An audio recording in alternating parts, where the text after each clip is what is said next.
it's all turned on.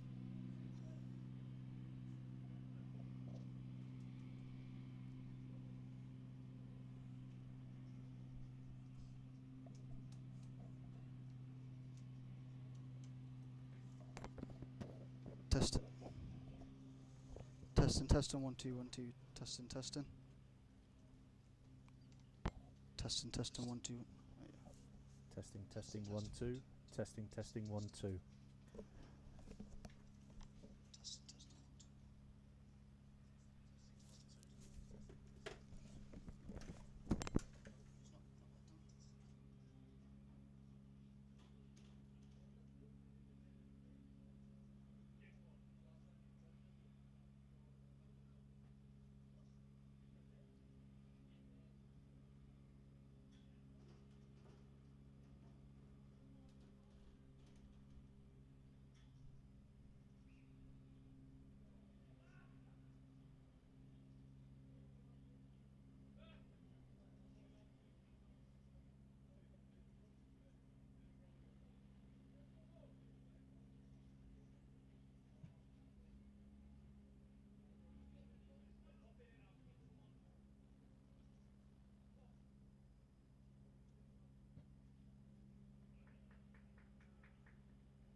So you wanted up to 20.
Hello and good afternoon to day 2 of this pre-season friendly between Durham Cricket and Durham Uni.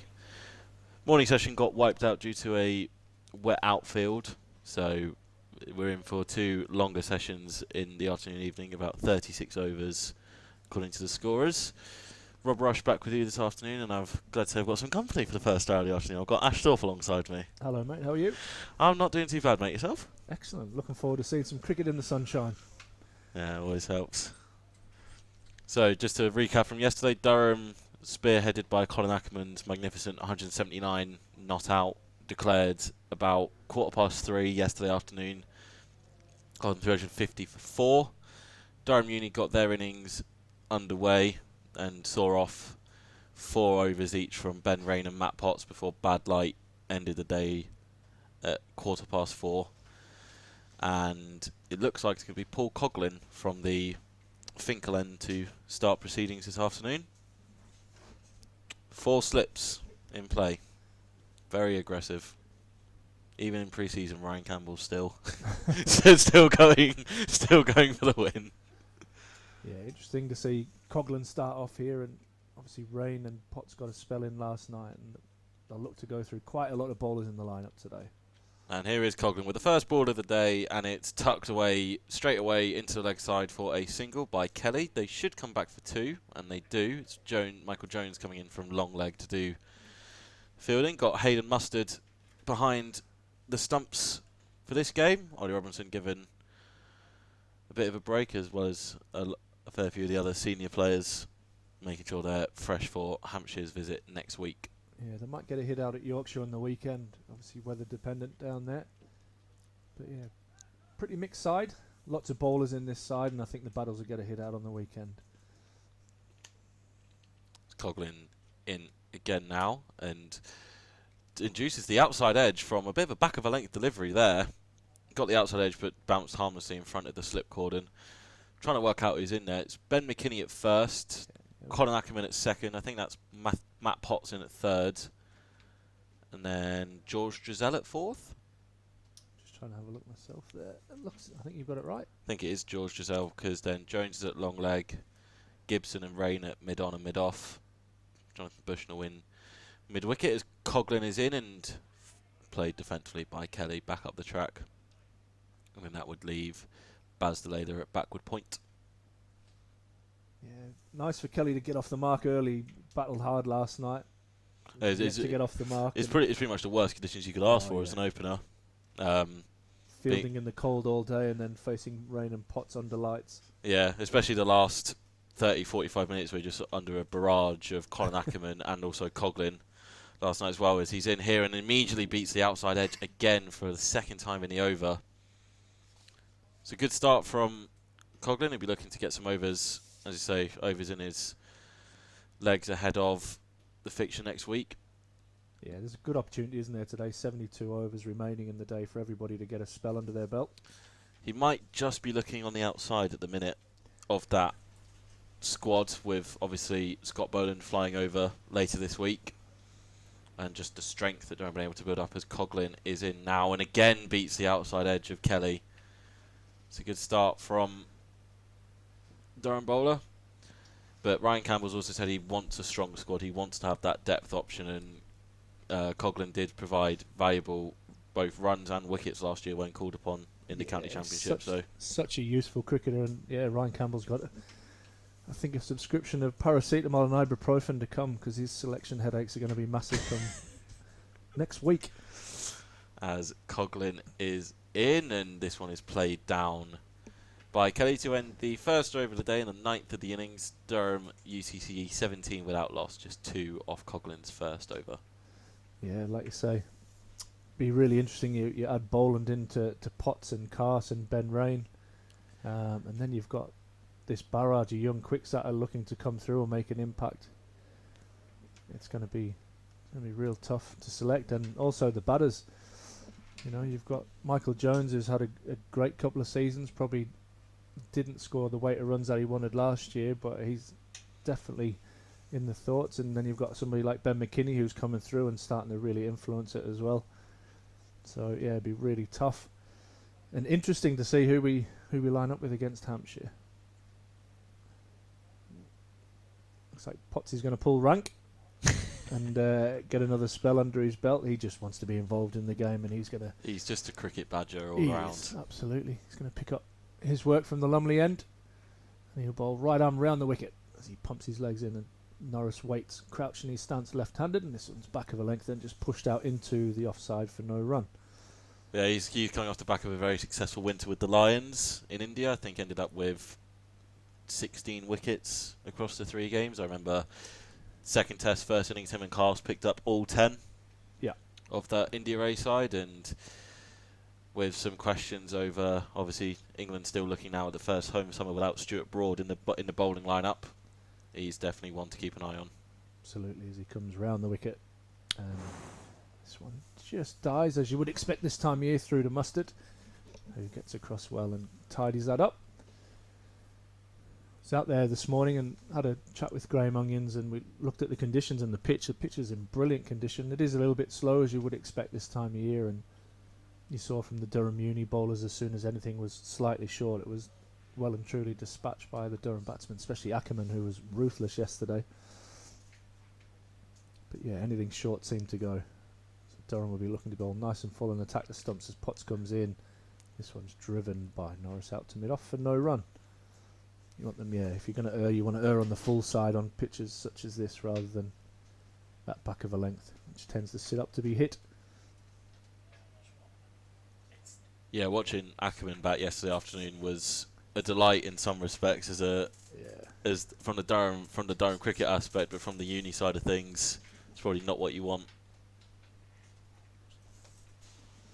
And as Potts comes in round the wicket, and again Norris on the front foot defends nicely into the covers, and a little bit of a misfield, and allows a single through and moves Norris on to 17. I think, have I jumped the gun there? I have. Moves him under 16. It's gone to 18 without loss. Yeah, I wonder how many overs Potts will pull rank for. I'd expect maybe four or five. Yeah, I think you need to be mindful in this situation. That is, like we say, we're talking off air there, and you have another 5 or 6 seamers that are looking to get a spell under their belt. As Potts comes in, and it's Kelly, gets an outside edge and goes through the vacant area, and Bushnell does well to keep that just to a single as he slides and throws that back in. Slight indecision when turning. I think there was the chance for 2, but always better to be. Yeah, you don't want to be run out, do you, in these situations? No. Saw Jones, unfortunately, yesterday running out in a mix-up with McKinney, which then saw McKinney fall a couple of balls later. Which gave Durham Uni a little bit of momentum, but then that was took away by Ackerman very, very quickly. As Potts comes in, last ball of the over, and this one beats the outside edge. Lovely delivery from Potts and through to Mustard. That ends the over. Durham University had 19 without loss. Norris is on 16 and Kelly's on 3. Just talking about those selection headaches Ryan Campbell's going to have. We're hoping to get him on in the next hour or so. Maybe try and get... He hates a chat. Maybe try and get a little bit of insight into what he's thinking. But, to think you're bringing back the same bowling attack from Division 2 in terms of your mainstays, your main 3, obviously, Potts and Casts picking up and being rewarded, rightly so, with ECB contracts for 2 years, as Coghlan will continue. He's coming over the wicket to Kelly, and this one's just driven into the offside to no run. Ben Rain scampers in from mid-off, but you're bringing back Ben Rain, who took 60 wickets last year. Potts, and this is impressive for me, Potts taking 56 with the amount of time that he missed towards the back end of the season with being away with England and being in the Ashes squad and not being around as much as he could have been. Bryden Cast had probably, I think it's safe to say, a breakout year last year in Division 2, getting his maiden first-class entry under his belt and really kicking on with the ball as Coghlan looks to bowl here. And this one zips outside the edge of Kelly, slightly back of a length, and there's that bounce that we were talking about, just taking it away. It's a good delivery, that from Coghlan. A little flirt there from Kelly outside off stump. I'll throw another couple of spanners in the works. What about Wood and Stokes, maybe? I was just about to bring this up. There are lobbing in for a couple of games early doors. There are rumblings that potentially they could be available, as Coughlin is in again, and this one slightly fuller, and again he beats the outside edge of Kelly. He's got him playing, he's got him driving forward, he's got him coming on towards the ball, which is obviously a bowler's dream. But yeah, if Stokes and Wood are available, you've got to think they would walk into this team and they'd have to pay their dues first, wouldn't they? Got to earn their spot. Well, just having the option to be around is like, not even thinking of the first team, just for the youngsters to see those guys being around and like being back at the club as Coughlin is in, and this one's fuller and left wisely by Kelly outside his fourth stump. But yeah, just being around the club again, and obviously we didn't see a lot of them last year. They didn't play a single game in a Durham shirt last year, but obviously had prior commitments with the Ashes and whatnot. Stokes obviously recovering from or looking after his body, but he has been around today. He was in the nets early this morning, and I've seen some England physios up and obviously having the right discussions with Durham's physio team. I think if there's the option, I think it'd be absolutely fantastic to have them round, as Coughlin then comes in and left alone again outside the off stump from Kelly.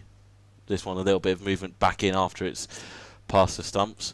But yeah, I wouldn't want to be any opposition Div 1 batting lineup rocking up here on a Friday morning in April and seeing Mark Wood being involved in a warm up game of football and seeing him mark out his run up. I wouldn't want to see that. I wouldn't want to be that opening batter.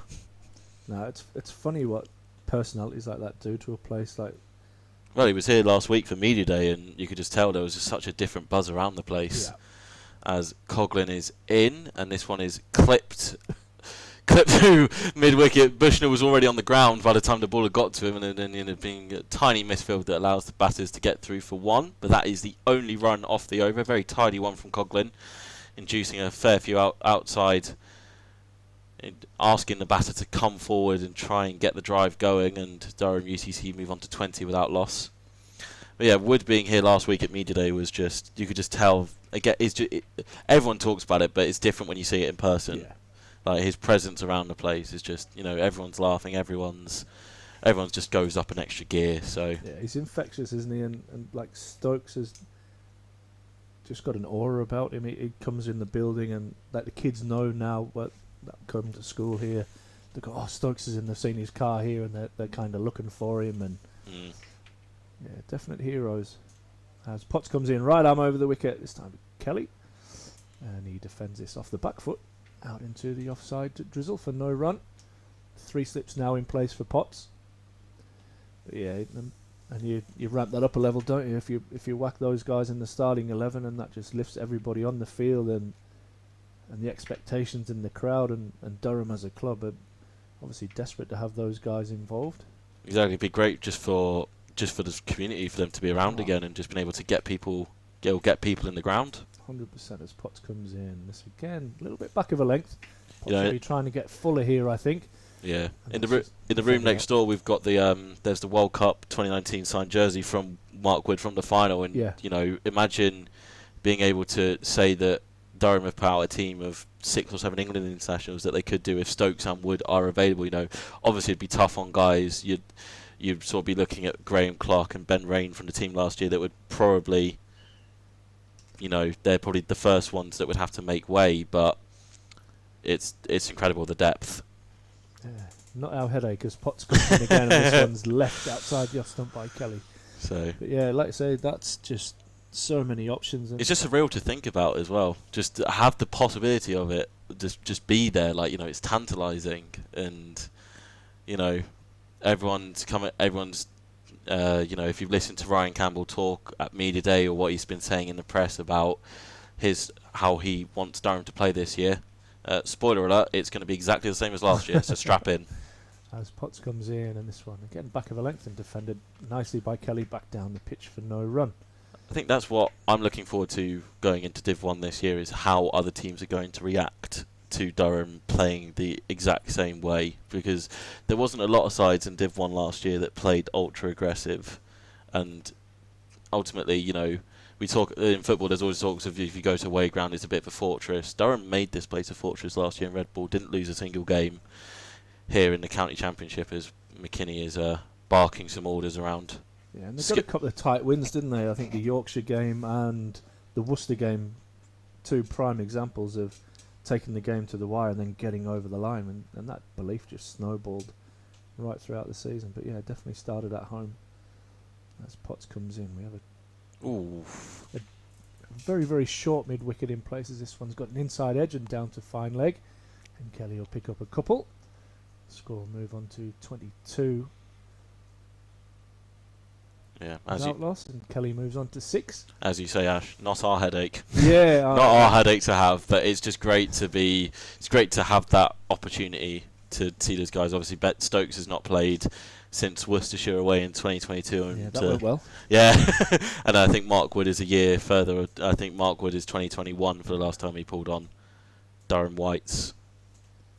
As Potts comes in to bowl the last ball of the over, and this one's driven out into the covers. More of a push than a full-blooded drive, and Kelly will pick up another single, and that moves the score to 23 without loss. Kelly moves on to 7, and Norris is on 16.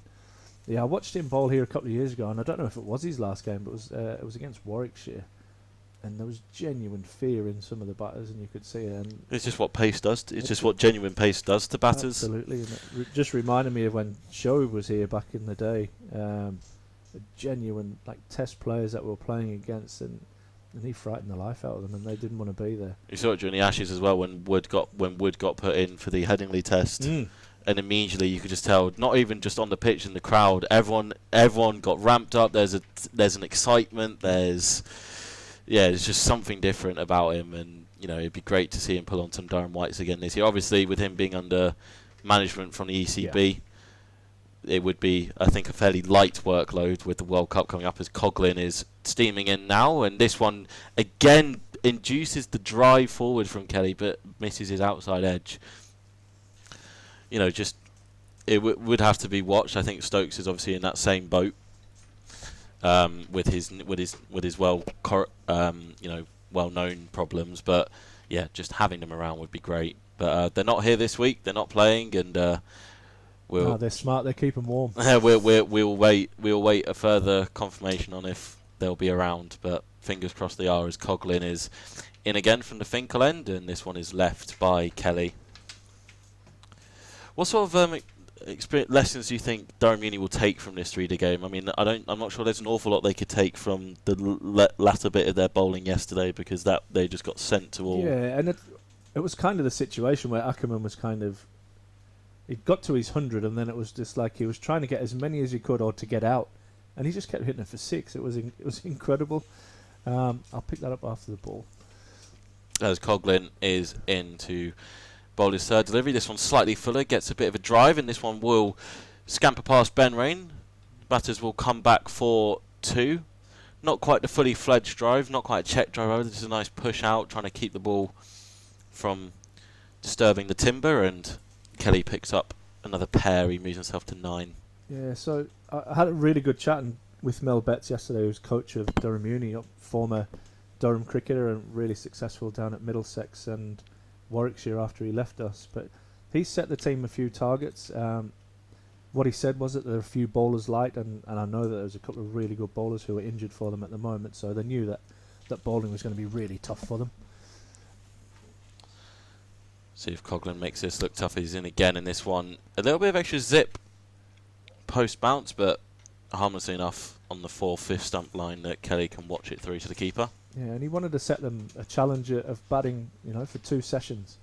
Batting conditions weren't easy last night, and these two did really well to negotiate that, and he feels that the strength is in their batting. Seen quite a lot of these guys play cricket in the North East in Premier League cricket, and there's some really good players amongst the group. But it's a bizarre season, because they go from this and then they start preparing for their own white ball tournaments. As Coughlin is in, and this one is driven out by Kelly. It's a quick single and just about gets home. I think if it was a direct hit, we might be looking at square leg umpire and seeing if he's raising a finger there, but moves on to 10 for Kelly, brings Norris onto strike, 26 without loss. Push and run there from Kelly, and he'd left Norris absolutely stranded. Yeah, I think he'd almost given up. He'd given up. He was sort of, well, I'm not making my ground if it's a direct hit. So, yeah, change in field for Norris. Just a 3 slips in play. Looks like Coughlin's going to come Still, wicket in place. yeah, he's still going to come over the wicket to the left-handed Norris, left-right opening batter combo for Durham Uni. Coughlin's in to finish his third over of the afternoon. This one's slightly back of length. The Norris stabs this down. Very well played off the back foot, and Bushnell's got a chase on his hands. Come back for two. What do they think of a third? Oh, they thought about it. I think Norris was halfway down the track. Or was it Kelly at the non-strikers? Yeah, Kelly thought about it, Norris didn't. But there's just another pair to end the over, and Durham Uni you on to 28 without loss. Yeah, they're batting really nicely, these two, and that'll please Mel Betson, assistant coach Paul Grayson, who, I'd like to say, set up these games, and it's tough for these guys because they know that they're in for a tough time. Yeah. They'll ask to bowl first yesterday because it was slightly damp as well, and those kind of things probably don't go in their favour. But I think they've acquitted themselves really well so far. As Potts comes in to Kelly, and a little bit more zip on that one. Potts may have just loosened up a little bit, and that one's allowed through to Mustard behind the stumps.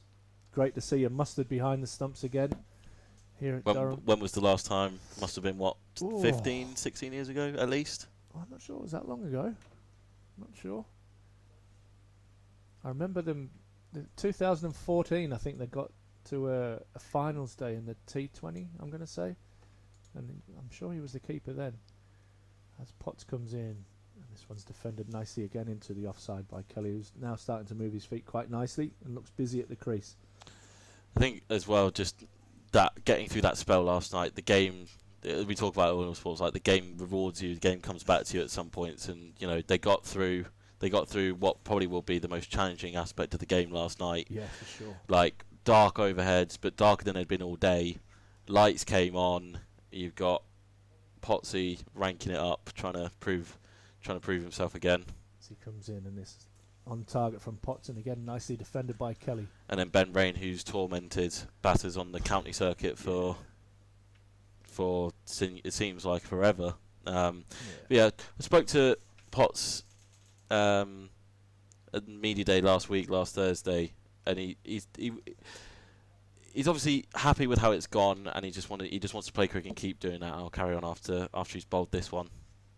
As he comes in again, and just probably struggling for a little bit of rhythm there. There's quite a lot of steps, more than usual in his run-up, and this one's defended nicely by Kelly out into the offside, and they pick up a single, moves him on to 11, and the score on to 29 without loss.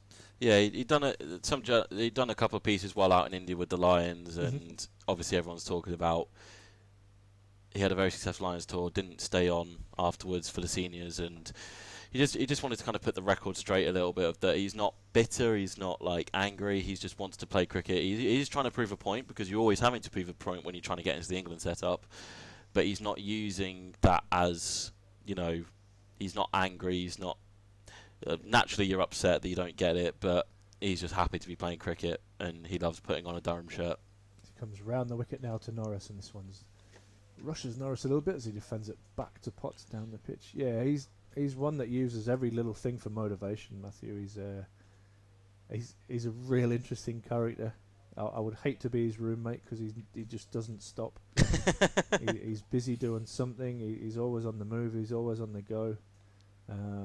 But a good lad who just loves his cricket and just wants to get better, and you can see that even in his physical shape over the last couple of years, he's turned himself into a I guess he had a few injuries in his first few senior years, but has been relatively healthy the last couple. As he comes again round the wicket. This one's short and is an edged and gone. Caught behind by Mustard. They just put the man at square leg a little bit deeper, and Potts tested the middle of the pitch, and Norris on the pull has got an edge through to Mustard, and Durham University lose their first wicket even on 29. And Norris goes for 18, caught Mustard bowled Potts. Yeah, I think it was a Bushnell that just been pushed back after that, and I did wonder potentially if it was. My immediate reaction is always a double bluff. You send someone back, so you got the short ball in the mind, and then my normal instinct is they're going to go a bit fuller, but Potts was true to the field, did bang it in a little bit shorter, and he picks up his first wicket of the session. And ultimately, for just finishing off my last point, is He's just been told to keep doing what he's doing. Yeah. I mean, He's not far away, is he? 56 wickets in Div 2. You can't really do a lot. You can't really do a lot more than that. Like you said, especially with his availability last year, wasn't I mean, he came back a fair few times from England duty when he wasn't picked. I think during the Ashes, obviously, I think Durham were into their T20 schedule, so it wasn't really not his strongest format. So I think England obviously wanted to keep an eye on him and keep him around for any potential Ashes call-up, but it didn't work out that way. But yeah, he just. I remember Leicestershire last game of the season. He was playing in the Ireland ODIs before the World Cup and didn't have to come back and play if he didn't want to. You know, he'd done his bit for the season, but he wanted to come back. He wanted to play for Durham. He wanted to end it on a high, and he did. So it's nice to know there's still those characters within cricket. And up here, obviously, it means a lot more. It means a lot more than it does in some other areas of the country. So hopefully this summer we'll be seeing him taking more poles in an England shirt. He'll definitely be having a crack, that is for sure. Will be Coughlin to continue. He's got Kelly in his eye line. Can he finally prize him out? He's in now. This is a bouncer, and Kelly is ducking well underneath that. Maybe a slight sense of frustration from Coughlin that he's not induced the edge yet, but so you got to trust the work that you've put in and stuff. You can just see there that little bit of extra height and the extra pace there from the Durham bowlers. When they bang the ball in, it's zipping through a little bit quicker than what it did yesterday, and the pitch is probably a little bit harder also. Coughlin is in again. This one's Fuller, and he's cut him in half. Is there an inside edge there? Everyone's gone up. The umpire is unmoved. It's a huge appeal. It looked flicked a bit of pad in the eyes of Bumble. It definitely cut him in half. The batter Kelly on strike was definitely taken aback by the movement off the pitch, and Durham, I think, slightly perplexed that the decision did not go their way. But it's been a good spell from Coughlin into his 4th over. Wonder if this will be his last one, or maybe he'll be trying to tempt Skipper McKinney to give him one more. Yeah, absolutely. He always wants to be involved in the game, Paul. As he's in again now. So Fuller again, and this one's met with a full face of the bat, but just into the track in a defensive manner for no run. You can just see the value in these spells now as Potts ran in a little bit harder in that last over, and he found the rhythm. Coughlin is now absolutely steaming in here. A little bit of a wind behind him. It's quite a blustery day, as you've probably seen from the camera at the at the Lumley end. Is battling as Coughlin is in. This one again is slightly back of a length, not a bouncer, but just short of a good length, and Kelly sways out the way on the way through to Hayden Mustard behind the stumps. It's got to be a great experience for Hayden as well, being involved in the first team setup this year. He's going to be in and around the squad with Ollie Robinson being retained by the Superchargers. That puts him in prime position to be the wicketkeeper for the One Day Cup. Tom McIntosh stepping away from cricket, looking to pursue other career opportunities, as Coughlin is in again, and this one's Fuller and defended by Kelly. Hayden's still only 17 years old, which is crazy. It's really interesting. I mean, he's got the perfect coach in tow there with Ryan Campbell, who was an aggressive batter and wicketkeeper as well, and he's got the old love heart emojis in the eyes, I think, for Hayden Mustard there. You can see a lot of himself in what Hayden does. We've got a special someone in the background who's waiting to jump on after this over. It's Coughlin. It finishes the 15th over. This one's full, driven by Kelly to Ben Rain at mid-off for no run. Durham Uni 29 for 1. We rock paper scissors in this for Ash. Who's jumping out for Scott Borthwick? It's up to you, mate. You're more than welcome. I'll jump out first off. No worries. I'll draw the short.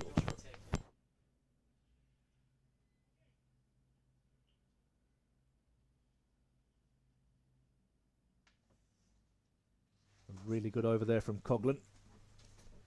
Getting nicely into his work now. 4 overs under his belt. And we've got Scott Borthwick in the house. Welcome, mate. Yes, good afternoon, Ash. How are you doing? I'm all right, pal. I'm all right. How are you? Yeah, I'm all good, thank you. Bit of practice this morning? I actually didn't do a lot What? this morning. Got a bit of a dodgy knee. Okay. But I had a little injection in this morning. Yes, it's good to go, but I'm just this time On the cautious side. Yeah, just playing the cautious. I'll be good to go Sunday. As Potts comes in. And this one's took nicely by Waite off the hip. Gets him off the mark first ball. How you feeling, mate, for the season? Excited? Yeah, absolutely. Absolutely. I think after the season we had last year, we played some outstanding cricket with some amazing performances, and we saw it's an exciting time of year this year anyway. This time, sort of March time, it's exciting, but I think more so with us, we've got a very good squad together, and lads are excited and ready to go. As Potts comes in right arm over the wicket, and again bangs this one in short. Not getting much joy out of the full ball, so he's having a little look at the middle of the pitch, and he got some success with that in the last over. How have we bowled in the first sort of 15 overs? I've not actually watched much. I think they've played quite well. Yeah. Maybe if you're going to be massively critical, maybe a little bit back of a length, but I'm not sure. That the pitch looks a pretty good one for this time of year. It looks incredibly good. It does. pitch. The square looks amazing. Yeah, considering the amount of boys rain have we've done an had. incredible job, hasn't Yeah. Even really just to does. get play today, I walked out amazing. this morning. It was soaking wet. I just think this time of year it's just got nice to get outside and play some cricket. Absolutely. I think results of they're not the most important thing. It's just about getting. Potts comes in the ball, and this one's defended nicely by Kelly. They've probably bowled a lot that length. Yeah, Just probably a little bit back too of the short. length. I'm not sure there's a lot of lateral movement in the pitch. Yeah. I was talking to Graham Onions out there this morning. He thought there might have been a little bit more grass on the pitch for this time of year just to help it get through, but the pitch is good. Yeah, I there's no think real indentations. if or anything, it might be a little bit it's soft. Where generally, if it is a bit soft, you do have to bowl a little bit fuller. Yeah. And try and bring those slips into play. Absolutely. I think Potsy's got other ideas. He's got a leg gully in place and a short square leg. And this one's defended by Kelly out into the offside. He generally does what he wants, Potsy. Yep. There's we'll just have plenty that of times conversation. where I'll say, Potsy, I want you to bowl with a 3-in-1, and he'll do 2 balls with it, and he'll want to change it. Yeah. But That's just his nature, isn't it? He's absolutely. just such a busy thinker. Not necessarily a good thing at times, but he's always on the go. He's been outstanding the last sort of year and a half, 2 years, hasn't he? He's come on leaps and bounds, and he was outstanding last year at times for us. It's just that point of difference, isn't he? We looked at some of the flat pitches from the year before. We'll come to that after this ball. As Potts comes into the ball, and he does bang this one in, and it goes over Kelly, who ducks underneath it. Just saying, some of them flat pitches that we thought we just couldn't get that result, and then all of a sudden you throw a Potts or a Cast into the team, and you get that pace difference. I think with Potsy, he almost bowls better when the pitch is flat, because he takes away his skill and he just runs in and tries to hit the wicket with plenty of energy. And he's obviously quick enough to do that. And I think, was it not last year, the year before, when we had a lot of trouble with the balls, they weren't swinging as much, which actually helped them, because it simplified things of just running in, hitting the wicket hard. And he had so much success, and that's when he got that first England call-up. Yeah. As Potts comes in again and again, tests the middle of the pitch, and Kelly ducks underneath it. And just on that, at the end of the over there, 30 for 1 Durham Uni. As Kelly's on 11 and Waits is on 1. And he's obviously worked really hard over the winter, and I spoke to him the other day, and I was, as much as he's worked on his bowling, I was really impressed with how much he's done on his batting. Yeah.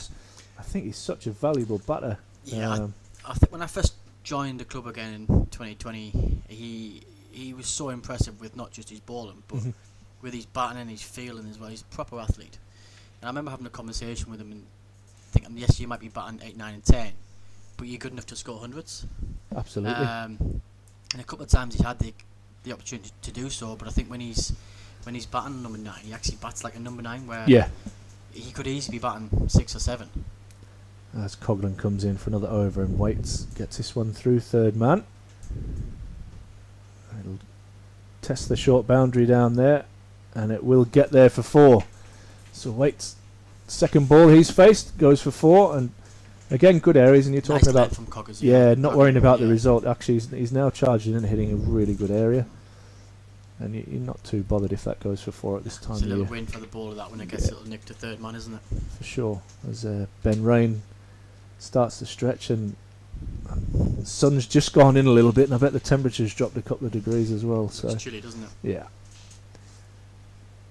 Got 4 slips in place for Coghlan, as he comes in. And obviously it did upset Coughlin because he's fired in a bouncer and must have done Good stuff very well. yeah, Goalkeeper style to brilliant, pull that wasn't out of the top corner. He is such a good athlete. He is, I isn't mean, he's a bit of a freak in terms of how well he moves. I know he's only a kid. Yeah. But that dive there was goalkeeper-like, wasn't it? he? It was reverse hand, kind of keeping that out of the top corner. He'll be happy with that. He hates buys. It's first time I played with him over in Zimbabwe. I stood next to him at slip. Mhm. And he hates buys. I mean, all keepers do, but he was almost obsessed with it. As Coughlin comes into the ball, this one gets Kelly on the front foot. Again, great length from Coggers, bringing the batter forward. I think, let's say, when the pitch is slightly slower, that's the length you want to be bowling. You want to be dragging the batters forward as much as you can. It's not the end of the world if you get driven through the covers on a pitch like this, Yeah. especially if it is swinging. Just again talking to Graham this morning, he was saying, yeah, if you're missing, you want to be missing full and being driven, and it's not the end of the world. This time of year, you're more than likely to get an edge or get one chipped to mid off, or even mid on as Coughlin comes in, and that is a decent Good bouncer that actually on this pitch. Played it well, Kelly there. Kelly, Played yeah. it nicely, yeah. It was a good bouncer. It was on the money, wasn't it? Didn't get up as much as probably what he thought, and he just had a little dart underneath it at the end. I love it when our bowlers use their bouncers. I love when our bowlers use the bouncers, even on a slow wicket like this. It just is a batter if you know that someone can bounce you. Yeah. It can mess with your feet, it can Absolutely. mess with your rhythm. So I always encourage our bowlers to use them. And as he comes in again, Coughlin, this one's turned away down to fine leg.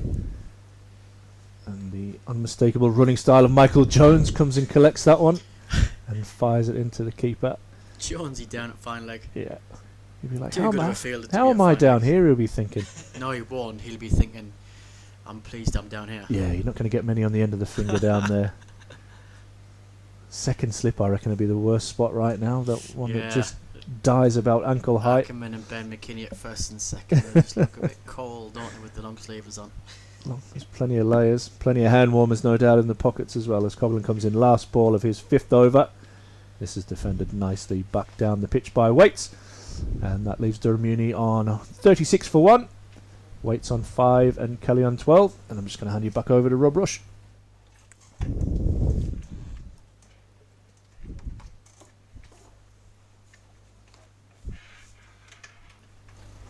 Thank you, Ash. He'll be back at some point. Looks like we're getting a change. We're getting Ben Rain in at the. Yeah, I didn't think it would be long. Putty got that wicket a couple of overs ago, but get Ben Rain into the game. He'd been itching to get into the game. I think that pitch might just suit Rainey. Slightly fuller length. Does he have a favourite end? Does that come into your thinking as a captain? It depends which way the wind's going, and Rainey's so good. He sometimes knows his role. That is if there is a bit of a wind, he generally use ball into the wind, especially if you've got a Potts or a Cast at the other end. Yeah. That generally want to run down the wind. So Rainey understands his role really well. He's in now for the first time this afternoon, and this is played out into the offside for no run. Great start from Ben on the money. Nice full of length, getting the batter coming forward.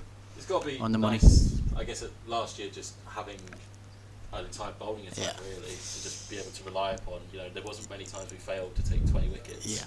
No, we were brilliant last year. Look, Rainey, he's a captain's dream, because if you want him to bowl a 7-8 over spell, he will do it, and you know what you're going to get. He very rarely bowls a bad spell. Even if it's a flat wicket, you know that he can go 2 and over and keep the game tight.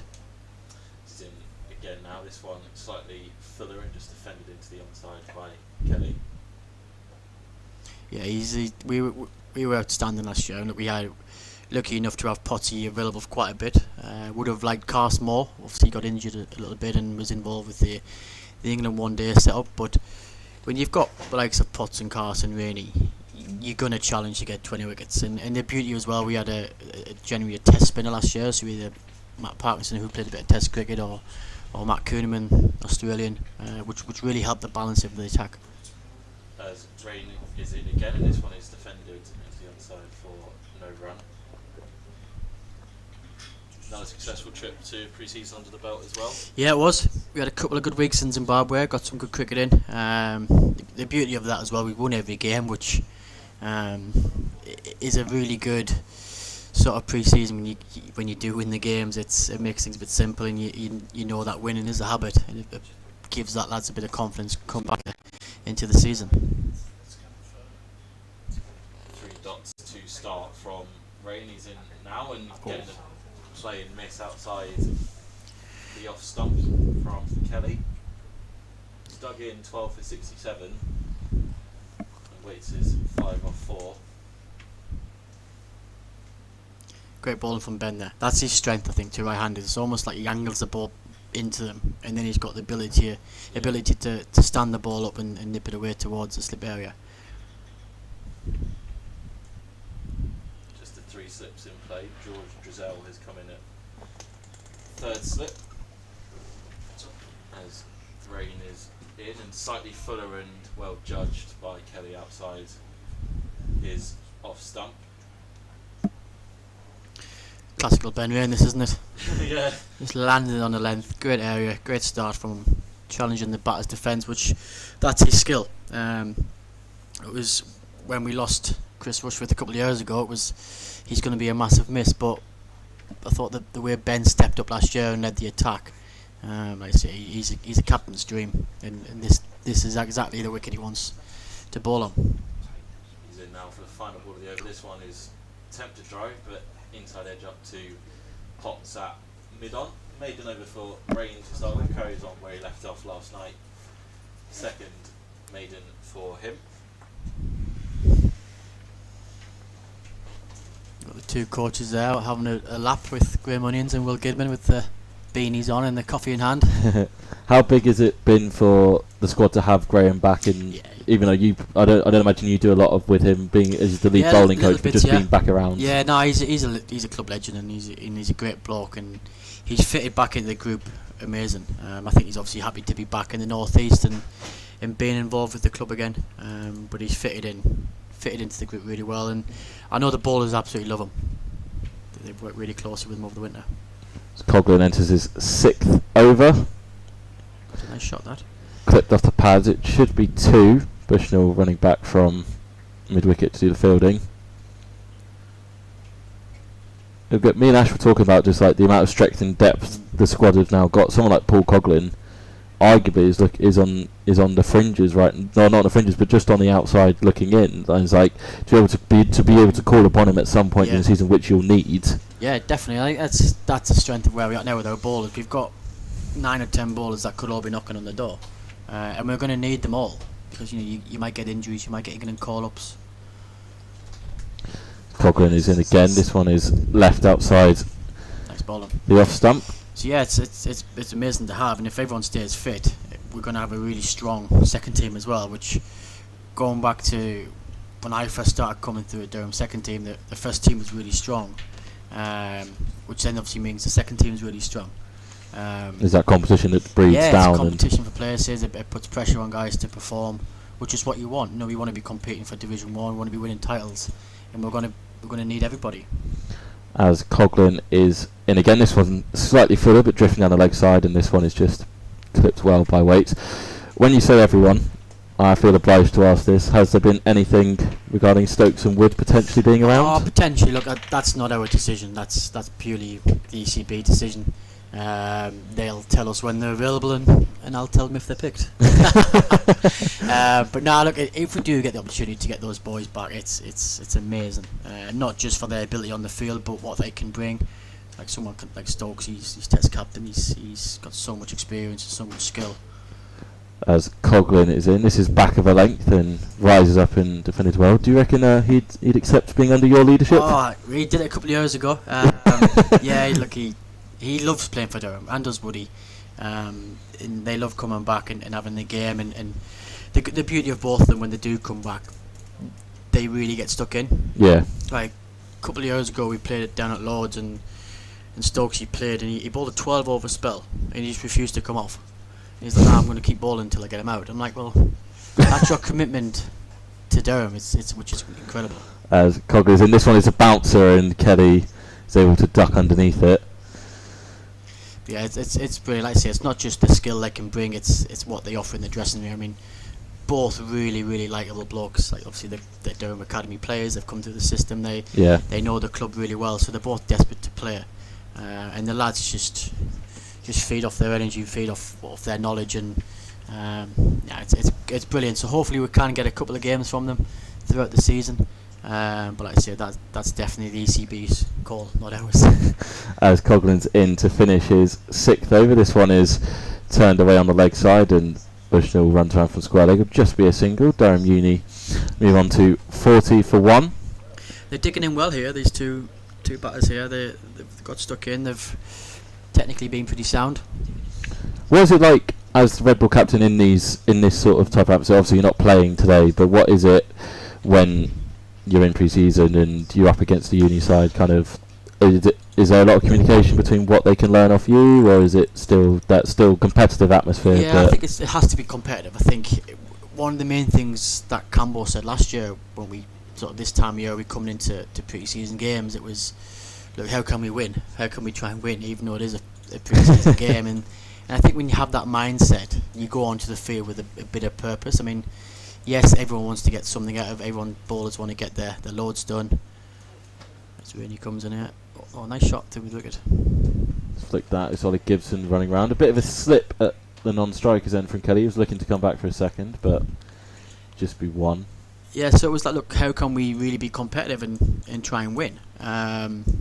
Which I say, when you've got that mindset going onto field, it gives you something else. You're not just going through the motions. You're not just trying to get something out of it.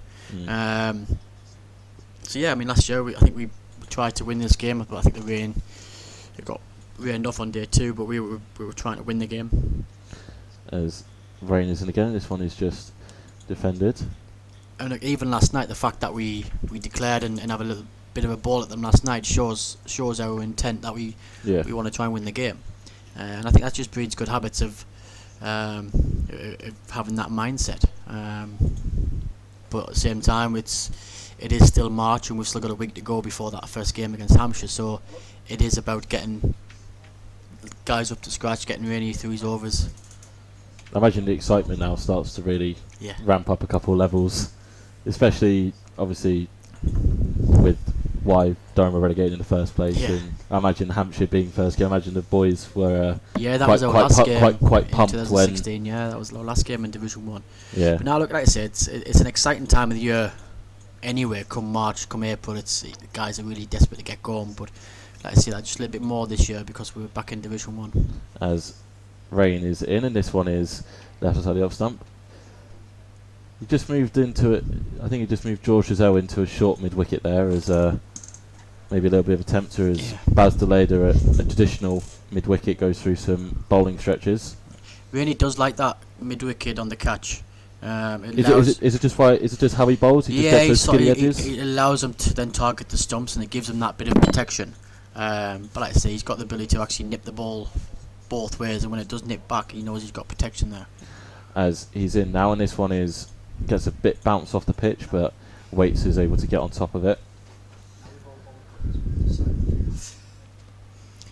Yeah, he does like that catch of mid wicket because it's also a run saver, but it's also a wicket taken as well. Like we've had guys caught there on a couple of occasions last year. And that's the beauty with Ben as well. He's got so much knowledge now, and he knows his game really well. He generally can set his own field. Yeah. And again, that's the beauty of being captain to someone like Ben Rain. He's in now, and this one again, it gets that little inside edge, a little movement, but straight down into pitch, no harm of a wicket there. Yeah, he generally likes to set his own field, which I'm a big fan of, because at the end of the day, you're the guy bowling the ball, so you know what you want to do with it. And like I say, when you've got the knowledge of Ben, he knows what he wants, and Potter's getting there as well. I say Potter can be a bit greedy at times, but he's starting to understand what he's doing, and he's now played enough cricket to understand that as well. Just the one single off the over. This is the final ball of the 20th over from Rain, and Waits is defending this one off the back foot.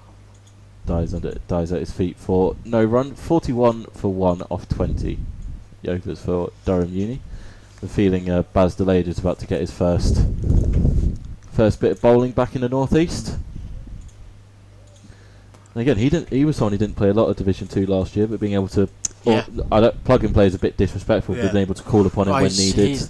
Baz is a super cricketer. And last year was his first experience of Red Ball. Exactly. I think he'd only played 2 or 3 Red Ball games in his life before last season, so he would have learnt so much last year, not just from a cricket point of view, but actually testing his body.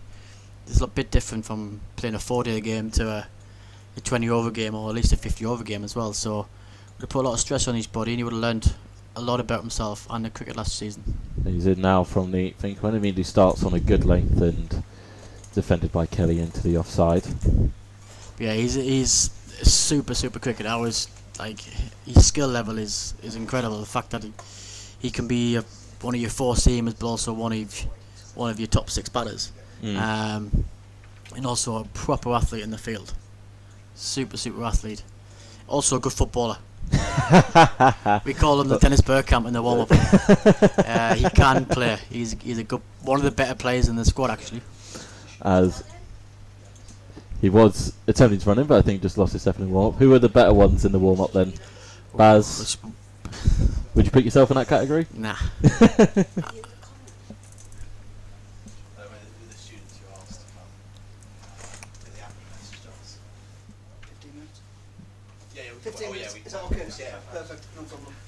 As Adelaide is now in, and this is full down the leg side.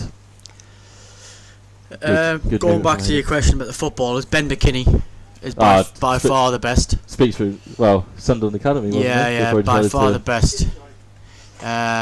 George Drizzle, very good footballer. Baz. Coggers. Leesy's not a bad player. I mean, there's some awful footballers though, so it's quite easy to pick out the good ones. Delayed is in now, and this one's flicked through mid-wicket just for a single. Kelly moves himself to 15. So he's dug in well. Scorecard reads 15 off 76, but he didn't exactly have the best conditions last night to bat in, and has been a bit under fire to start with this afternoon. Now let's say the pair of them have actually dug in this morning and battled through hard. It doesn't look like there's that much sideways movement in the pitch, which is quite surprising for this time of year, but there's not a lot of pace in the pitch either, but they've dug in. They've worked hard. As Delay's in now, and again turning to the leg side by Waits this time, but Bushnell is round for no run. Haven't even asked you about the new additions that we've brought in for the season with Colin Ackerman and Cal Parkinson. Obviously we had Matt last year. How exciting is that to be able to reinforce the squad? And obviously we've got Scott Boland coming over. Yeah. No, it's amazing. Like you said earlier on about the bowlers having that strength and depth with the bowling side of it. We've actually now got that with the batters, with putting in Colin and into that bunch as well. We've now got, I mean, last year we had the top 6 that didn't really change all year. In fact, I don't think it did. Delayed is in, and this one's tucked into the offside. I think you missed first game of the season down at Sussex. Yeah, with a broken finger, and then I think that's the only time we actually changed that top 6, which, you know what, that might change this year. We might have to chop and change it because we now got the strength and depth to do so. Yeah. You know, you got the younger players like Ben McKinney and Bushy that have had a full year in the second team last year. They'll be putting pressure on guys in the first team. And I'd say that second team cricket now could be really strong, which just puts the club in a really good position. As Delayed is in to finish his first over, and Waits was off to his right there, outside his off stump. Just a single from Delayed's first over, 42 for 1. But I think they both fitted in really well with Colin and Parky. I mean, I think it helped Parky having Matt here last year. I think Matt was filling Colin last year with how good the group was and how he fitted in. So yeah, they both fitted in really well, and they've played with each other for quite some time down at Leicester as well. So they both know each other's games really well.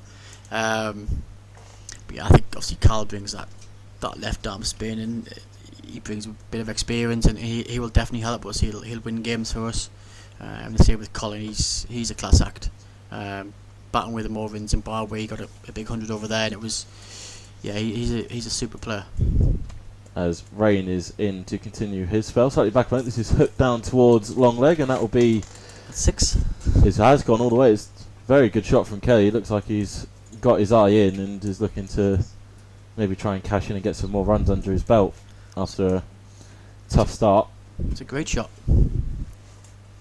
Great shot. It's not a big boundary down there, but he looked fully in control of that. It was a good bounce as well from Ben. It was on the money, wasn't it? It was on the badge, but Kelly played it really well. Knocked it into the stand.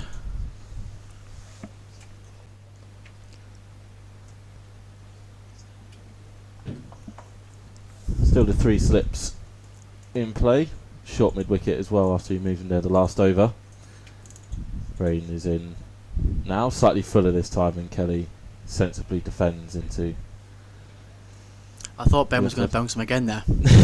Sometimes he does that. He'll goes. So for someone who's not that quick, he gets a lot of wickets with the short ball because he's so accurate. Like I say, even that ball that went for 6, it was still a decent bouncer from Ben. It was on the money.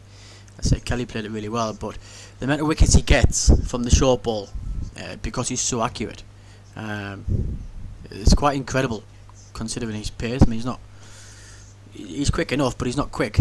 Yeah. It's not the sort of pace that could trouble you, but he does get wickets with it. As Rain is in, and this one is slightly back of a length this time and just rises up. He has dropped deep square leg. He put Bastlead out there on the boundary, so maybe he is thinking about doing it again.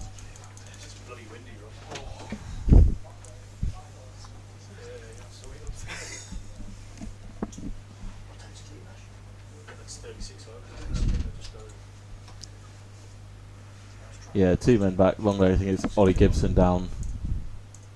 Long leg. Looking to get some overs into his legs.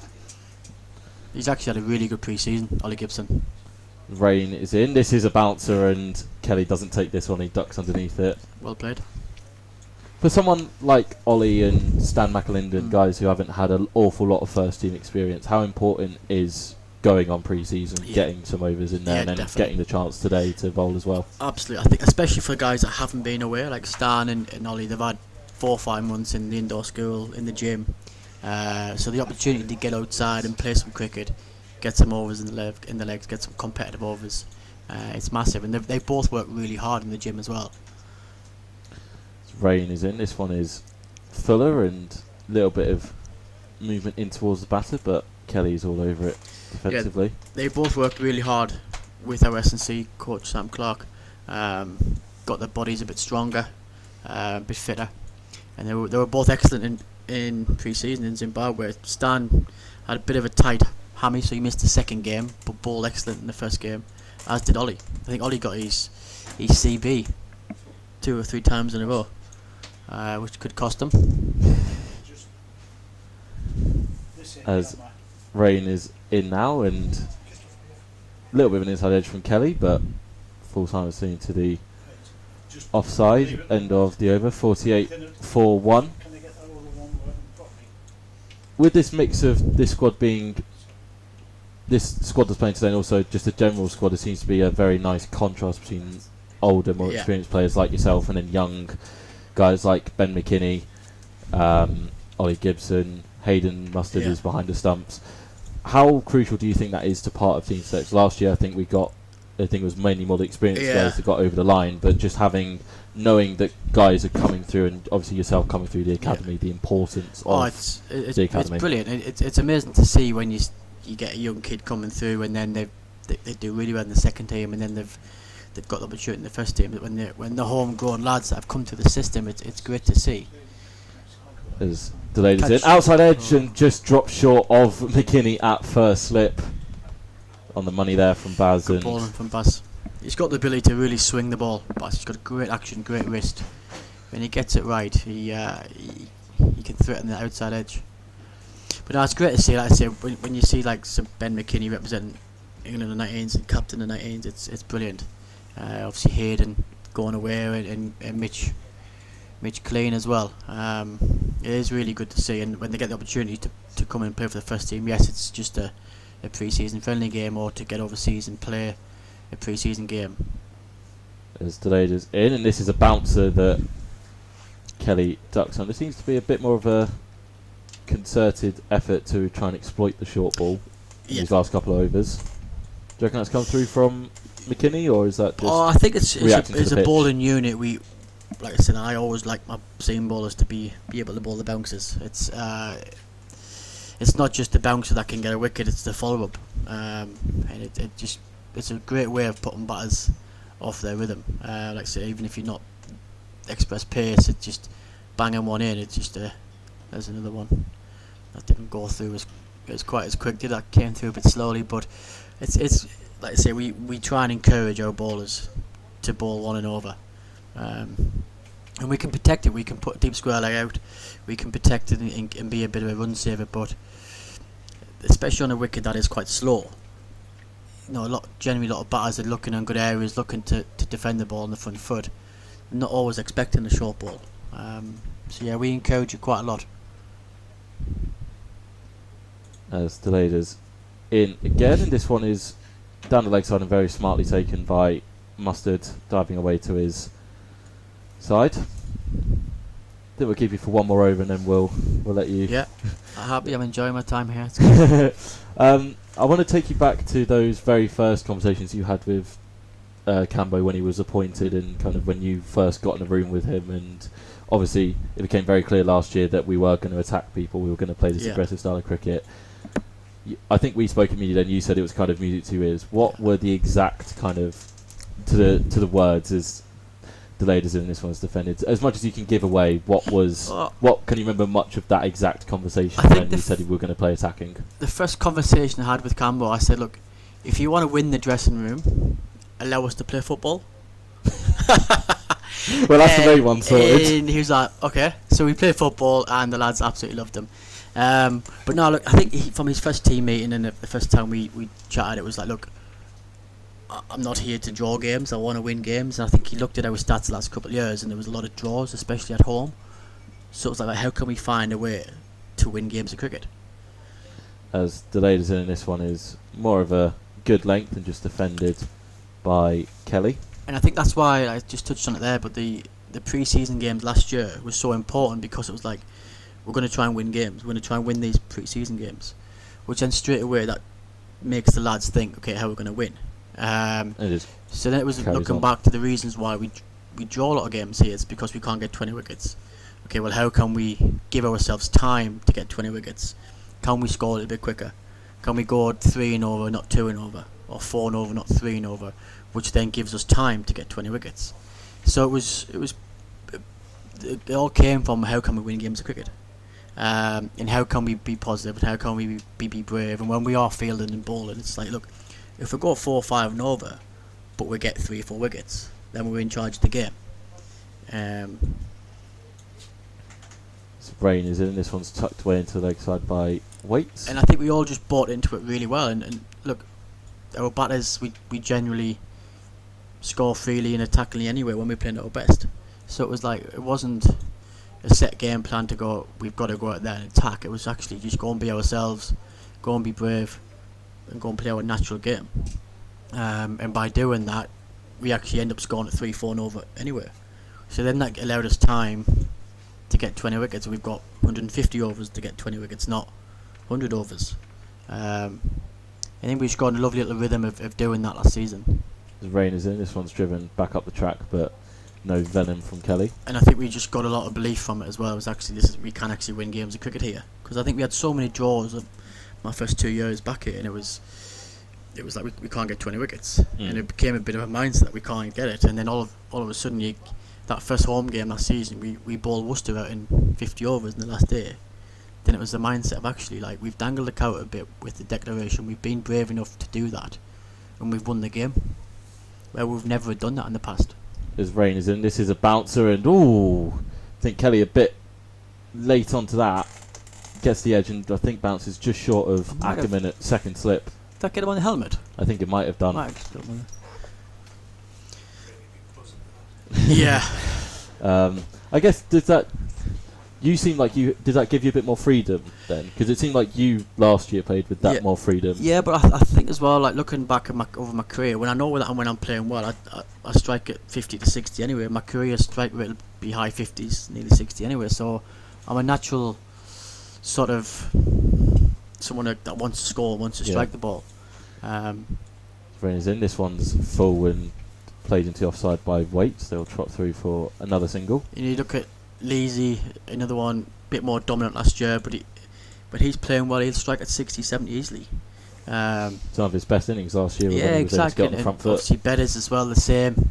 Robbo is a real sort of attack-minded batter, and obviously Clarkey as well. So we had the players to do that. It was just having that belief in that back and that, you know what, we can actually go out there and have some fun and play to our strengths. Rain is in again. This one's fuller and driven Nice really shot. well down the track by Kelly. Potts sets off in pursuit. Will he be able to drag it up? No, it will go all the way before. That's a beautiful shot Lovely from Kelly. shot down the ground. Maybe slightly too full. Yeah, a little bit full, but as I mentioned earlier on a wicket that is quite slow, You need to take that don't risk. actually mind batters coming forward and playing drive. Like, you know, sometimes you can actually set a field to it. You can stick with the cover, have your mid off a little bit deeper, because you know if that's the length you want to try and bowl, you can set a field for it and protect it. And then finally, before we let you go, I guess the excitement is still there that you're not changing the way you're playing this year, and you're going to, in some cases, double down. We set the tone last year with our brand, and we had so much success with it. It's like, why change it? Yes, we're in a different league, but we got to back ourselves that we're good enough to do that, and we've got to have the belief to do so as well. As this one is left alone outside the off stump by Kelly. Durham Uni 56 for 1. Kelly's moved to 26 off 91, and Waits is 11 off 18. Looks like Baz will continue. Well, thank you very much. Yes, thank you so much. I enjoyed that half an hour or so. Hopefully we can get a couple more wickets. Yeah. Fingers Cheers, crossed. Matt. Hopefully we'll see you. Hopefully see you next week for the Division 1 Open against Hampshire. Yeah, you will be. So I'm on the up then, just 'cause I will be.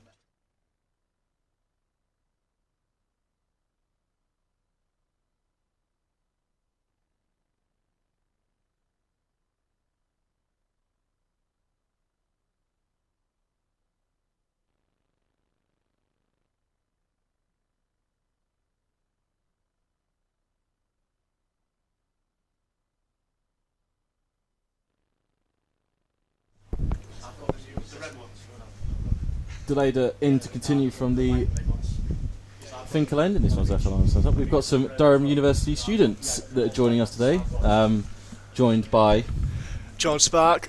Hi mate, good to meet you. likewise. I'm Rob. So Nice to meet you, mate. well, what's this experience just been like, being able to come across and be involved in this sort of fixture, even though it's not competitive and you are going up against international cricketers, but what I guess just the overall experience is what you guys take from it most. No, it's a great experience, to be honest. That's delayed in, and this one's down the leg side, taken very well by Mustard. No, and it's something that I think the university really look forward to every year, and we do try to play our best team. It's probably the landmark game of the year for us, to be honest, because you want to play at the highest standard you can, don't you? Yeah. And especially there's a couple of lads in our team that want to hopefully progress on to this standard, so I think it's good for them to try and prove a point, really. Yeah. As Delayder's in again, and this one keeps a little bit low outside the off stump and waits as well to leave that one. I guess as well, kind of, if we look back to yesterday, wasn't really when Colin Ackerman's doing that. There's not an awful lot you can do, really, is there? So it's just making the best out of the situation 100%. On hand. I did see a funny picture of him batting outside off stump to Fred Loveland. That was on the County Champ Instagram. Well, when he's in that sort of mood, there's not really a lot you can do to stop him. As Delayder continues, 3 dots to start this over. This one Brilliantly is driven. clipped through and just be a single. Rain takes a pot shot at the stumps, but Timber's unaffected. Was that his first game for Durham or not? Colin Ackerman, no, he's played out in pre-season. His first one here in a Durham shirt, but he's been out on pre-season to Zimbabwe with the group. So how did he do over there? he was very good. Hit the ground running pretty quickly, and I think Leicestershire fans will be quite annoyed that he's no longer with them. But it'll be interesting. You know, the lure of Div 1 cricket this year is obviously a huge factor, and we'll see how he goes as Delayder is in here, and this one is driven well by Kelly, but straight to Rain at mid-on. I think Durham have got a surprisingly good chance of winning the Div 1 this year. Never say never. I think Absolutely never say never. he made a couple of good signings, and none of that. obviously Surrey are our powerhouse team, but I think it'll be a decent little bet. It'll be. We'll have to see, because like you say, Surrey have been the powerhouse team in Div 1 for most of the recent years, and the bowling attack quality steps up this year, and you have to see if that swashbuckling style of cricket can continue, as Delayed is in again in this one. Bit short, didn't quite get the height, and Kelly did well to duck out of the way and not get struck on the shoulder. Ended over Durham Uni 57 for 1. You mentioned kind of some guys want to play up to the standards. You have to see it to kind of want to be it, and this is obviously the best you can kind of get being up close. I think Delayed is getting a potential front foot check from the umpire. So yeah, that kind of wanting to, if you can see it, you can be it. That's 100%. There's nothing better than going toe to toe, really.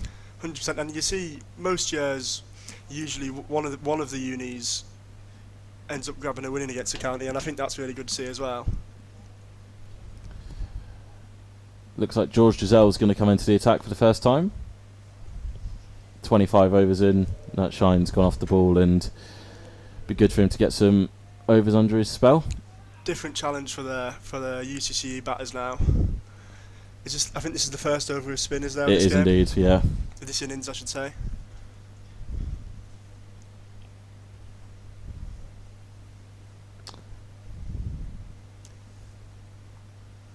The man goes out at deep square. Yeah, McKinney's just asking him what he's going to try and bowl and how he thinks of getting him out. Just Ackerman in at slip. A backward point. Extra cover. Mid on, mid off. McKinney's himself gone in at a shortish mid wicket. There's a man at more traditional. A man back on the sweep at deep square. And Ollie Gibson is just trolling in on the single on the 45. So far, I think McKinney's been a good captain so far this game. Well, it helps. We spoke to him at the end of play yesterday, and Yeah. he kind of said he's got very good characters to kind of build off in a changing room, and obviously Ryan Campbell sees a lot in him as a star of the future. England under-19s captain is. Drizel's in for the first time, right arm over, and Waits is playing this one nicely off the back foot. Does much for you? I know you're a bit more of a bowler, but when you see a spinner come on, do you look to try and attack, or are you? Oh, me definitely. As Giselle's in, and this one's floated up, and Reverse immediately the sweep. reverse sweep is brought out. Good lad, Waitsy. Brilliant shot from Waits. It won't quite reach all the way to the boundary. Ackerman makes the run in from slip, and they will get back for 3 though. Great shot. I think it was slightly fuller from Giselle, just trying to find that length quite early on, and was able to pick off. So yeah, I wonder if we will start to see some shots. And as you mentioned, the way Durham played last year, obviously everyone in the area sees it. Everyone up and down the country who's involved with cricket has seen it. So that will trickle down a little bit towards 100%. the unis. And Giselle is in slightly back of length this time, but Quicker just turned that on the time. corner. Yeah, a little bit more drop. Just so what's next for the uni after this game in terms of fixture wise? I'm not actually sure where Guji the man is. Guji's the man behind me to answer I'll that ask him question. when he comes on. As this one is, Giselle was interested there for a second. I think he saw a little bit of turn that he liked off the pitch. But as I say, just wrapping up on this game, just how much conversation is there between you and the Durham dressing room as Giselle's in and this one is just defended? How much conversation is there between the two sides over what tips can you get from Durham players? Yeah, I think there's quite a lot. After the game yesterday, some of the Durham lads stayed behind, I think, and had a bit of crack with the UCCE boys. As Giselle's in to finish his first over, and this one's just turned into the onside, but Paul Coughlin is in quickly to alleviate any chance of a single.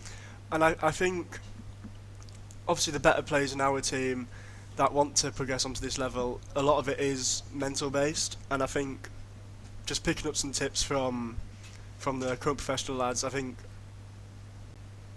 it'll make like a like a big step forward. Brilliant. Well, thank you very much for jumping on. I wish you well for the rest of the season. Brilliant. Thank you very much, mate.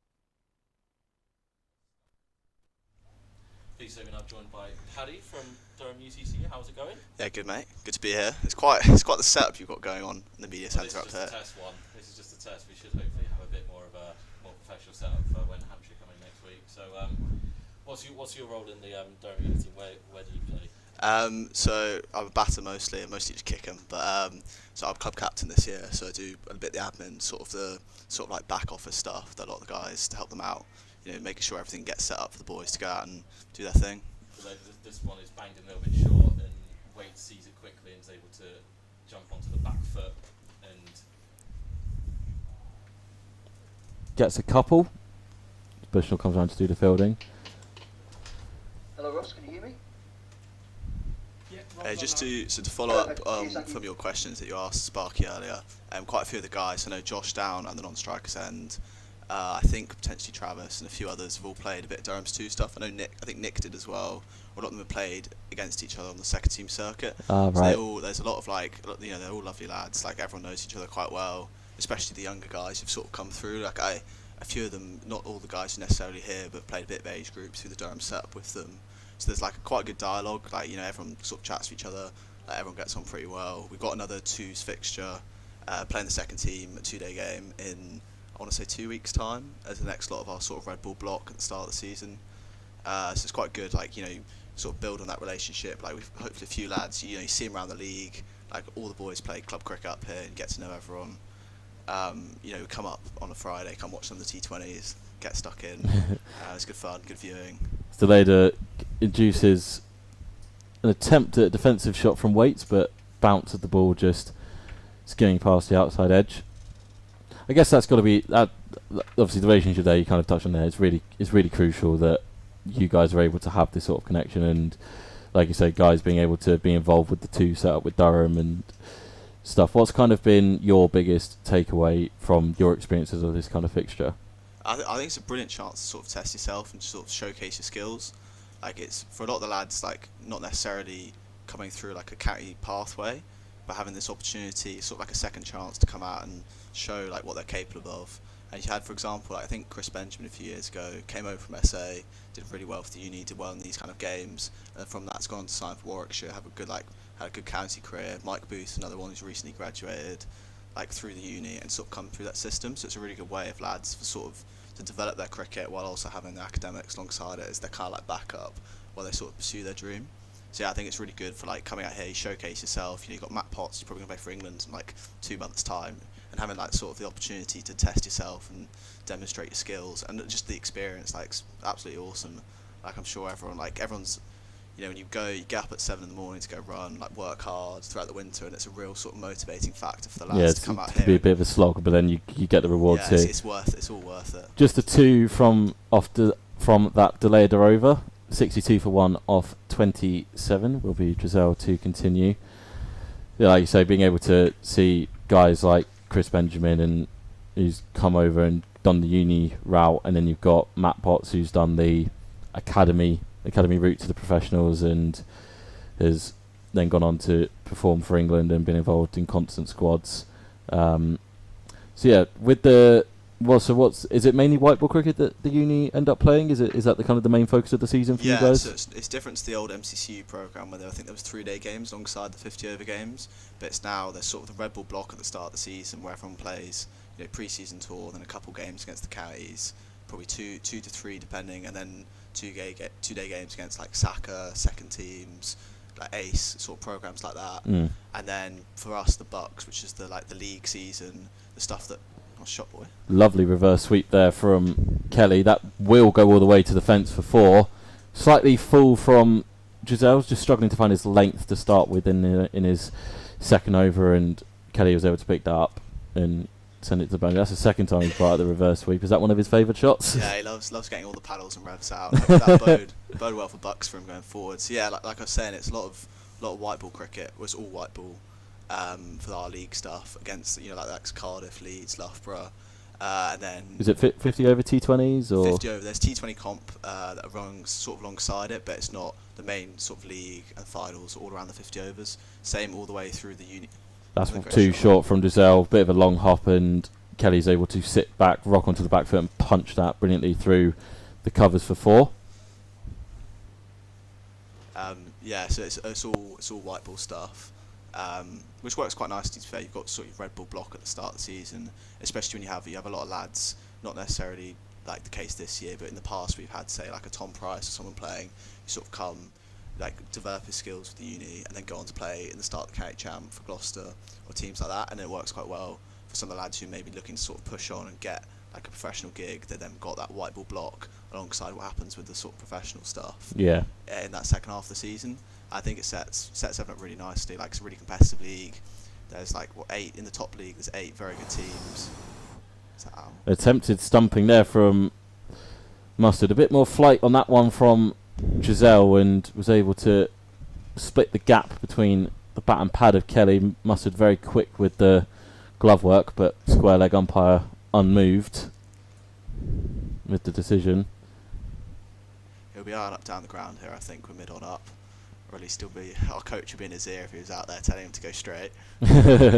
So what have been the messages from your coach then for this game? Because obviously, it is a little bit lopsided with the quality, but obviously you can still set yourself targets, you can still perform to the best of your ability. What have been some of those targets that you set as Giselle is in now? And this one's floated, it ends up being a full toss that Kelly gets a thickish outside edge onto and will get a couple.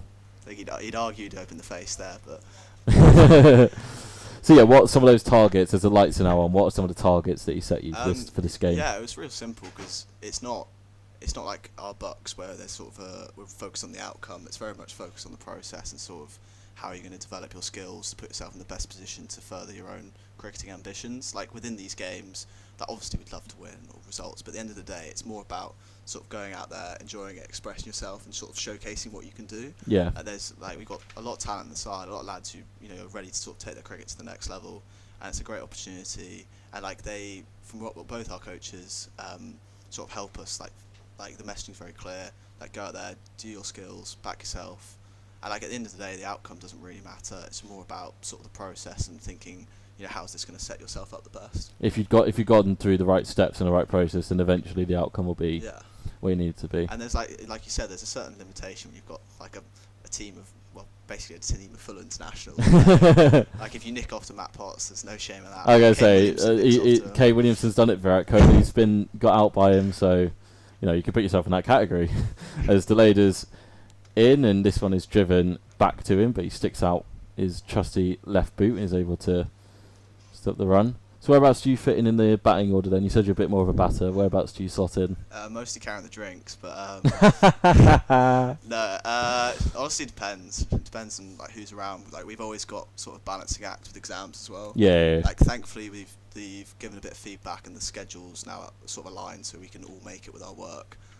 That's there used to be, nice. A bit of a nightmare when you'd be having an exam in the afternoon, people having games in the morning, stuff like that, and trying to balance it all. This one clip through mid-wicket, the lads will be a little bit easier this year, sort of to manage. It's quite nice. We've almost got our cricket block and a break where we can focus on our work, and then another cricket block. Yeah. And you can still keep ticking over with club games like the netball and other games at the weekend.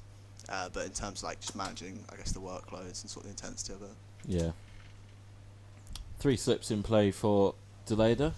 McKinney, Ackerman, and I think Matt Potts has backed himself to go in at third slip as he's in now, slightly back of a length, and just ran down into the offside by Waits for no run.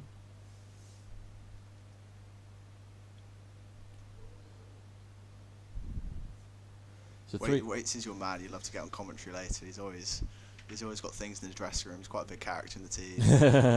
Like very, very funny guy, very charismatic. Like I'm sure he'd love to get on the mic. I have to see what the plan is. Delayed has started with 3 dot balls and he's in now, and this one's left outside the off stump. Got some very nasty looking clouds coming in from left hand side. I hope the rain is decided to stick away.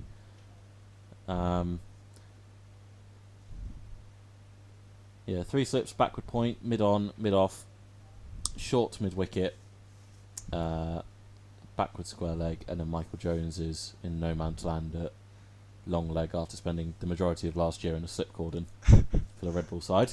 It's good from McKinney taking the captaincy, get himself straight in the grab. As this one is pulled brilliantly by Waits. I think it's Luke Rumson in pursuit, but he won't be able to cut it off before it gets to the boundary. Very well played by Waits. Slightly short from delay. It wasn't quite bouncer length, but was still on the short side, and Waits has got his eye in now. He's seen it. He's very strong off the back foot, Waits. Yeah, rock off the back foot and just... He's another one of our South African imports. Came through. I think he played along with Travis, the captain. Played a bit of Western Province age groups. Obviously, a lot of schools cricket out in South Africa was very competitive. Well, David Bellingham is obviously a Western Province lad for the Durham senior team. So yeah, that connection. There's a few Benji Boothie, JL quietly a South African as well. Yeah, we've got quite a few coming over.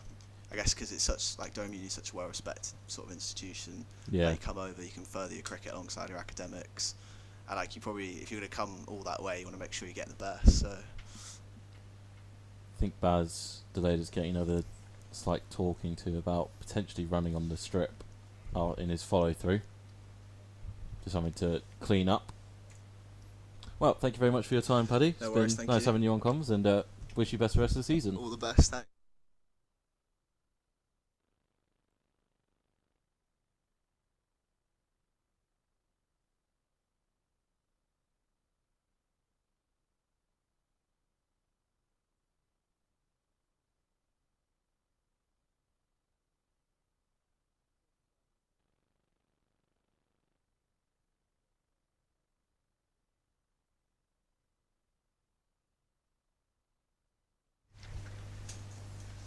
Ooh, it's kept low that. I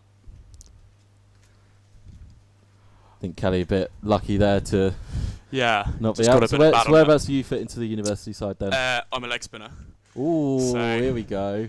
Yeah. When I play, I'm a little bit of a spinner myself. So Yeah, quite a bit too early in the season. Need a few months to defrost. yeah, this Weather's one. getting a bit warmer for the fingers. This one's a bit fuller from Giselle. It's just defended into the offside. But How do you get your bowling? How do you get your repetitions in? As Giselle's in, and this one again, Fuller, and then dies down on the pitch and just turned around the corner from the wrong. It's because, as you say, it's difficult in this time of year for spinners to get any sort of meaningful action. So we've just got back from Barbados on pre-season tour. Oh, So all right, you throw that one, Jesus Christ. obviously a bit warmer out there compared to here. So got a few overs in there, which was quite nice. What are the pitches like out there? Very sort of used, just rolled mud in a way. Quite dry and cracked.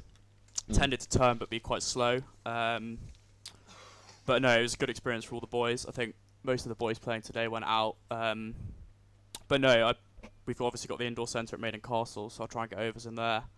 And I'm hoping at some stage to have a bowl in the grass nets today, albeit with hand warmers on probably.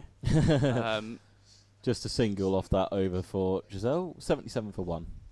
Yeah, no, I think Kelly's stuck in quite well after sort of him and Trav got for a testing period last night to Stumps. It wasn't too dissimilar conditions to what we've got at the minute. No, but with the lights on, and then you've got Ben Rain and Matt Potts. So I think yeah, safe to say I'm not signing up for that shift. No, I think the boys, it's always a challenge when you see Matt Potts was lining up on the team sheet for Durham after seeing how well he's done for England in the Test team. Yeah, wind started to pick up as well. One of the sight screen to our left-hand side is battling the elements at this time. I think potentially Durham looking at a ball change, and we're going to get a bowling change as well. Ollie Gibson into the attack for the first time. Scott Borthwick said had a good pre-season out in Zimbabwe with the seniors, and probably will be looking at another season majority spent in the twos, but as we get towards the One-Day Cup, he'll be soon thrust into the first team, and as someone in the background said, probably spending a fair bit of time on the club circuit as well. Here he is for his first ball of the session, and he's immediately on a short length, looking to just find his rhythm. So when it comes down to like your leg spinner, who did you look up to when you were first getting into cricket? Who was the guys that made you want to be a leg spinner, if there was any? I think definitely Shane Warne's the obvious answer. Yeah, I think from an English perspective, I've always sort of loved watching Adil Rashid bowl as well. But it's obviously it's a niche within the English game to an extent. There's not a lot. Matt Parkinson obviously we had up here last year, but like you said, there isn't an awful lot of them. Seeing more and more come through now, which is quite nice. But obviously English conditions, it's not brilliant towards the start of the season. But this one punched off the back foot, just be cut off inside the boundary by Deleda. But I think there's more and more of a market for it in white ball cricket, which is getting picked up, which is quite exciting. 50 partnership is up between Kelly and Waits off 98 balls in just over an hour spent together at the crease. I think Waits has been really good since he's come in. I think he's been quite proactive, and any sort of good balls that he can, he sort of drop and run. It's reflected in the strike rates. He's got 56.8 and Kelly 35.5. Obviously, he did have a testing period last night. Yeah. As Gibson is in and back up a length and just defended. Doesn't look entirely comfortable, Gibson. Just maybe feeling something in his follow through, but hopefully it's nothing too serious. Just trying to find a rhythm. So you mentioned Adil Rashid showing one kind of your main influences. Have you mastered the flipper yet? No, I haven't got a flipper. I've only got a leg and a googly really. I'll say the old one's a bit of natural variation here and there. If one goes straight on, I'll claim it's a flipper. Just sort of, yeah. Would you say most of your time is spent working on your white ball bowling then, as Gibson is in and again just defended by Kelly?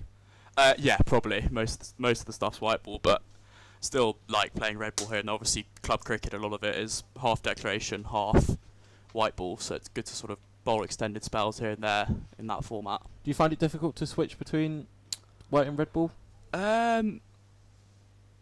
Occasionally, although I mean I'll probably tend to bowl a bit quicker in the white ball stuff, and then I'll give it a bit more flight in the red ball. Obviously pitch dependent and all, but yeah, it's usually with the club stuff. It's usually in blocks. I suppose it's not like the pro stuff where it chop and change quite a lot.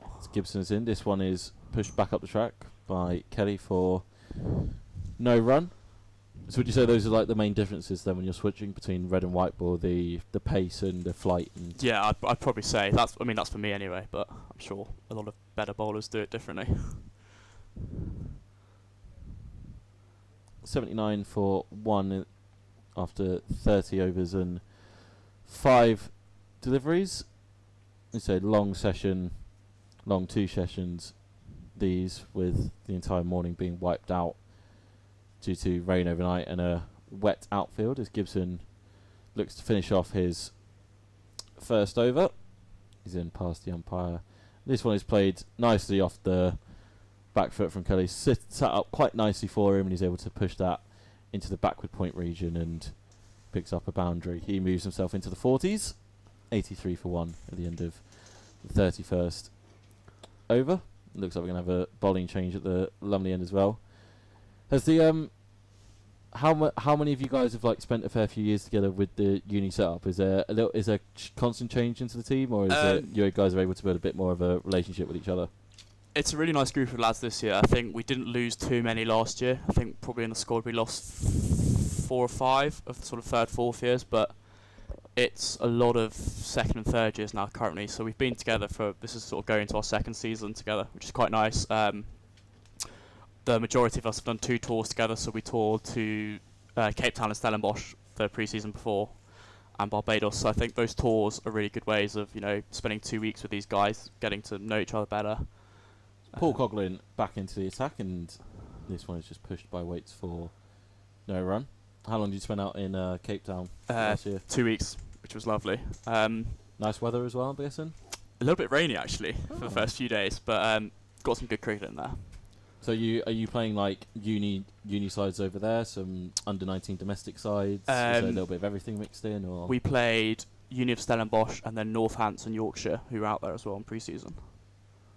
as Coughlin is in, slightly more venom in this one, and a quick single has been turned to the leg side, but ended up being a comfortable one in the end.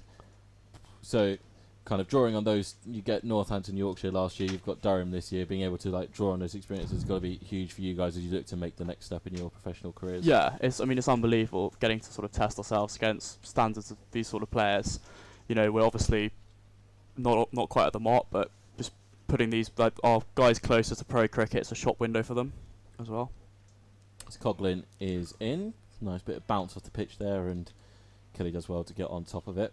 Just the 2 slips now. McKinney's taken one out. There's, I think, Baz Delayder who's doing the deep square leg duty.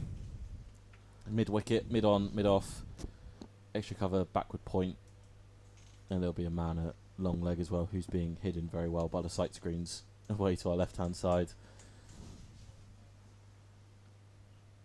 As Coughlin turns at the top of his mark, he's in now past the umpire, and again just turning to the onside for no run.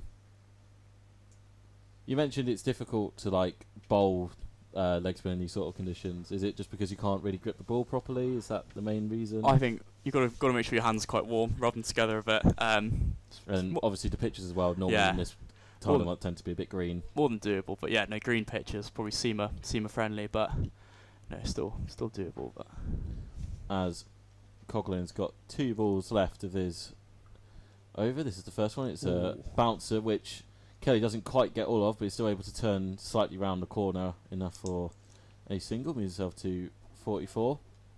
Feel like I should fit in a question about one of you. Who has the worst dress sense in your uni team? We'll finish on that one. Who has the worst dress sense? I've just been told to self-norm, which is quite harsh, but there's a few mixed styles. Andy Waits is probably up there. What sort of style does he have as Coughlin is in to finish the over? Again, slightly back from this one is played really nicely, and it will beat the despairing dive of Delayder. It will go for 4. Waits moves himself on to 26. He heard your yeah, no, that was a bit of retaliation to his dress sense. I know, mixed opinions. He'd say it was very good himself. It's not quite my cup of tea. Although again, my dress sense of sports kit the whole time probably isn't a lot of people's cup of tea. So I don't know. Well, you're given 2 names there. I respect that, even though you have kind of thrown yourself slightly under the bus. Throw myself under the bus there. Yeah, thank you very much for your time. No, thank you very much. Best luck for the rest of the season. Cheers, best luck.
typical live production, guys. We jump off commentary for 3 balls and a wicket falls. Ollie Gibson picking up his first wicket after 3 balls off his second over. Brings out Garantula to the Durham Uni 89 for 2. I'm very pleased to say we're joined by Vic, head groundsman here at Durham. I think we'll start with the logical one. What was the conditions like this morning? Yeah, somewhat testing, I would say. There was a lot of water around, both on the sheets and on the periphery of the actual square. Sound levels have just dropped. It's Gibson in, and this one is defended first away. Yeah, so there was a lot of water to move this morning. I was fairly certain that we wouldn't play before lunch, and I'm actually surprised that we managed to start straight after lunch. I believe the game at Headingley has been abandoned for the day, is it? Yeah, I think Headingley was abandoned without a ball bowled. Yeah, shame. As Gibson tries to make this one a wicket maiden, he's got 2 balls left, and Grantula defended his first one into the offside. Gibson in now, and this one's pushed off the back foot. He's pierced the gap nicely. He's off the mark. Second ball, Grantula, and this one's tied up just inside of the rope. So 4-2, and we move on to 91 for 2. Lovely looking shot that, wasn't it? Yeah, lovely. Real class. Got on the back foot and punched it through the covers. Terrific. Just saw it straight away. So, with there being like when you have days or when you have nights like we did last night where there is a lot of rain that falls, how early does the next day start for you and your team? Well, we tend not to start any earlier, to be honest with you, because there's no point trying to get on there whilst it's still raining. And again, what a lovely shot from Grantula. Another back foot punch through back point. This time he gets 4 as his reward, and he moves off to 6 off 3. Durham only 95 for 2. So it doesn't. So we'll start about 7 o'clock in the morning. That gives us 4 hours to get all the work done, which is ample, really. So, I mean, I know there are stories in the past, particularly around big matches, of people being in all night and sleeping under the covers and things like that. But I'm not. That's not quite your. That's not really my style. I don't see a lot of sense in that. When we get here, we start straight away 7 o'clock. We work hard, get things ready. We'll do as much as we can, and then it's very much down to the umpires as well. When the umpires get here, they're in charge of the game, and working with those guys as a team. Obviously, we're keen to see as much cricket as we can. I mean, it's been great. The last 2 days have been awful for cricket, to be honest with you. It's so cold. Coughlin's in. This one is full and defended. It's been damp. It's really not cricket weather, whether watching, playing, or being involved in the game. But this is what we're here for. This is what we do, and this is what we want to do every day. We just wish it was probably 20 degrees warmer than it is now.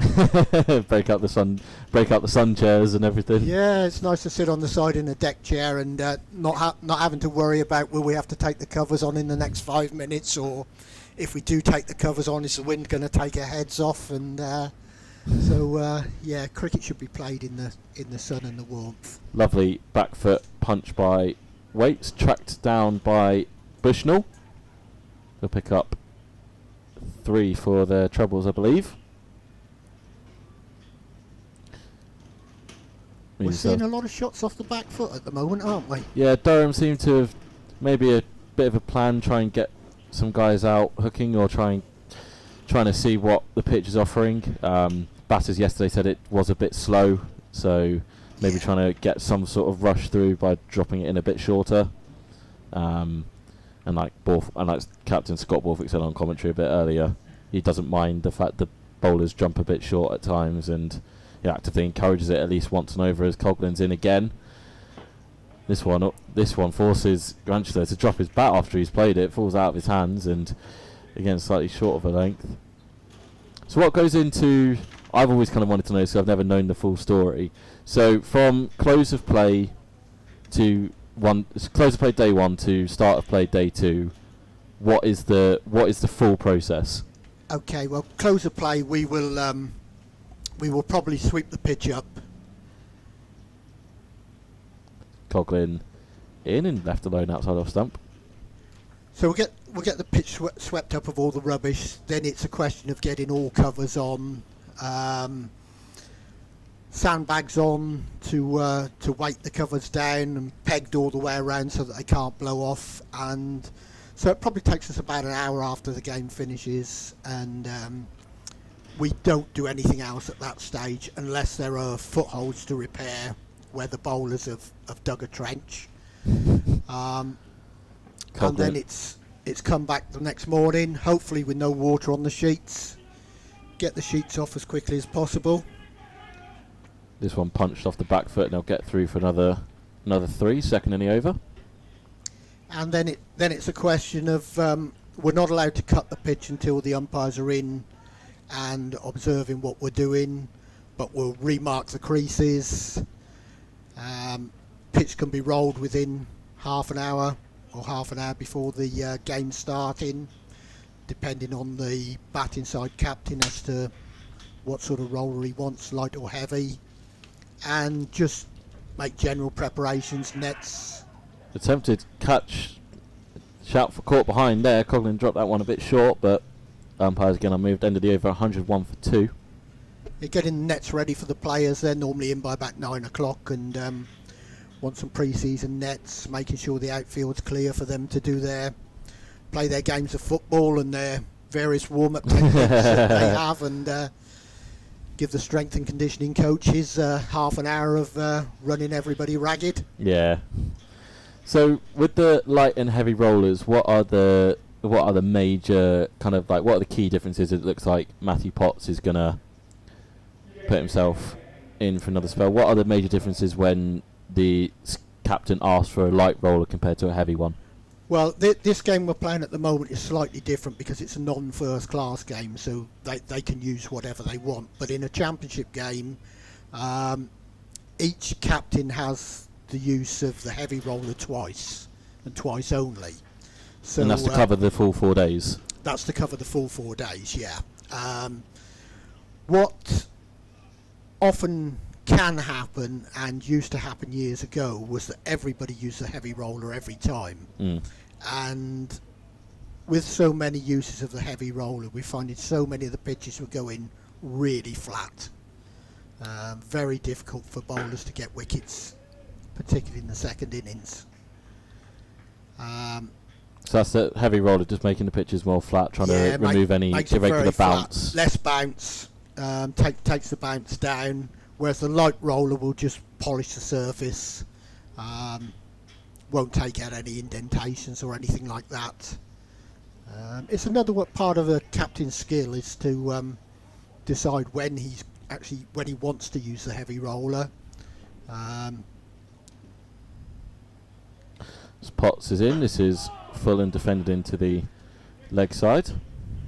And that can depend very much on how the game's going. If you've got a good first innings lead, do you want to use the heavy roller again and make the pitch flatter so that the opposition may bat better second time around? Or do you want the light roller? Or do you want the light roller, hoping that the pitch is going to just maybe break down naturally or deteriorate a little bit? But it makes the captain think. And then one thing I've also been interested in, when you're asked to prepare a wicket for a county championship game, do you get is Ryan Campbell in your ear saying we want this kind of ideal, we want a mixture, or how does setting up a wicket for a county championship games work? Because obviously you can't just prepare it like 2 days in advance. I presume there's a bit of a lengthier process to it. Yeah, it's about a 2-week process to make a pitch. I'll come back to that in just a second. Potts is in now, and he's induced a bit of a dap down to vacant third man, just wide of third slip, but very well flipped back up inside the rope by, I believe, Ben McKinney's made the long run down there alongside Colin Ackerman. Another pair added to the score. So I've been very lucky in my time at Durham in that most of the captains, coaches I've had have said just make the best pitch that you can for the game. which isn't necessarily the case in a number of other clubs who want to have either want the best for their particular attack or what they think is going to suit their team. Right. Okay. To give them a chance of winning. Ryan actually has been very good since he came in.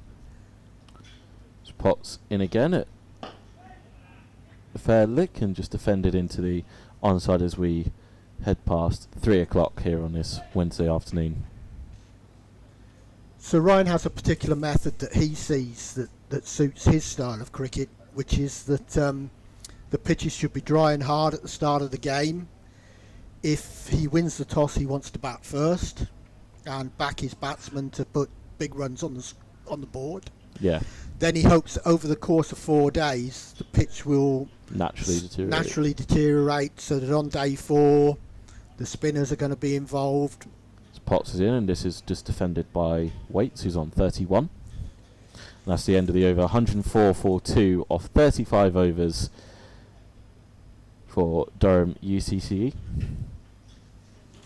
And before last season, I'd never really seen a spinner involved in any cricket here at Durham. But Ryan is adamant that he wants spinners to be involved in the game.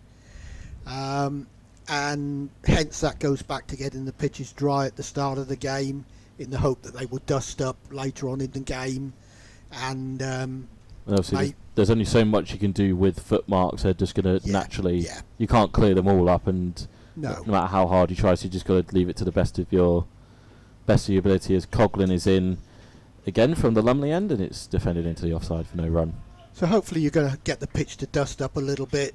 The odd ball might start to stay a bit low and creep through, and if the opposition are batting last, well, that gives you the best option of winning the game that way. But I mean, that's just using home advantage, which I think most people would want to do. Coughlin steams in again, slightly fuller and just defended by Granchler. We can tell a little about, do you have like a preference for a pitch to create, or is it just when the head coach tells you make the best pitch possible? Is that kind of ideal for you as head groundsman? Yeah, I mean that's ideal for me as head groundsman. Paul Collingwood was fantastic. Paul Collingwood would just come to me and say, look, just make the best pitch that you can and I will back my bowlers to bowl the opposition out. Slightly shorter ball there from Coughlin, and Granchler drops his bat and sways out the way. And I mean that was absolutely ideal. So didn't really put any pressure on me at all. And I mean I've been very lucky that way. I've never really had people that put a tremendous amount of pressure on.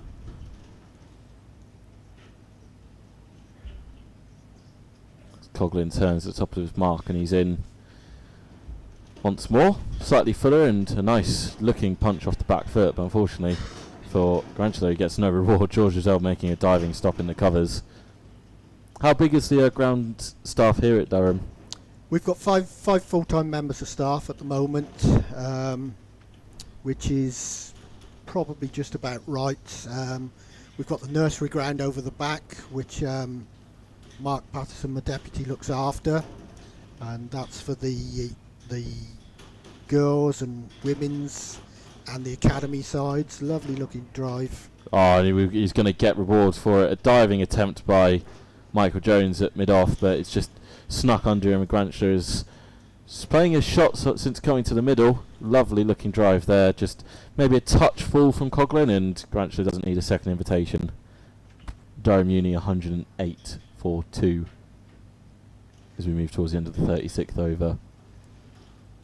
Are there any major differences when trying to prepare a strip on wicket on here compared to the nursery ground? No, it's all pretty much the same wherever you do it. I mean, each ground will have its own characteristics.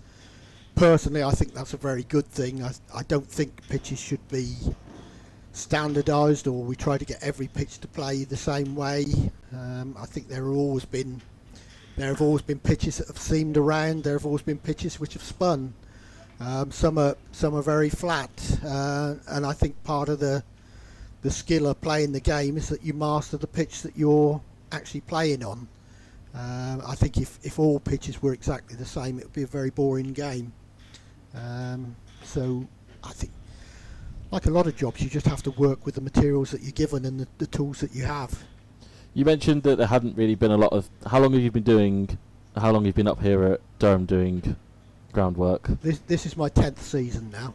And you'd mentioned that there had been little to no spin kind of that you've seen. Is there any particular reason for that? Is it just because of the weather conditions that we have? Does that play like a major part, or is it just how sides have been set up? Or I think over the course of that time, this square and the pitches that we're playing on have changed a great deal. I think there's little doubt about that. When I first came here, the pitches were, dare I say, a little bit lively.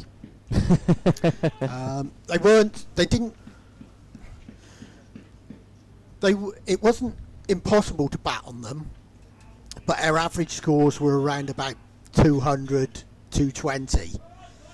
There wasn't a lot in it for... It was very, very much a case of the seamer would run in.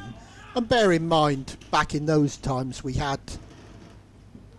This one's in from Potts, a very good take from Mustard down the left-hand side. Very energetic, and then you remember he's 17 years old, so... Of course he is, but you were saying about the... Yeah, back in those times we had some great seam bowlers. I mean, we had Bunny Onions, Chris Rushworth, you'd get Woody playing quite often, Ben Stokes playing. I mean, we had a really good seam attack, so there wasn't necessarily a need for a lot of spin, because those guys would just run in and the ball would go either way. They'd make it do things. Yeah, so there wasn't the need for spinners. Right. I think that's changed over time a little bit, possibly because of the work that we've done to the square, possibly because we try to make pitches a little bit different now, a little bit drier, a little bit harder. This one's tucked away by Waits into the leg side. Should be a couple, and they do comfortably come back. I think it's Bushnell who's been stationed out in the deep. But traditionally sides were coming up here. We weren't playing a spinner, and so they knew that the seamers were going to do the bulk of the work anyway. So a spinner was a bit of a luxury. So I say it was really pleasing for me when I met with Ryan at the start of last season, and he said that he was adamant that he wanted spin to play a part in our games. So Potts is into Waits, and this one's just tucked into Drizella short mid wicket. Got just the two slips now in for Potts. A backward point, a mid on, a mid off. So man at leg slip. I think that's Paul Coughlin who's been stationed there. And then Bushnell is out at deep backward square. Michael Jones is still down at long leg in no man's land. As Potts turns at the start of his mark and is in, and this is Waits is well in behind it for no run. This might be a bit of a slightly odd question, but is there a sense of excitement amongst you guys as ground staff with Durham being back in Division 1 this year that, you know, is there any change in the approach there? Is it still just exactly the same? I think probably we will start off exactly the same, and I'm very hopeful that things continue the way they did last year. We had 7 home games last season in the Championship and we won 6 of them, so things seem to work there, and hopefully the same will be the case. This one is short again from Potts, but there is no man under the lid at short leg yet, so he's searched. Another wicket goes on. Durham Uni 110 for 2 after 37. Now hopefully everything will be the same again this season, but in saying that, I have to say that this season we've had a very, very bad winter weather-wise, and we've got a heck of a lot less grass on our square than we had last year, where I would say at this point in the season we were in ideal conditions. This season we're a long, long way short of that, and that may well have an effect on the pitches going forwards.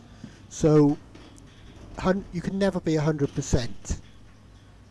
Coughlin continues from the Lumley end and just defended by Grantler back up the track. What were the challenges of when it was? Am I correct in saying there was a period of hybrid pitches here at Durham where it was? We did have 2 hybrid pitches put in. Yeah. As most of the counties have done, and hybrids can be used for championship matches this season for the first time ever. So Coughlin in, and this is turned away leg side to deep backward square for a single. It'll be interesting to see how those hybrid pitches go and what the sides think of them. It's still very early days for hybrids. We, as I say, we had 2 here, one right in the middle of the square and one on the edge of the square, and we were quite happy with them. But we did a lot of work 3 or 4 years ago. Coughlin in, this one is full, and Waits is just defending this one up the track. Where we stripped the top off the whole of the square across the entire length of the square and remade the square so that we were finding that any water we had was sitting in the middle of the square because our levels were all over the place, so water didn't flow off of the square. So we had to get a gradient across it. And with the hybrids in, it would have meant that we would have buried them anyway. So we actually ended up digging them out, and we haven't really missed them so far. Coughlin is in, and this one is again short and just pulled out by Waits for a single. Do you envisage Ryan potentially asking for a hybrid pitch to be prepared, or are you expecting it to be mainly just the natural wickets this season? I think at the moment it will certainly be natural wickets for this season. What happens with a hybrid pitch is you have a machine that comes in and it stitches a lot of fibres all the way across the pitch, so that Coughlin in, this one's full this time, but still able to be tucked away down to long leg. It's Ben Rain doing the duties this side. So it's actually 5% of the pitch is fibre, which holds the natural surface together quite a lot more than just the natural surface. Still got 95% grass, but and that takes probably 2 or 3 months for it to be usable. So this one is short and a little bit wider from Coughlin, and still just defended by Waits, and that will bring 38th over to an end. 113 for 2.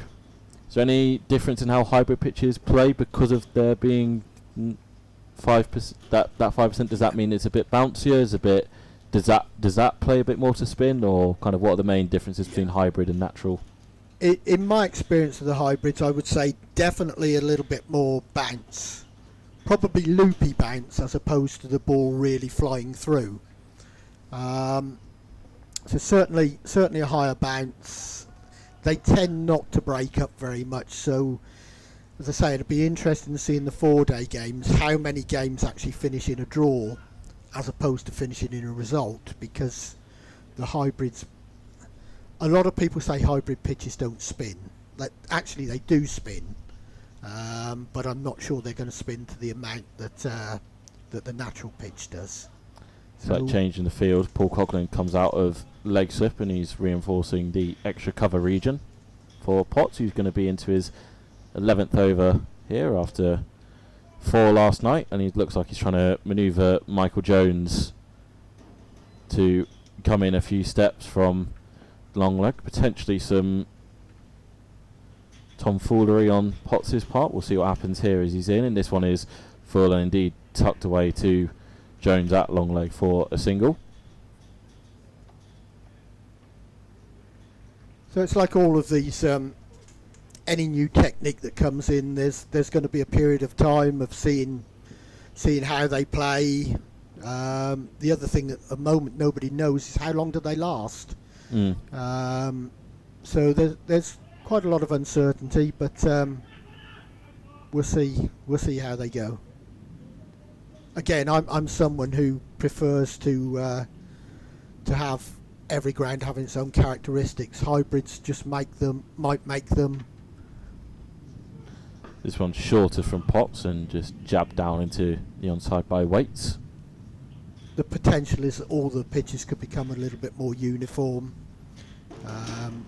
which I'm not sure if that's a good or a bad thing for the game. What's happened a lot with hybrids since they've been used is that they've been used for one-day games, which is great because all you want in a one-day game is a pitch which is flat, comes onto the bat, and runs can be scored.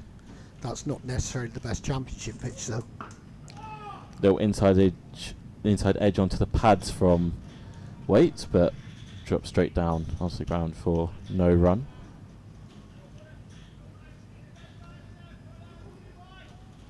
Just the 2 slips. Still backward point. Coughlin's gone to now traditional extra cover. Mid on, mid off.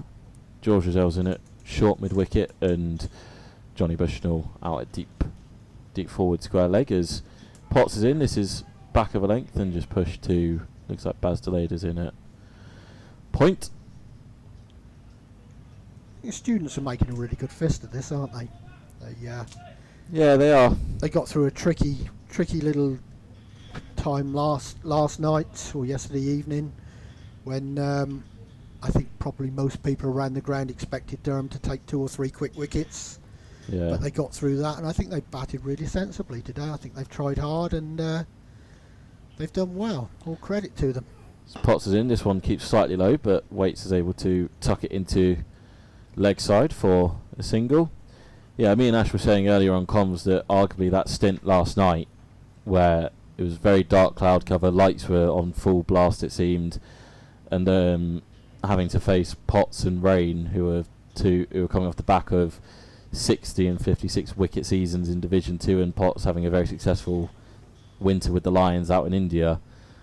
I'm not sure who I'd want to face least out of those two. So, yeah, full credit to them. Obviously, it's a huge opportunity for them to showcase that with some of the students coming on saying those words to that effect as well, as Potts is in to finish off the over, and this one splits up off a length, and Granchlow does very well to get in behind it, and that is the end of the over.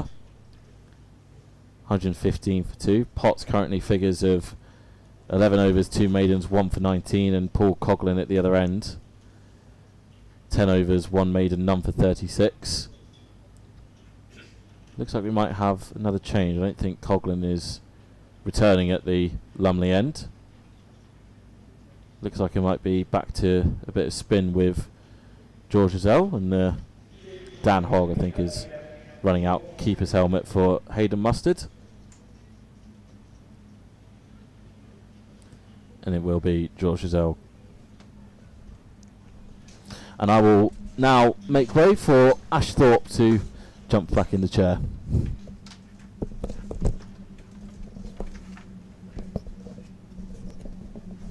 Bit of a marathon stint there from Rob.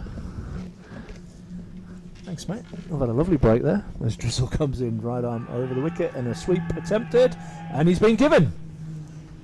Batsman doesn't look best pleased with that Vic, but Waits is on his way. LBW to Drizzle. I'm tempted to say I'm not surprised. I'm probably not in the best place to see, but yeah, it's a wicket. We'll take any wicket. Absolutely. Bowling change has worked, and another wicket for spin, which will definitely make you happy, mate. Absolutely. So particularly in March. Yeah, absolutely.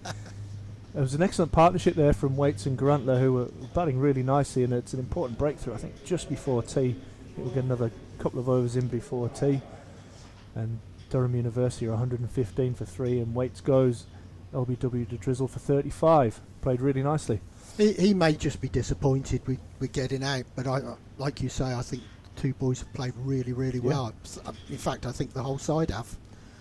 I think credit to them and credit to their coaches. They must be delighted with the work they've done over the last couple of days, and actually to be able to get out on the field and get some time in the middle. Absolutely. I was talking to Mel Betts, which mentioned earlier on commentary, and he was kind of saying the goal for them was to bat 65 overs, and they're well and truly on their way there. They'll be disappointed if they don't do that now. Yeah, absolutely. As Schaefer is the new batsman to come to the crease, left-hander. went out and had a look at your handiwork this morning, mate. Pitch looks really good for this time of year. It's pretty firm. Yeah, I'm really pleased with the way the pitches have come so far for practice and for this game. We've had a horrible winter. Yeah, I've seen it underwater the square for most of it. A couple of weeks ago it was just so wet and you're thinking we're never ever going to get pitches dry, and believe it or not, on Sunday I was actually thinking I'm going to have to pull the hose pipes out soon. Wow. So yeah, to be honest, I think this pitch is probably ideal for this type of game. It's flat, it's slow, it's going to give the batsman a chance to get in, and also it's going to give the bowlers time out in the middle to get some overs into their legs. Absolutely perfect. Which is for what this it's time of year. not really about winning the game. Drizzle right arm round the wicket, and Schaefer's off the mark with a little tuck into the leg side, and he'll settle for one there as McKinney comes round and does the fielding. Yeah, well, Scott Borthwick was on earlier and he said exactly the same thing. You know, this is about going and getting, like you say, miles in the leg for the bowlers. They've had a bit of a disjointed winter where they've been indoors, they've got the luxury of going to Zimbabwe, and then they came back to some brutal weather and were stuck again inside for a little bit. So yeah, there's going to be far more testing periods ahead. Absolutely, as Drizzle comes in and bowls this nicely on a length, and Grantler defends this dead to his feet. And no run. 116 for 3 as we approach the tea break. Lights are still on. Pretty hefty breeze out there, which has been blowing hard after the lunch break. As Drizzle comes in, and this is tucked away into square leg, and Grantler will pick up another single. 117 for 3. Grantler moving on to 18. So yeah, championship game next week. Championship game next week. Which pitch are we on? Are we on 6? We're on 6. Pretty much straight in front of us at the moment. It's nice and hard underneath. Just letting it bake off in this lovely sunshine at the moment, and yeah, hopefully we'll be good to go next Friday. I'm really looking forward to it. And this one's defended by Schaefer off the back foot, just down the pitch for no run. I think what I'm more interested in is actually seeing what the Durham lineup is going to be. Yeah, we've mentioned this so many times that Ryan Campbell's got a prescription for ibuprofen and paracetamol. As the lights are actually being turned off here, maybe the light good enough as we move towards the tea break. As it's 117 for 3 at the end of that successful over for Drizzle. He has 1 for 16 from his 4, and we'll probably get time for one more over of Matthew Potts here from the Finkel end.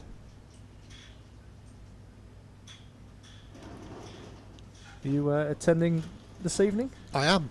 I'm really looking forward to it. Actually, I've just been talking to Sam Blacklock outside, and I think last year's event was probably the best.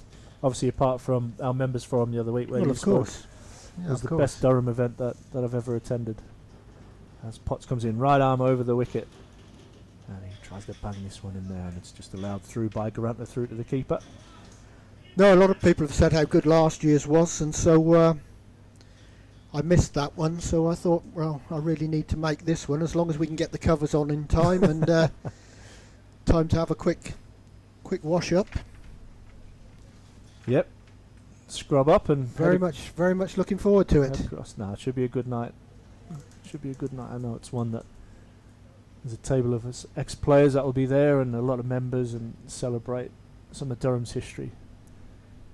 As Potts comes into bowl again, right arm over the wicket. This one's straight, and Grantler times this nicely off his legs, and that's some indifferent fielding, shall we say. Maybe somebody tired and stiff, as Drizzle comes out and collects someone, and Grantler will collect 3 and move on to 21, and the score under 120 for 3 as Ben Rain there, the guilty man, as he's tried to get down low to his right, and he's got that many layers on that it's probably quite difficult to move well. The problem is diving out there, you're probably going to come up absolutely plastered in mud and soaking wet, so it's not a great idea to dive at the moment, to be honest with you. Somebody else chase it, maybe, was his thought, but yeah, he might need to change the whites. Notice Bushnell's whites are in need for the laundry, as he likes to slide all over your beautiful outfield. Well, that's okay for Johnny. He's a young man. we can take that. He's been exuberant, but I'm not sure Ben needs to go diving around like that. And Potts is going to come round the wicket to Schaefer. Schaefer's on 1. He comes in now, and this is defended nicely out into the offside. And I think, like you mentioned, I've been really impressed with the temperament of the Durham University batters. They've made the Durham bowlers really work hard, where sometimes we've seen that, and this is no disrespect, is that the professional cricketers actually have a big say in what's going on, but the university batters here are playing really nicely. No, full credit to them. They've played really well. I'm very impressed with them. And Potts. Again, right arm round the wicket to the left-handed Schaefer, and he bangs this one in. Schaefer has a little flirt at a hook shot as it carries through to Mustard behind the stumps. Do you know, I think if I were being critical of the students batting, that would be the only area where I think they possibly let themselves down, is dealing with the shorter ball. Yeah. Probably the bowlers maybe a little bit sharper. Yeah. Coghlan was coming in earlier on. Potsy, obviously, if he hits that length, he can be quite sharp. As Potts comes around the wicket again. This one's defended out into the leg side. But Yeah, I was mentioning earlier there that the difference in height and pace of the Durham bowlers compared to the Durham Uni attack yesterday, which was just sitting up, and obviously Ackerman is in some form, and hopefully that continues next week. But he was looks a very good signing, doesn't he? Yeah, I've watched him bat in the nets indoors, mate, and he hits the ball as hard as anybody I've ever seen. Yeah, I'm looking forward to seeing our batting lineup this year, because I think we've got a heck of a lot of talent there, and if we got on a nice flat one with the sun shining. Oh yeah, you in the deck chair. Me in the deck chair. As that Potsy will suit comes me, in. cup of tea. And I think, is that tea? That looks like yeah, tea. The batters are heading off. So Durham University are 120 for 3 at tea. Grantler 21 not out, and Schaefer is on 1 not out. And we're going to have a little break there. Vic, thanks very much for giving up your time, mate. And pleasure. Time to go and do a bit of work now. Yeah, back out there for you. Good on you, mate. Thank you. Cheers. We'll be back after the break.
Welcome back for the evening session. Day 2 here.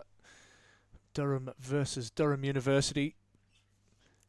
And it looks very, very chilly out there. And as Ross, our tech guru, can attest to, the wind is absolutely howling out there. It's been trying to sort the camera out up the Lumley end so we don't get seasick. But unfortunately, it's the best that we've got, unfortunately. And we're going to have Ben Rain coming to bowl from the Lumley end. Right arm over the wicket to Grantler, who defends this out into the leg side for no run. Yeah, some cloud building up. And as I said, that wind is really, really strong. Durham fielders all with hands in pockets. That is because they're full of hand warmers, no doubt. As Durham look to try and get some more miles in the legs of their seamers. We might see some spells from different bowlers this afternoon or this evening as rain comes in again. Bowls nice and straight to Grantler for no run. 120 for 3 the score.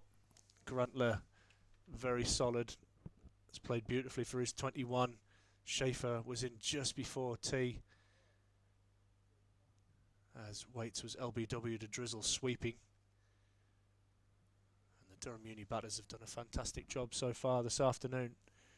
And I look to continue that here in the evening session and make Durham suffer in the cold out there. Ben Rain again, right arm over the wicket, and Grantler flicks this one away out into the leg side for no run. Definite plan of bowling nice and straight at the stumps of Coughlin and catching at a very short mid-wicket. Just the 2 slips now in place. Captain McKinney and Colin Ackerman keeping Hayden Mustard company behind the wicket. Then we have a point to cover a mid-off. Looks like Dan Hogg's out there now at mid-on. Another tall frame. Coughlin then around to square leg where Deleda is, and we have a fine leg in place also as the sun now tries to break through. The lights are off as rain comes in again, nice and straight, and this is pushed to mid-on where Hogg does the fielding. Brilliant to hear from both Scott Borthwick, a few of the uni crew in as well, and then Vic. I just love listening to Vic. Had the pleasure of spending 20 minutes in his company at one of the members' evenings a couple of months ago, and it was absolutely fascinating the way he talks about the ground. As rain comes in again, right arm over the wicket, and this one again is pushed to mid-on for no run. 120 for 3. Here is Durham.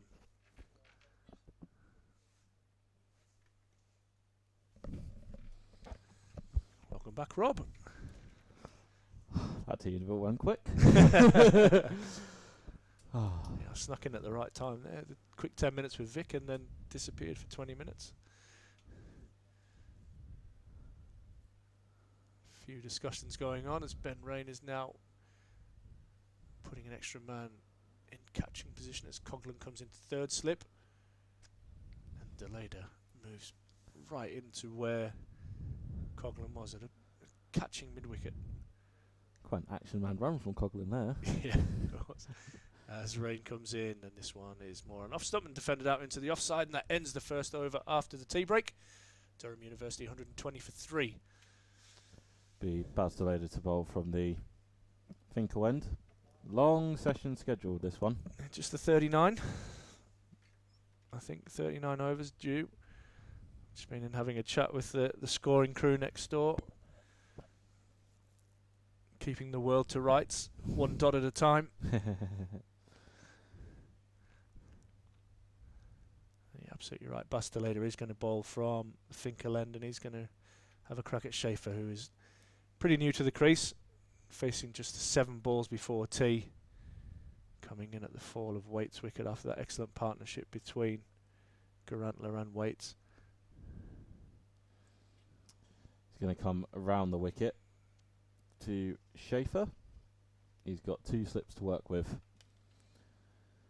He's in now and bowls and starts down the leg side. It's a good take from Mustard. behind the stumps. Been impressed with his keeping today. He's done really well.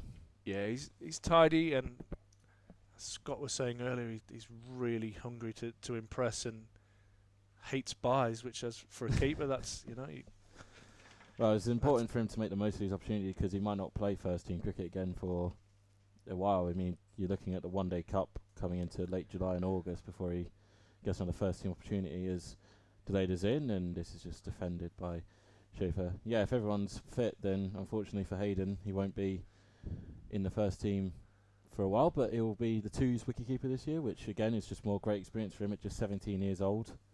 Everyone has to start somewhere, and the fact he's going to get a lot of opportunities to play a good amount of cricket this year. And as I said, when the One Day Cup comes in, he'll be firmly the man in possession of the gloves behind the stumps for Durham, and he's waiting for this delayed delivery that's never reached him, is pushed into the leg side for no run. Don't think Matthew Potts has retaken the field. I think he'll put his feet up now for the rest of the day. I think he's done his bit. Obviously ECB as well, watching his workload, and he has a certain over target to reach, and as expressed at the start of the afternoon session, with Hampshire looming large next Friday, there's no need to run one of your prized assets into the ground too much.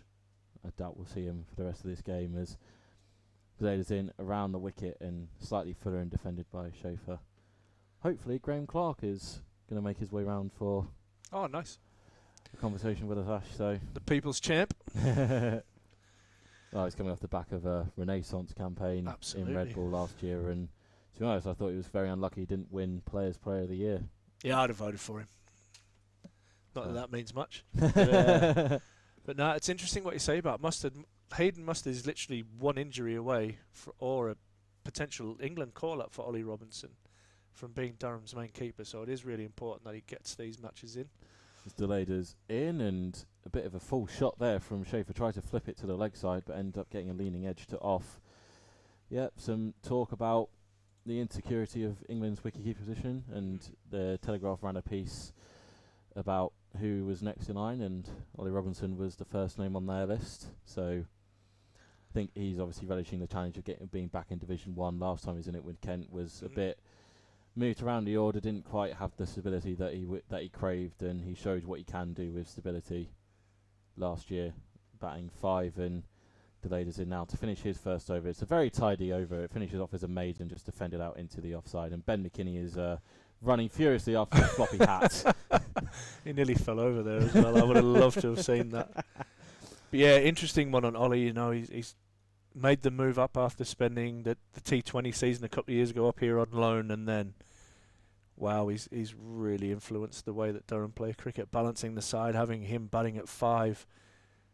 His attacking nature, and he's been more than tidy behind the stumps, and no doubt reaping the rewards of his success. And hopefully it is the latter, that he does get that call up and not the injury that maybe leads to more opportunities for Mustard. Disregard everything I just said about Matthew Potts. He is back out on the field. Mate, that's probably because the coaches were sick of him sitting up on the balcony.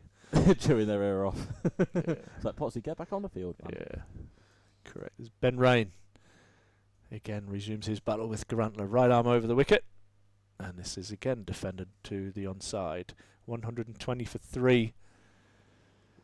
Yeah, Durham Ollie as University. well obviously presented a huge upgrade in the wicket-keeping department when he joined Durham. That was a missing piece for them, and Ollie being able to come in and have, like you say, that consistency. Didn't miss a Red Bull game for Ryan Campbell's side last year, and there were a few innings that stood out to me that I'll quickly touch on after Ben Rain tries to get Garantler out here.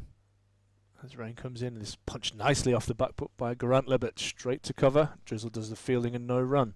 There was one at Gloucestershire down in Bristol. Yeah, outstanding. Him and Clark, he wasn't came in second inning, first and second innings, I think. Second innings in particular, Michael Jones, I think, was already on a century, and Ollie came in and proceeded to score the second fastest half-century and first-class half-century for Durham. I think only just behind Phil Mustard himself. So that was one of them for sure. Just completely took a game away from Gloucester and set up an early day 4 victory. As Rain comes in again, and again, nice and tight in defence by Garantler. Leicestershire as well away. Him and Clark, I think. No, he ran. Is that where he barbecued Clark? Yeah, I think he barbecued Clark in the 100%. 90s, and I think safe to say Ollie's debit card was used for the pints that evening. No doubt. But yeah, just he's a great guy as well. If you ever he's more than willing to have a chat, and everyone obviously loves their cricket, but the nice guy to be around. He's lovely to talk to, and yeah, very happy for him after making that move. And Garantler is beaten this time outside the off stump. I think it died before it got to Hayden behind the stumps. Getting closer and closer, the men behind the wicket. And Vic says he admits, and rightly so, at this time of year, that he hasn't got the pace in this pitch, and expects that. But, geez, it's been a good wicket for both teams to bat on, considering we are still in March. Yeah. Dan Hogg bringing more layers out as the 12th man, getting ready with his bobble hat on, as Ben Rain again approaches from the Lumley end and is right on the money to Garantler. Battle of wills this between the two after tea. Fended out into the offside for no run. And yeah, it looks like it's going to be another.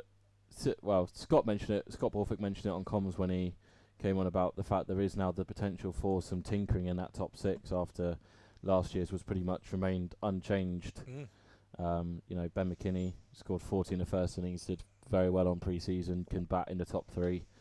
Obviously, you mentioned earlier Michael Jones is coming off the back of a couple good seasons. As Rain comes in, and this one's again defended out into the leg side, and that'll be another maiden after tea. Durham University still on 120 for 3 with Garantler on 21 and Schaefer on 1. Colin Ackerman, he can bat 3, 4, 5. Yeah, there's you've got versatility, isn't there? David Bellingham's just come back from South Africa. He's been in and around the club today, so after another phenomenal season from him last year, you think he's primed to hold on to that number 4 shirt. You've got Scott Borthwick, club captain, who was instrumental in leading the side last year. Alex Lees as well. Always got an eye on that England call-up in case anything happens. So, there is that competition for places this year in the batting as well as the bowling, which is obviously, as we mentioned earlier, the headaches. It's a good headache for Ryan Campbell to have. Absolutely. I think you prefer the batting headache over the bowling one at this point. As Delayder will continue around the wicket to Schaefer, 1 off 13, and Delayder's in and just defending into the offside for no run. I think the umpires might be just hinting to get the lights back on here as there's a bank of cloud away to our left over the members' pavilion. To darken the skies a little bit. We have Will Gidman and Graham Onions well and truly wrapped up down in front of us. Bobble hats. Bobble hats, jackets, the lot. I know Delayder's got underlayers underneath his playing shirt. Yeah. As he waits to start his run up. He's in now around the wicket to Schaefer, and this one again is just defended out into the offside. It's Bushnell at backward point. I think we're going to see, over-listening in the huddle, I think Bushnell will be getting a spell this evening. Yeah, you would think so. He's, I know he impressed. And as I club say that, cricket, he's going through stretches. Yeah, bowled quite well for Scarborough out in Western Australia in his winter.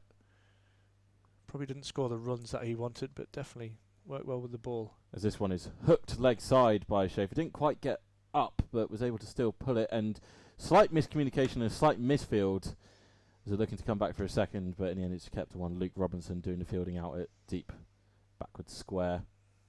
Schaefer moves on to 2, 121 for 3. Another left-hand combo. I do feel sorry for Michael Jones at this point, having to do long leg to long leg. Might keep him warm.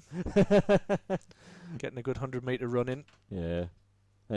Obviously with the change-up, I think he does mid-off when bowling, when Rain's bowling from the Lumley end at the minute. So it's not he's having to do the full diagonal across the square. But fine leg to fine leg. That's normally when you upset the captain.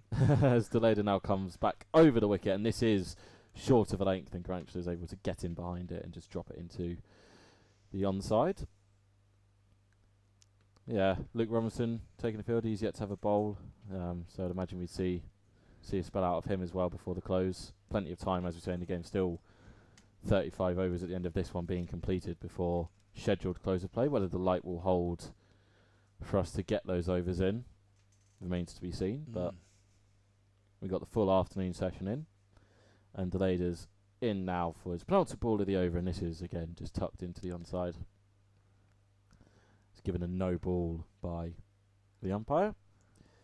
Did seem to have a couple words with Delayed just before tea about slight overstepping, so still trying to find that rhythm after some T20 stints out in Dubai and the UAE. Wonder if he wishes he was still out there in some nice, in some nice 25 plus weather. He's in now to bowl again to Grantler, and this one's fuller and just blocked out into the offside. Yeah, Ben Rain saying just before the start of the session that the pitch isn't doing an awful lot for the bowlers out there, so your 9 and length and then trying to mix up with the odd short ball. We did see that. I think Coughlin was quite effective with his short ball tactics, just a little bit unsettling the batters. And I don't think Ollie Gibson's on the field. I mean, I think Lou Robinson's on for him as very blustery wind there. Probably put Delayed off. It's now probably coming more across the ground. Always a potential as well. Colin Ackerman for potentially turning the arm over a few times before the evening's out. Maybe try and get used to the square here as Delayed is in, and this is full and driven brilliantly, and it's a misfield in the covers by I think Paul Coughlin, and that will be punished. He'll go all the way for 4. A lovely shot off the back foot. Gets what it deserves eventually, but Coughlin will be mad at himself for that one. Yeah, put that one down to the cold. I think he nice flowing drive from Grantler, and then he was like, oh, do I have to? He's just put his hand up and apologised there, Coggers. He'd be disappointed, but yeah, understandable on a day like today with the temperatures probably around 4 or 5 degrees, and then you've got the wind chill to throw on top of that.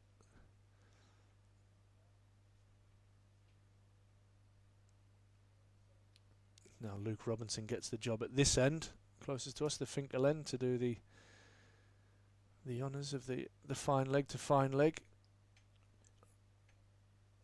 Do you reckon that's least experienced first team member? I don't think he played a first team game in the Red Bull side last year. No, not yet. Made his bow in the T20. I think here at home. He did. Team temporarily escapes me. Can't quite remember who he. I can't remember either. I'm sure I presented him his cap as well, and I can't even remember. He did pick up a clean bowled in that game. As rain comes in, was it Leicester? Maybe no, not sure. Yeah, that one's defended out into the leg side. Obviously, a nice. Again, as we mentioned with Ollie Gibson, and as Scott said it, for these young guys to get away on pre-season. You mentioned Bush as well, playing out club cricket in Australia.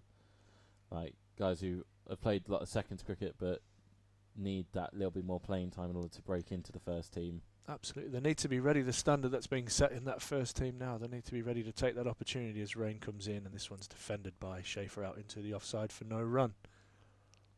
Ben Rain looks like he's just concentrating on hitting good areas here, being patient. And of course they'll have another international bowler to learn from when Scott Boland arrives in the northeast late this week. Absolutely. Yeah, he'll be here ready for the championship opener next Friday here at the Seat Unique Riverside as Durham take on Hampshire. Hopefully a good crowd in. Hopefully it's a bit warmer than she is today. But yeah, the die-hard fans up here, they'll be here in numbers as rain comes in, and this one again is defended out into the offside where Delayed trots around and picks the ball up, and again no run. 127 for 3 with Grantler on 29, Schaefer on 2, and Rain halfway through his 11th over, so he'll be happy with his workload today, getting a few overs under the belt. It'll be interesting to see the team that takes on Yorkshire on Sunday, whether some of these guys will get to back up and have another spell. in that 2-day game at Headingley.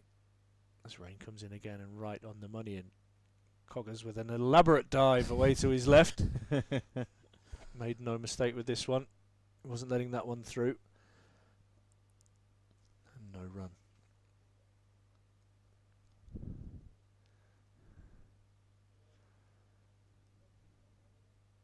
Yeah, just the 7 runs to start after a very tidy start to the session. As Ben Rain now puts deep square in place, so Ben Rain might be the first one board with hitting a good line of length. And as this one is just back of the length and tucked away nicely into the leg side for a single by Schaefer, moves him onto 3 and the score onto 128 for 3.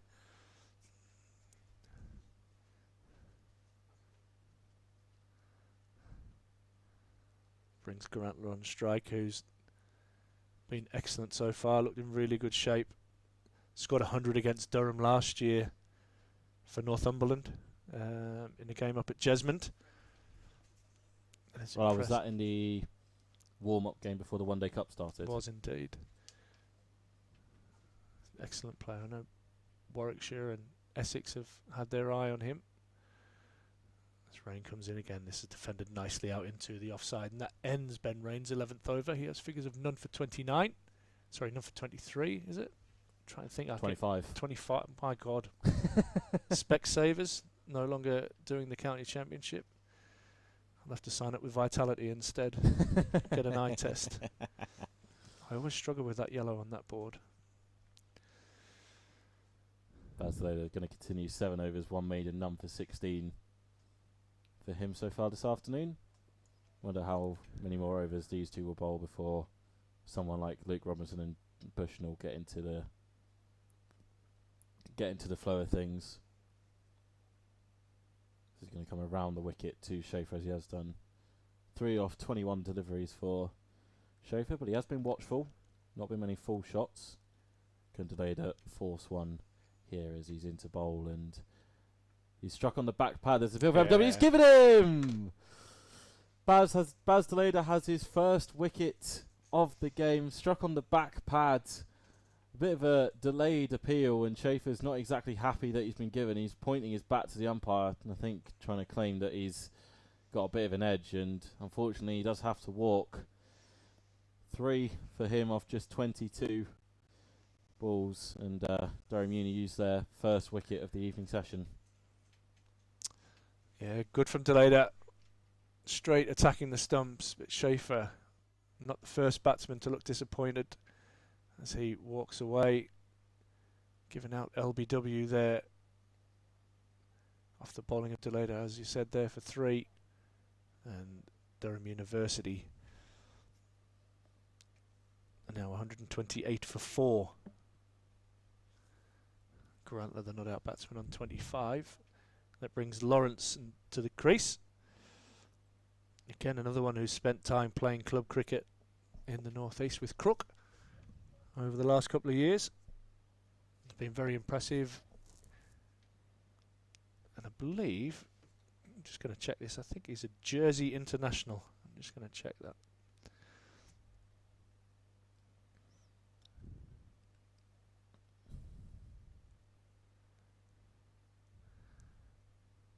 It is Jersey, yeah, I was right.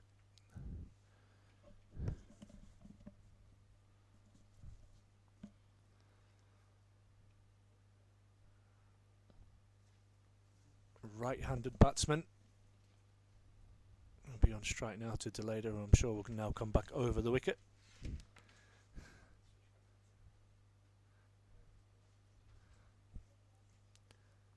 In a lovely red helmet, probably his Jersey helmet, to be fair. Still just 2 slips for Deleda, a backward point. Coughlin is at extra cover. George is Elwin at a catching mid-wicket, and he's on his way now to Lawrenson for his first ball.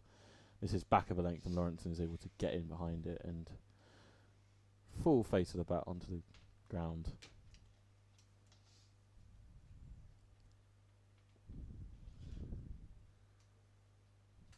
Lights now on here. As the cloud just bank of cloud away to our left over the members' pavilion. hiding the sun, which I'm sure the players are really thrilled about out there.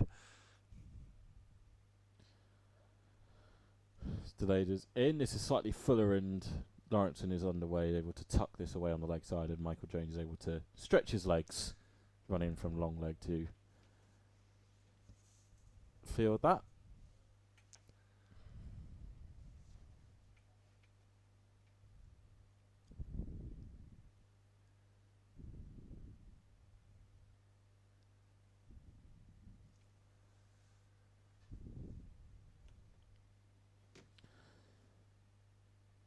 Delayed ruffles his hair and runs away from us at the Finkel end, and he's in to bowl now, and this is back of a length, and Granchler just about gets out of the way, and fair bit of bounce off the pitch. That's through to Mustard. Yeah, one of those up towards the armpit that can get a bit uncomfortable to play. But he's managed to get inside that and play it very nicely. Obviously Delader as well got his eyes on the T20 World Cup later this year with the Netherlands, a key cog in that team after his heroics got them to the ODI World Cup last year. Trying his hand in red ball here, and again it's back of a length, and Granchler doesn't even attempt to play a stroke at that one. Yeah, it was 105 for against Scotland that enabled Netherlands to get themselves that final qualifying position for the most recent ODI World Cup out in India in October. And didn't play as much in the red ball for Durham last year, but was a key cog of the T20 side.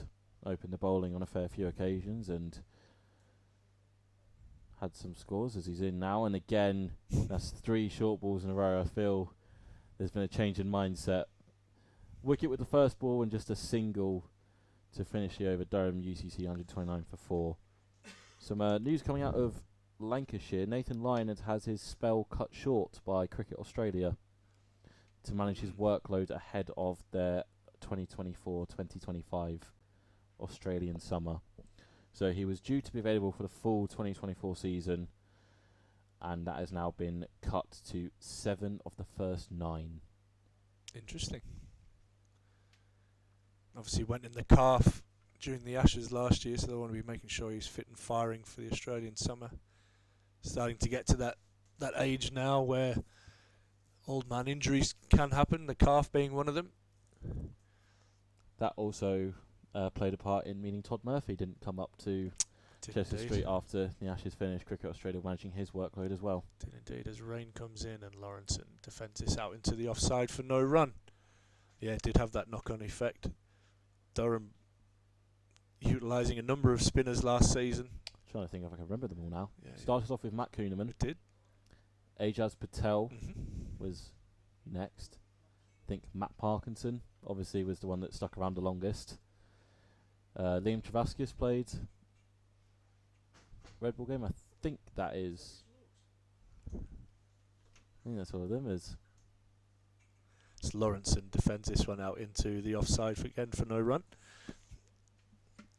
It's getting a bit of cheek from Graham Madison behind us, as usual. He's got nothing else to do, has he? No. I'm surprised he's still here, actually. Well, it's a Hall of Fame evening, so... Yeah, really looking forward to that later on tonight. Another 3 inductees after the first intake last year. Durham put on a brilliant event last year, so hoping that carries on. As this one stays a little bit low, and Lawrenson, with a thick outside edge, pushes this one into the slips on the first bounce, and comfortable for no run. Yeah, I think I covered all the spinners there. We made use of the overseas spinners a fair bit. Kuhneman only around for the first 2 games before I think a stress fracture in his lower back unfortunately ruled him out of his stint, and he had that dramatic... The Worcester game, wasn't it? Yeah, took the last wicket. Yorked Matthew Waite, I want to say, to get the victory for Durham. As rain comes in again, and Lawrenson defends this one out into the offside, thinking about a single, but Bushnell gets around and prevents that. And he was the original cover for Todd Murphy, not being around for the first half of the season. So after Kuhneman went down, it was Ajaz Patel, and he had a fun outing, I think, down at Bristol against Gloucestershire. I think was his best performance in a Durham uniform, and then Matt Parkinson not being utilised for Lancashire. He was excellent, wasn't he? Second half of the season, He was fantastic, especially as Vic said, not having a lot of spin up here, and Parky being able to take the wickets that he did. As rain comes in again, and this one Lawrenson defends out into the onside. And obviously we signed the other Parkinson for this year. Yeah, I had to do it. I asked him at the members forum the other night if we'd signed the right brother, and even he wasn't sure. He's a really good character, and I can't wait to see him in action for Durham. He's a competitor. He'll want to get into the fight, and he'll want to win games for Durham, and I think he's an excellent signing, along with Colin Ackerman from Leicestershire. I think we've definitely picked the cherries off their cake and added them to what was already a really strong squad. As rain comes in, this one's defended out into the leg side, maybe a thick inside edge this time, but no run. Still 129 for 4 on the board, and another maiden over as Rain has finished his 12th, and that is the 5th maiden that he has bowled. So be interesting to see if we see any more from him, or whether he might disappear into warmer climes. Has none for 25. And Buster Leader is going to continue after his successful last over from the Finkel end. Again, he's sort of vying for that. You'd think in the Red Bull setup, he's vying for that number 7 sort of role. Yeah, it'd be an interesting one. As he's here, slightly back of a length, a bit fuller than what he ended the last over with, but still back of a length, and it's just dabbed into the offside. Yeah, I think. You think Cars would start in probably that role, but then you don't know likely. what their workload specifications will be from the ECB. Yeah, well, as I mentioned, Carson Potts now being under a bit of a greater watch of the ECB with 2-year contracts, so Cars obviously needs to manage his body as well. He's got the World Cup that he wants to be in contention for. He's on the fringes of that selection as delayed as in now, and this is a bouncer and doesn't quite get the desired height, but still forces Grantshire up onto the back foot to defend. Yeah, you'd imagine Cars probably starts out at number 7 for the first few games, or when he's allowed to be picked by Durham, but Delado is more than he showed last year. He's more than capable, despite the very limited red ball experience he had. I think Scott was saying he only had 2 or 3 games of red ball cricket before joining Durham last year, and I think they were world qualifiers, weren't they, in that competition for the Netherlands.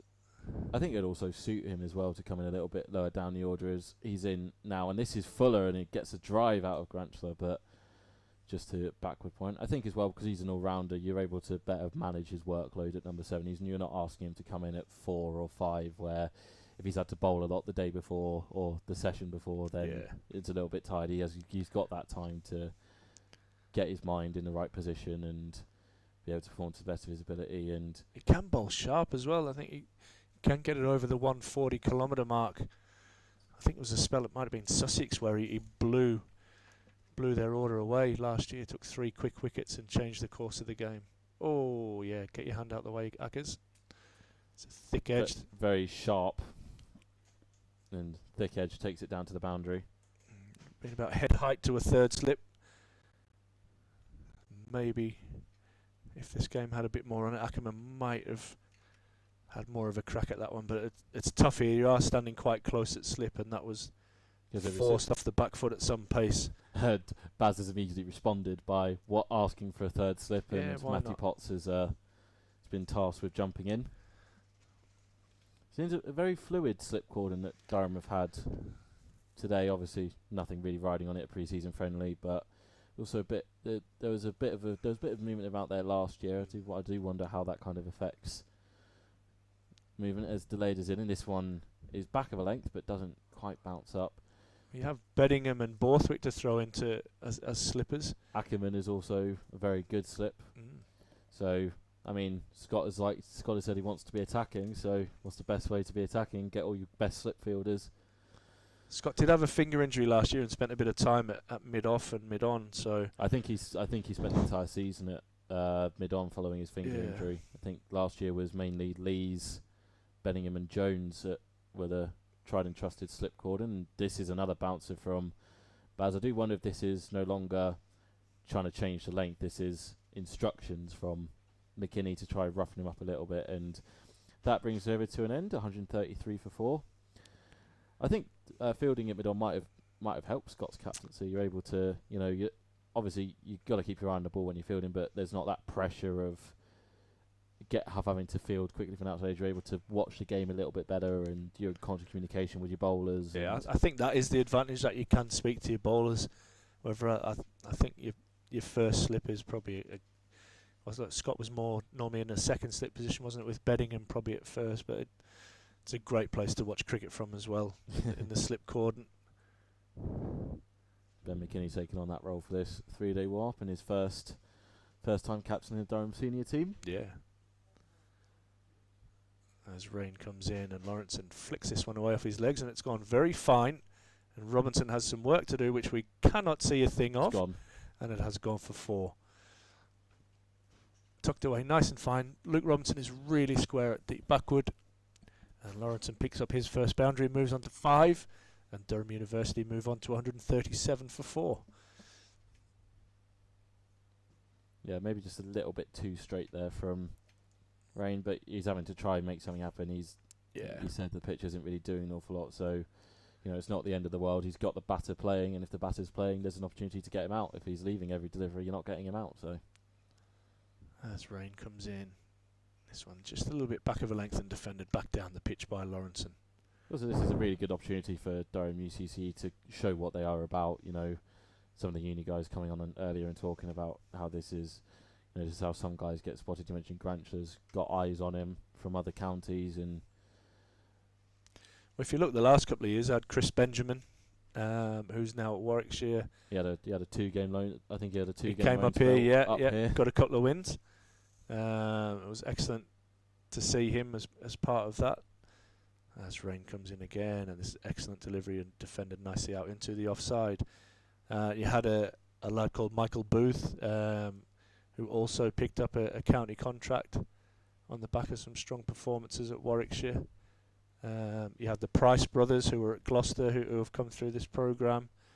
So there's been some excellent cricket played by these guys, and what a brilliant opportunity to come and play against somebody like a Matthew Potts and put your name in the shop window. As Ben Rain comes into bowl, and this one's straight and tucked away into the leg side for no run.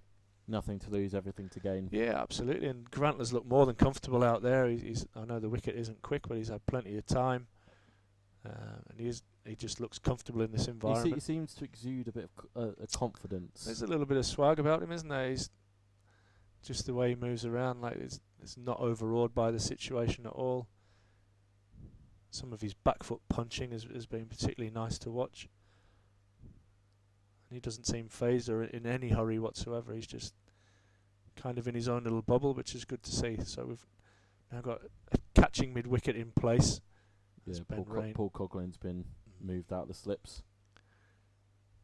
And this one is again defended out into the offside for no run.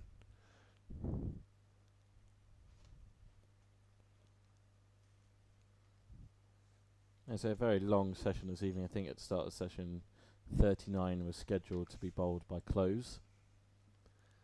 Yeah, I'm not sure we'll see that. If it Stumps is at 6, I don't know if they've extended play at all. Obviously with losing the first session to a very, very damp outfield at the start, but the ground staff have done amazing, and the weather has been pretty kind to us since we got here this morning. As rain comes in again, and this one is again pushed out into the offside for no run, and that ends the over with Durham University on 137 for 4, Lawrenson on 5, and Grantler on 29. Ends Rain's 13th over. He has none for 29. We've got a change of bowling at the Finco end. Paul Coughlin is gonna resume his adventures. He got some good pace up earlier. It's probably the quickest on show, I would say. He's also got the height as well. We had seen delayed at the end of that spell was going quite short. I wonder if Coughlin will carry on that tactic. spoke to him earlier today during that lost early session, and kind of what his attitude was, because he came out last night, and Ackerman will get all the talk, and rightly so, but he came out. He went berserk from ball one, didn't he? He hit 34 off 17. I asked him what was the attitude. It was very quick and simple. Don't waste any time. Just get straight to it. I think he belted the first ball or second ball over mid off for 6. First ball dot 4, then 6 as it's in now to bowl, and this is full, and it's tucked out into the offside. I was half expecting the bouncer. There is only Jones back at long leg. Bushnell's at a traditional square leg, probably having a chat with the umpire. We've got George Giselle at mid-on going through some looseners, so I wonder if it'll be a double change for Ben McKinney. Yeah, I think as well, he's got the height. If you do want to keep on, if you want to have that short ball, Coughlin is, I think, the taller bowler as well. He's in now. This is 4, and this is clip 2. Giselle at mid-on, who goes down in stages and accentuates the no run.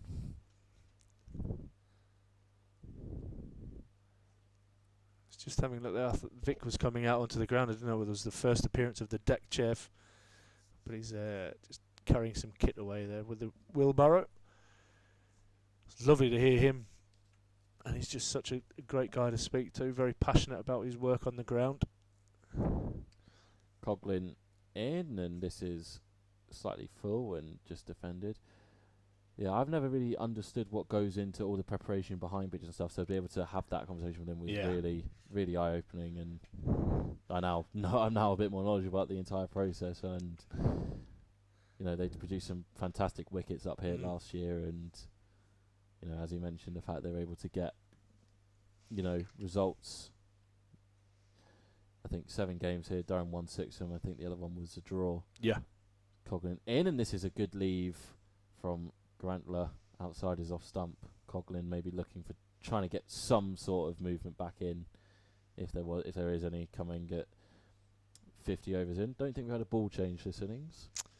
No, I think there was a lot of moisture around yesterday, wasn't there, which I think led to the ball probably getting soft, and then bowlers start to twist on.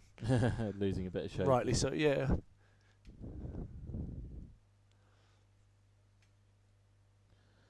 As Coughlin is in, and this is back of a length, and Grantler sees it, is able to get on top of it, and sort of a short arm jab into the leg side for a single. He moves himself into the 30s. Lawrenson will have strike for the last ball of the over, and I think we will see George Giselle in from the Lumley end. There's a lot of warming up going on. Picked up a wicket just before tea. Coughlin is in, and this is full, and Lawrenson is able to get in behind and put this onto the leg side, and end of the over. Durham UCCE 138 for 4, 51 overs bowled and 29 left in the day. Deficit 212. As Hayden Mustard calls for his helmet. As you rightly pointed out, George Drizzle has been going through some vigorous warm-ups, and he is now going to come on and have a bowl, replacing Ben Rain from the Lumley end. It's a big season for George after Travaskis has moved to Leicestershire to pursue some more red ball playing opportunities. That obviously moves him up the pecking order a little bit. I think more used than the white ball sides last year, but I thought he did really well in the white ball cricket last year. I think he didn't have a lot of opportunities being behind Travaskis, but when he got those, I think obviously One Day Cup was his main one. Didn't play a lot in the Blast, but even in his limited appearances in the Blast, he was economical and showed a bit of showed his skill, be able to be a bit of a wicket taking option. It's always difficult when you're asked to bowl in the power play. I don't think he was asked to bowl there too often, but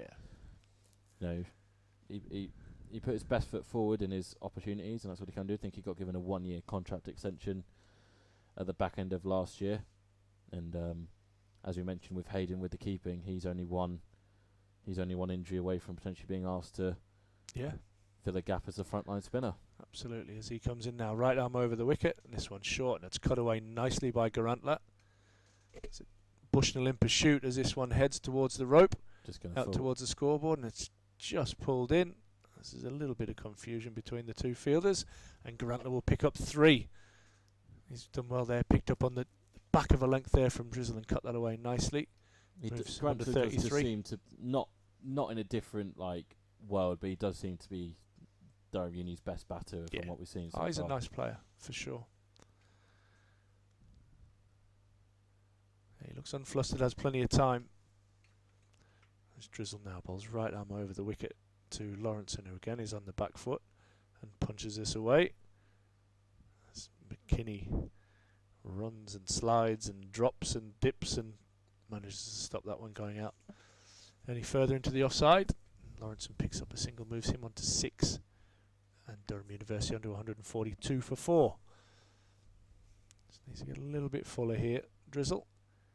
As he comes in now, and that is a little bit fuller, but Grantler's still off the back foot and just defends this one out into the offside for no run.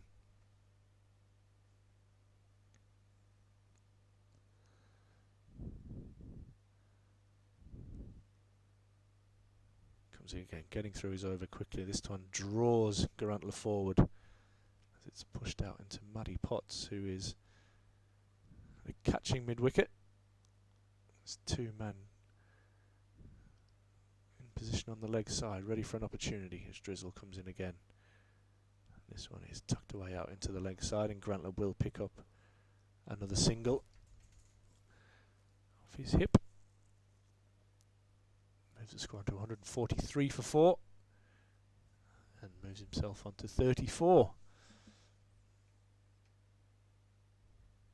As Lawrenson now on strike will face the last ball of Drizzle's over as he comes in now and draws Lawrenson forward, who defends this one back to the ball, and that ends the over.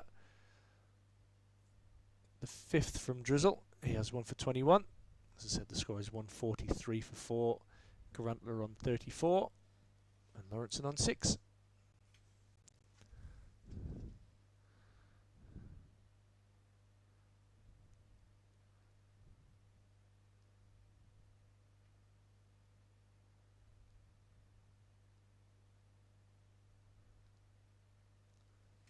So the sun's back out in blazing sunshine. Yeah, lovely, lovely, lovely here in Chester Street after miserable start to the day, but most of the players now able to be in the sunlight as Coghlan will continue into Grantler, and this is driven imperiously by Grantler. Lovely stroke in a diving attempt from Ben Rain is not enough to stop him getting another one away to the fence. He moves himself onto 38. Lovely textbook drive down on one knee. Absolutely perfect. Yeah, slightly over pitch there from Coghlan, and Grantler jumped all over that and hit it just to the left of mid-off. The sprawling Ben Rain unable to pull that in. Moves on to 38, as you said there. A lovely piece of timing. Coghlan in, and this is back of length, but Grantler again up to the task, just dabbing it off the back foot into backward point. 3 slips, backward point, extra cover, mid on, mid off. Dan Hoggs now made his way out onto the field. Johnny Bushnell's in at a, would you say that's a more traditional mid wicket? Slightly short? Yeah, he's a bit in close. And then Michael Jones is at long leg. As Coghlan is in, this is back of a length, and again, Grantler is more than up to the task. He seems to know his game, knows his strengths, knows his weaknesses, and is able to work his way around it, and he's able to accentuate his strengths to the best of his ability. He's looked very compact, hasn't he, in defence? And when he's had a ball to put away, he's put it away. So he'll be more than happy with his afternoon's work so far. But he'll want to carry this on for a long time yet. Coghlan away from us and in, and again off the back foot is Grantler just playing down the track for no run. Wind seems to have died down a little bit compared to what we've got used to throughout the day. Yeah. Yeah, it has been blustery this afternoon here at the Seat Unique Riverside, but I've had Ross up and down off the scaffolding trying to sort the camera out. Bless him. Should be getting danger money for that, mate. Coghlan is in for the penultimate ball, and this is turned round the corner by Grantler. Should pick up 4, and he does. Michael Jones very square, long leg, and that brings up Durham Uni's 150 from 52 overs and 5 deliveries. Been very calm and assured when they've got their eye in today, and now there's a bit of a change. Ben Rain goes into there's a couple of changes. Matthew Potts has moved from third slip to a leg slip. Ben Rain has returned to his position of mid-off. Dan Hogg is going to a wide-ish mid-on. And Bushnell comes in to a bit more of a square from mid-wicket as Coughlin finishes the over off the back foot, and that's brilliant from Grantchler. Gap was there, Coughlin delivered the ball, asked him to hit it there, and Grantchler duly obliged. He moves himself up to 46, he's taken 12 off that over. Durham Uni 155 for 4. Yeah, that's a gorgeous shot there, just back of a length and punched beautifully just in front of point. Grantler, lots of time, lots of elegance in his stroke play. He's put that away and moves close to a 50 here this afternoon, and one you'd say he thoroughly deserves.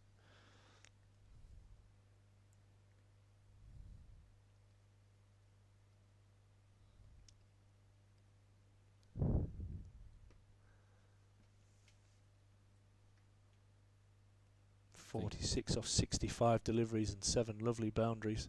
I think Potts has pulled rank to go in at slip 4. He's a good slipper actually, Potsy. As Drizzle comes in, this one again is tucked away into the leg side. Well, he was at slip when Matt Parkinson took the final wicket of Durham's season. Very true. He delivered he duly obliged just after lunch.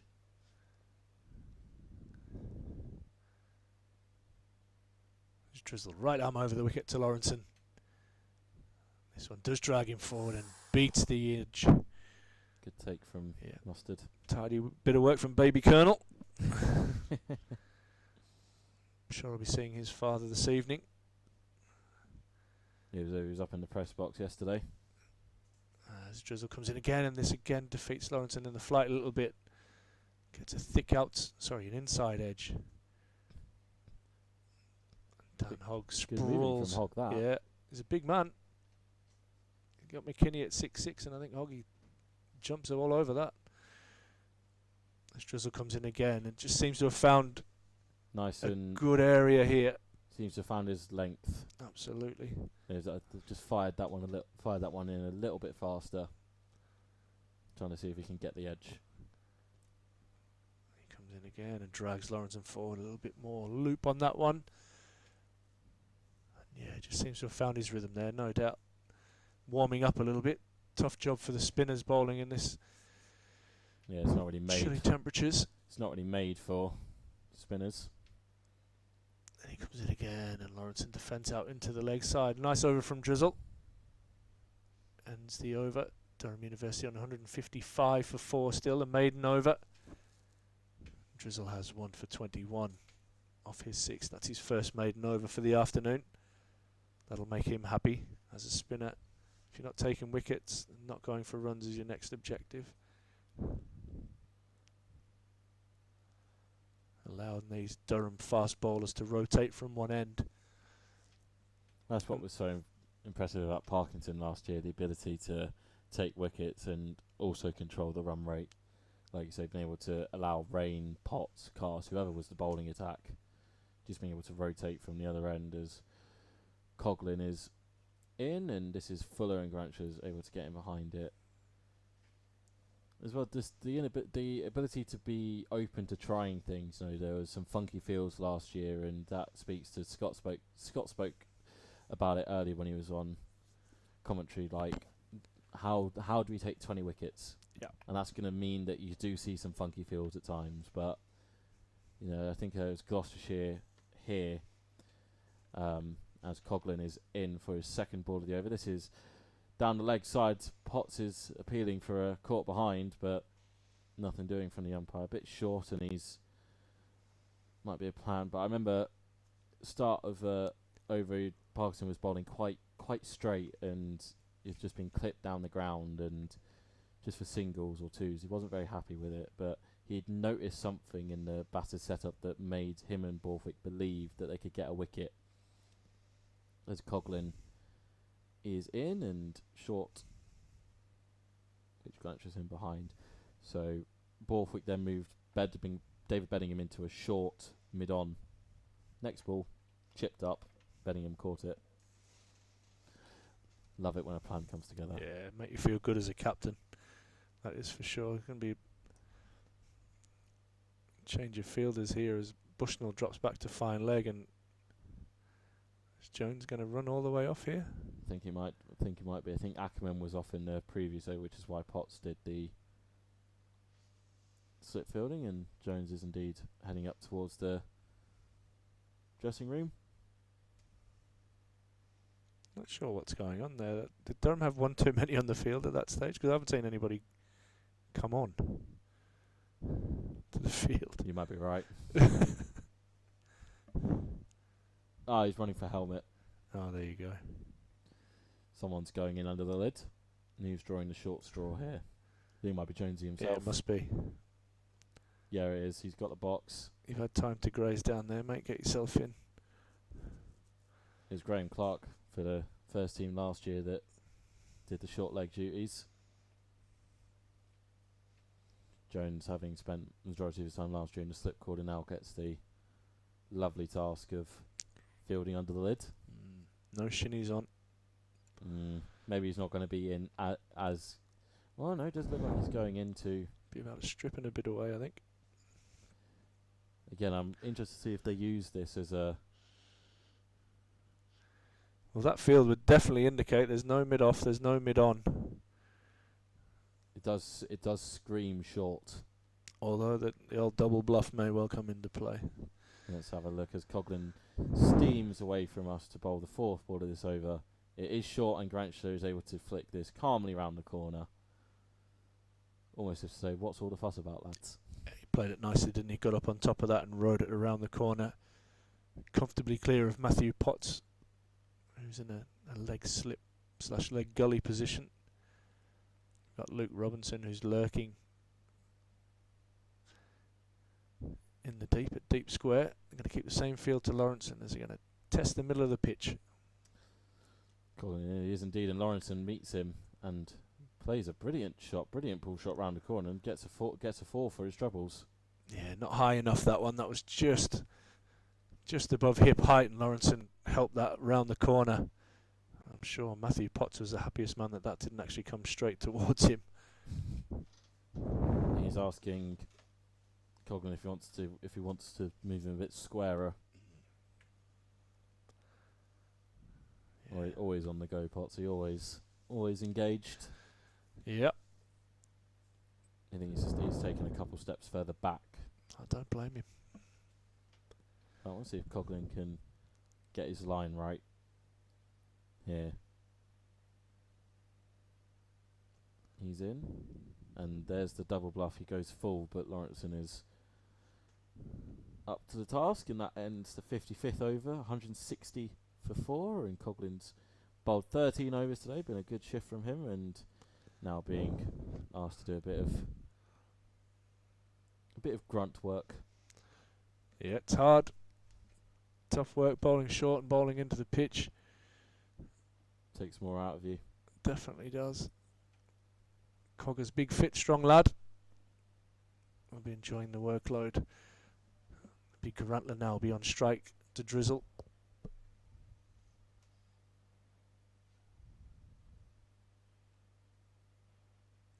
As the umpires, I think they're trying to get the lights back on. So we do have quite a lot of shade across the ground. As drizzle comes in, this one's short. And Garantler thinks about a single. Well, more Lawrenson thinks about a single, but McKinney races around and cuts that off, prevents it. There's no run. Garantler on 47.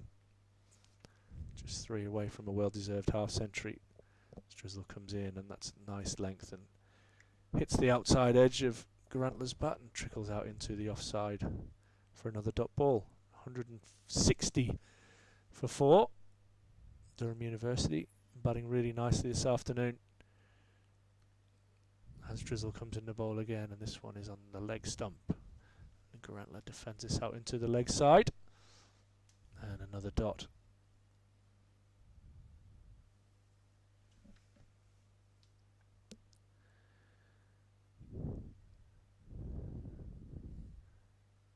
And again, bringing Grantler forward. This one defended back to Drizzle.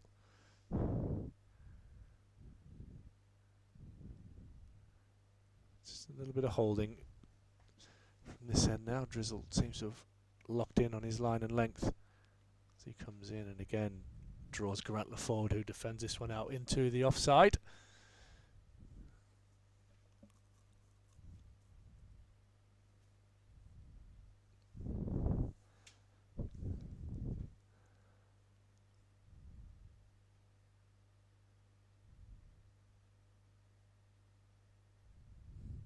Grantler just having a look at the field on the leg side. As Drizzle comes into ball, this one is defended out into the offside. That ends another nice tight and tidy over from Drizzle. Or does it? Is there one to come? I think there is one to come. I think everybody's miscounted that one. The whole team looked to get through the overs. Neil Pratt just checked the bails and then decided to carry on. Says, no, one more, fellas. Drizzle now comes in. The last ball of his over. And this is short, and it wraps Grantler on the pad right in front. And unfortunately, he's missed a half tracker, and he has to go LBW to Drizzle, looking to put that one into the stands. And Durham pick up their 5th wicket as Grantler goes LBW Drizzle for 47. And I feel for him a little bit there. It's probably his first mistake, and unfortunately it's cost him a half century. Yeah, big shame. 7 fours off 75 deliveries for his 47. Grantler, as you say, Ash, just first mistake he's made all innings. Cricket's a cruel mistress. It is. He's missed a half tracker there. It wasn't Drizzle's best ball by any stretch. But Drizzle will be happy. It's a wicket maiden for him. He has now figures of 2 for 21 from his 7. And Durham pick up, like I say, their 5th wicket with 160 on the board. And Grantler, unfortunately, has to go for 47. I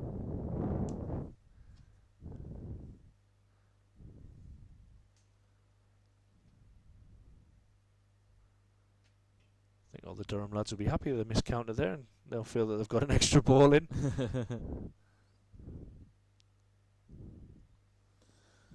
160 for 5. Metcalf is the new batter to the crease. Ollie Metcalf.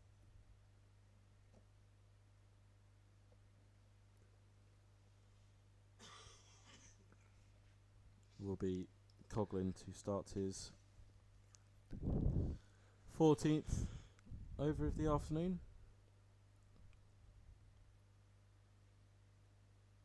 Oh, I feel sorry for Grantler there. Like, just trying to process all of that. He's batted absolutely beautifully there for 47. And he definitely deserved to get to 50. Played some beautiful shots off the front and the back foot. And really looked troubled. Coughlin is in. This is full and wide outside the off stump and sits up nicely for Lawrence and just be able to punch through the covers for a single. Moves himself to 11.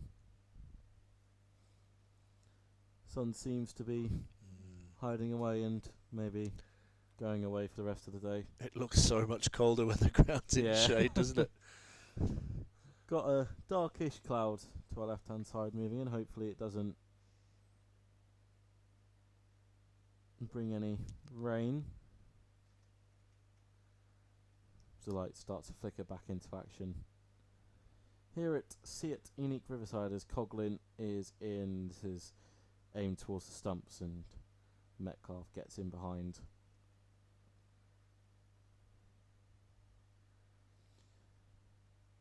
Talked earlier about how the UCCE coach has given them aims and goals for the day. I'm assuming It obviously gets a little bit harder with Grantler not there, but next goal is obviously to try and get through to close of play. Coughlin is in, and this almost rolls onto the stumps. He got a decent connection, but it's dropped right at Metcalf's feet and almost rolled onto his own stumps. Saved the blushes there.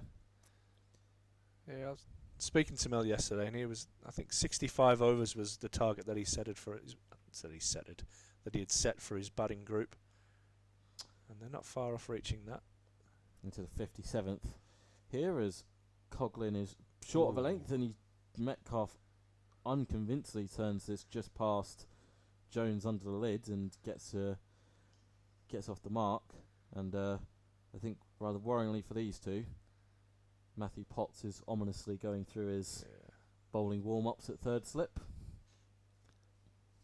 Be interesting to see if there's a leg gully in place the next time that Metcalf is on strike, but he's underweight. Didn't look very comfortable under that one at all. It's Lawrenson on 11 to Coughlin, and again this is shortened. Lawrenson sways out of the way, sways to his right hand side to remove any possibility of a stray glove. Just had a little look over his shoulder there, Lawrenson, and check the field behind him. There's just It'll be Bushnell down there at fine leg, and now Potts moves himself to... I didn't think it would take long. Is he going to swap, or is he just going to go deeper? Well, he's he's not sure where he's meant to be, but he's there as Coughlin is moved, and it does flick it round the corner, and in the end it goes straight through Matthew Potts. He wasn't a leg slip, he wasn't a leg gully. I've never seen that field placement before if in my I had to life. Describe it, it'd probably be leg fly slip. Yeah, we'll go with that. Like I say, I've never seen that before, but if anybody was going to invent something, it'd be Potts. That's a single, just 3 off the over. For Durham UCE, 163 for 5. And Beatrizel to continue his spell, as you say, has seemed to found a bit of rhythm. Obviously, half tracker at the end of the final. At the end of the you take them, mate. You take them all as a spinner in these conditions. And he seems to have, like I said, settled more and more into his spell. So now comes right arm over the wicket, and Lawrenson punches off the back foot. Out to Captain McKinney in the covers for no run. 163 for 5. Be interesting to see how Lawrenson bats now. He doesn't have Garantler with him. This one entices Lawrenson forward, and it's a nice delivery from Drizzle, but defended well.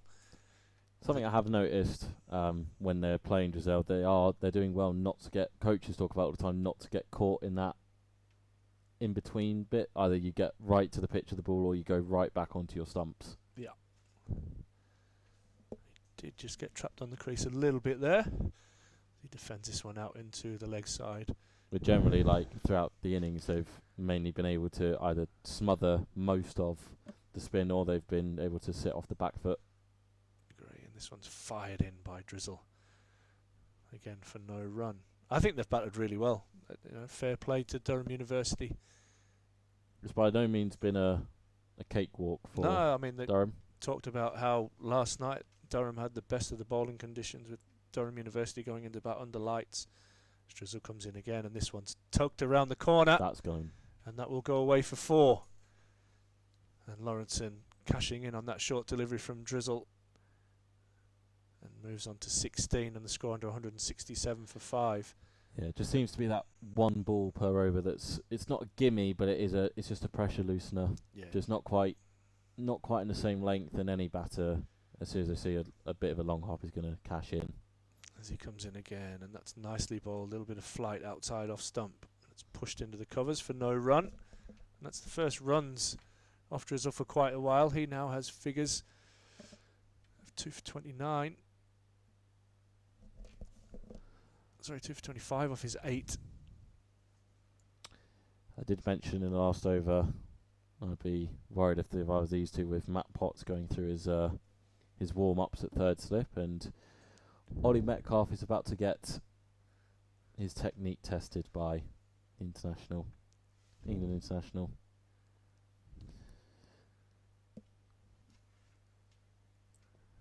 coming back for another spell. As I mentioned earlier in the afternoon, he's just a cricket badger. He just loves to play for Durham, has such great pride representing his home county. And even though it's a pre-season friendly, he won't miss the opportunity to get some more overs in, get himself into rhythm. 1 for 22 off his 12 overs so far with just 2 maidens, a very economical 1.8. Something that stood out to me last year, he'd really tightened down his bowling, didn't leak many boundaries. And he's in now to Metcalf, and he starts with a drive ball that Metcalf obliges, but only to extra cover.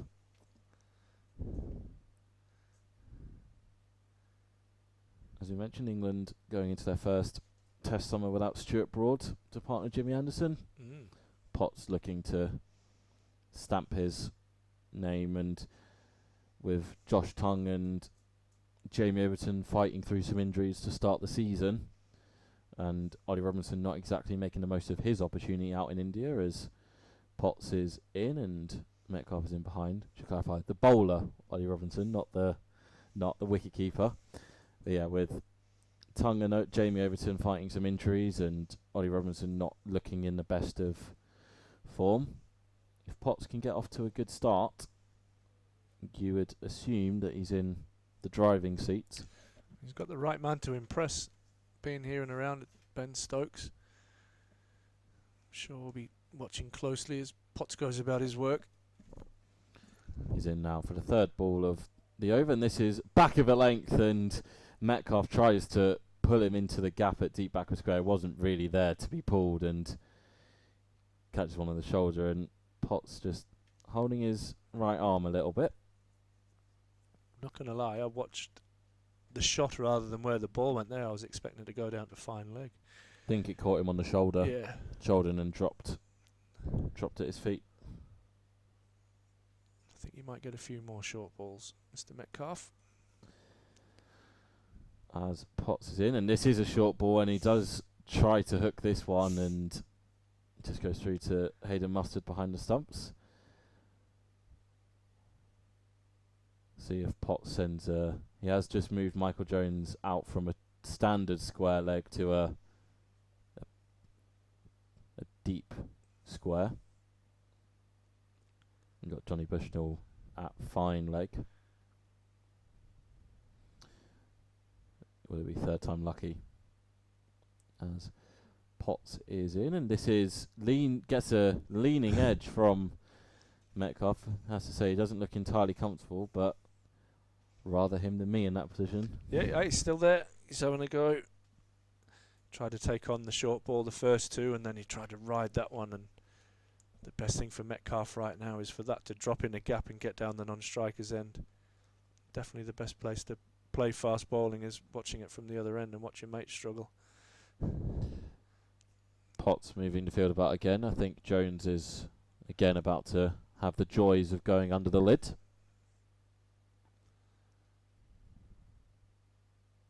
It's taken out Paul Coughlin to square leg, so it's just the two slips. Ben McKinney and Colin Ackerman. Ackerman looks like he's gone to more of a third slip, or no, I think it's still second.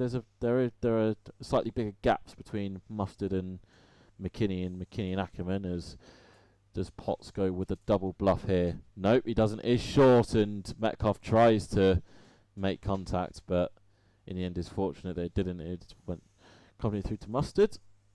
Potts returns with a maiden, his third of the afternoon, 1 for 22 from his 13.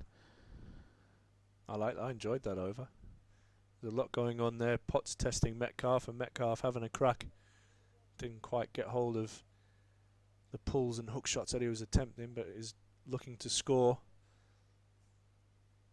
That'll definitely get the adrenaline flowing of him, and probably his partner watching at the other end. So Drizzle might just be the benefactor of that at the other end. They may look to try and score more off Drizzle and look to survive at the other end.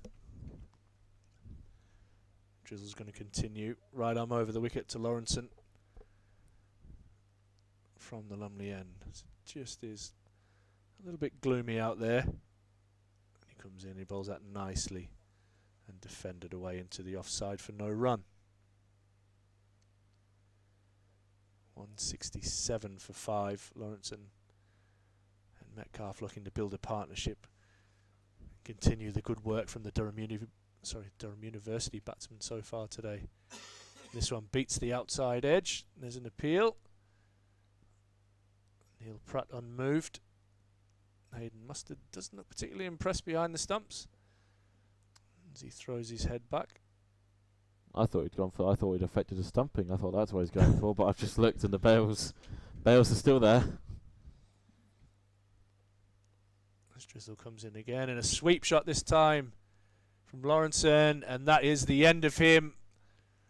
And as I said there, I thought that he might be the benefactor of Potts' good work at the other end, and he picks up his 3rd wicket. And Lawrenson goes sweeping on a full straight ball that looked like it was clattering into the stumps. No complaints this time from the batsman as he heads and turns to the pavilion. He goes for 16, having struck 3 fours from his 37 deliveries. And Durham University are now 167 for 6.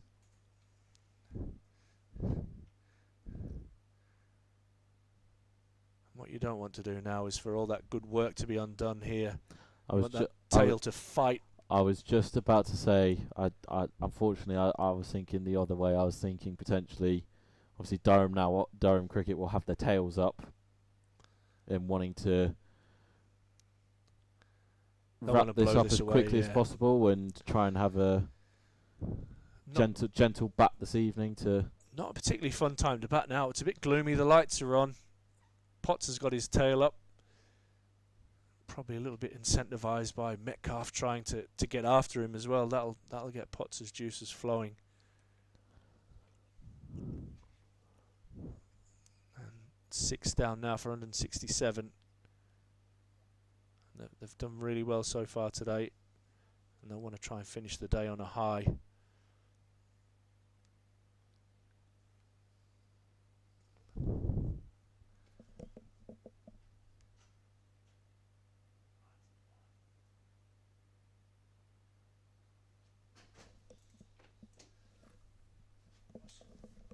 Trying to see who the new batter is. Is it Fairy?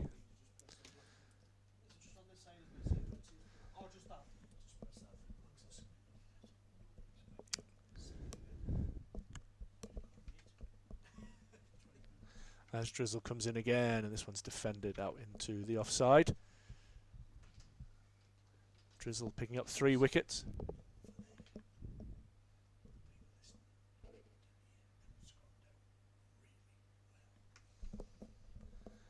As Drizzle comes in again, and this one's defended off the back foot. Short leg now in place with Jones. As Captain McKinney is looking to really drive home the advantage. Surprised he's still not. Surprised he's not gone for the pads yet. Yeah, I definitely would, even just to keep warm. And this one's fired down the leg side, and that's beautiful bit of glove work there from Mustard as he keeps that nice and tidy. And Drizzle finishes that over with another wicket maiden. Has 3 for 25 now from his 9. 3 maidens. A tidy little afternoon for him so far. Wonder if Jones will stay under the lid here for parts. I think if the last over's anything to go by, I think he will be. I think there's going to be plenty of company for Mr. Metcalf. Be surprised if there's not a leg gully or a leg slip in place as well. 2 men out on the hook. Yep, Potts is instructing his field. As per, I think Dan Hogg, who's on as a sub fielder for someone, is being sent to do deep square duties alongside Bushnell, who's still out there at fine leg. Giselle's gone into more of a square mid-wicket rather than a mid-on, as Potts is now in, and this is short and nicely up. Oh!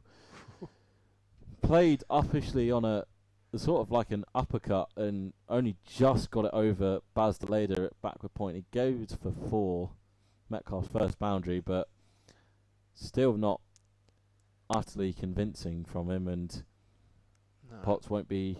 He'll be annoyed it's gone for 4, but the process does seem to be working. Yep, it's a boundary just over the head of a sprawling Deleda.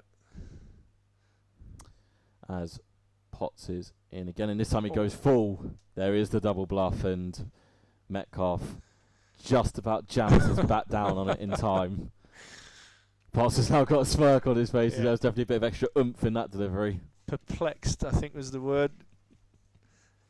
As Potts thought he'd broken through there, Metcalf managed to turn it round the corner and get himself off strike, which is the most important thing right now. So someone's fed Metcalf our commentary feed and listened to your advice. Yeah, watch it from that end. No ones, no threes. As Potts is into Ferry, now gets a little bit of. So there's thinking of don't know what Metcalf is thinking, trying to take the single. I think Ferry might have given him a nudge, and yeah, I'd definitely sit on the bat handle. You can have him, mate. I'll play the spinner. Thank you very much.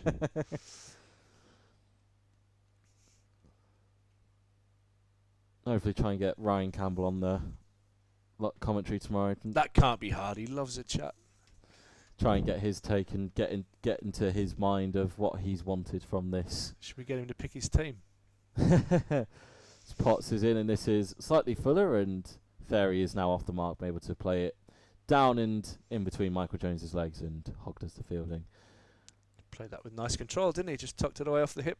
Probably not as high as Potts wanted. Yeah, he's a very interesting thinker, is Cambo. He's a great tactician, and obviously he'll be forever loved in this part after. He's hit the ground running, year. hasn't he? Yeah, and that's for sure. It's always just interesting to get it straight from the horse's mouth rather than have us just make our assumptions. And like you say, he loves the chat, and Potts is in, and this is a full toss that just about squeaks out of the edge, and unfortunately Hayden Mustard's not able to take it. He might have taken a stinger there on his right hand. He's not back to his feet yet and taken his glove off. And yeah, it didn't bounce a lot there, did it? I don't think it bounced low. I think he might, yeah. Right, back up now, bit of a finger stinger. ends. He's got gloves on, he'll be okay. Yeah, see what Cambo's got to say about what he's seen from this mixed Durham squad, and might even try and press him for a few picks, as this is now on a bit of a fuller length from Potts, and it's just driven out by Ferry, and that completes the over. 174 for 6 at the end of 61st over, and we've got 19 left in the day's play. Yeah, good work. Ferry looks a little bit more composed out there than Metcalf at the moment. But let's see how Metcalf now plays the off spinner. Like I said there, sometimes Potts will do all the grunt work.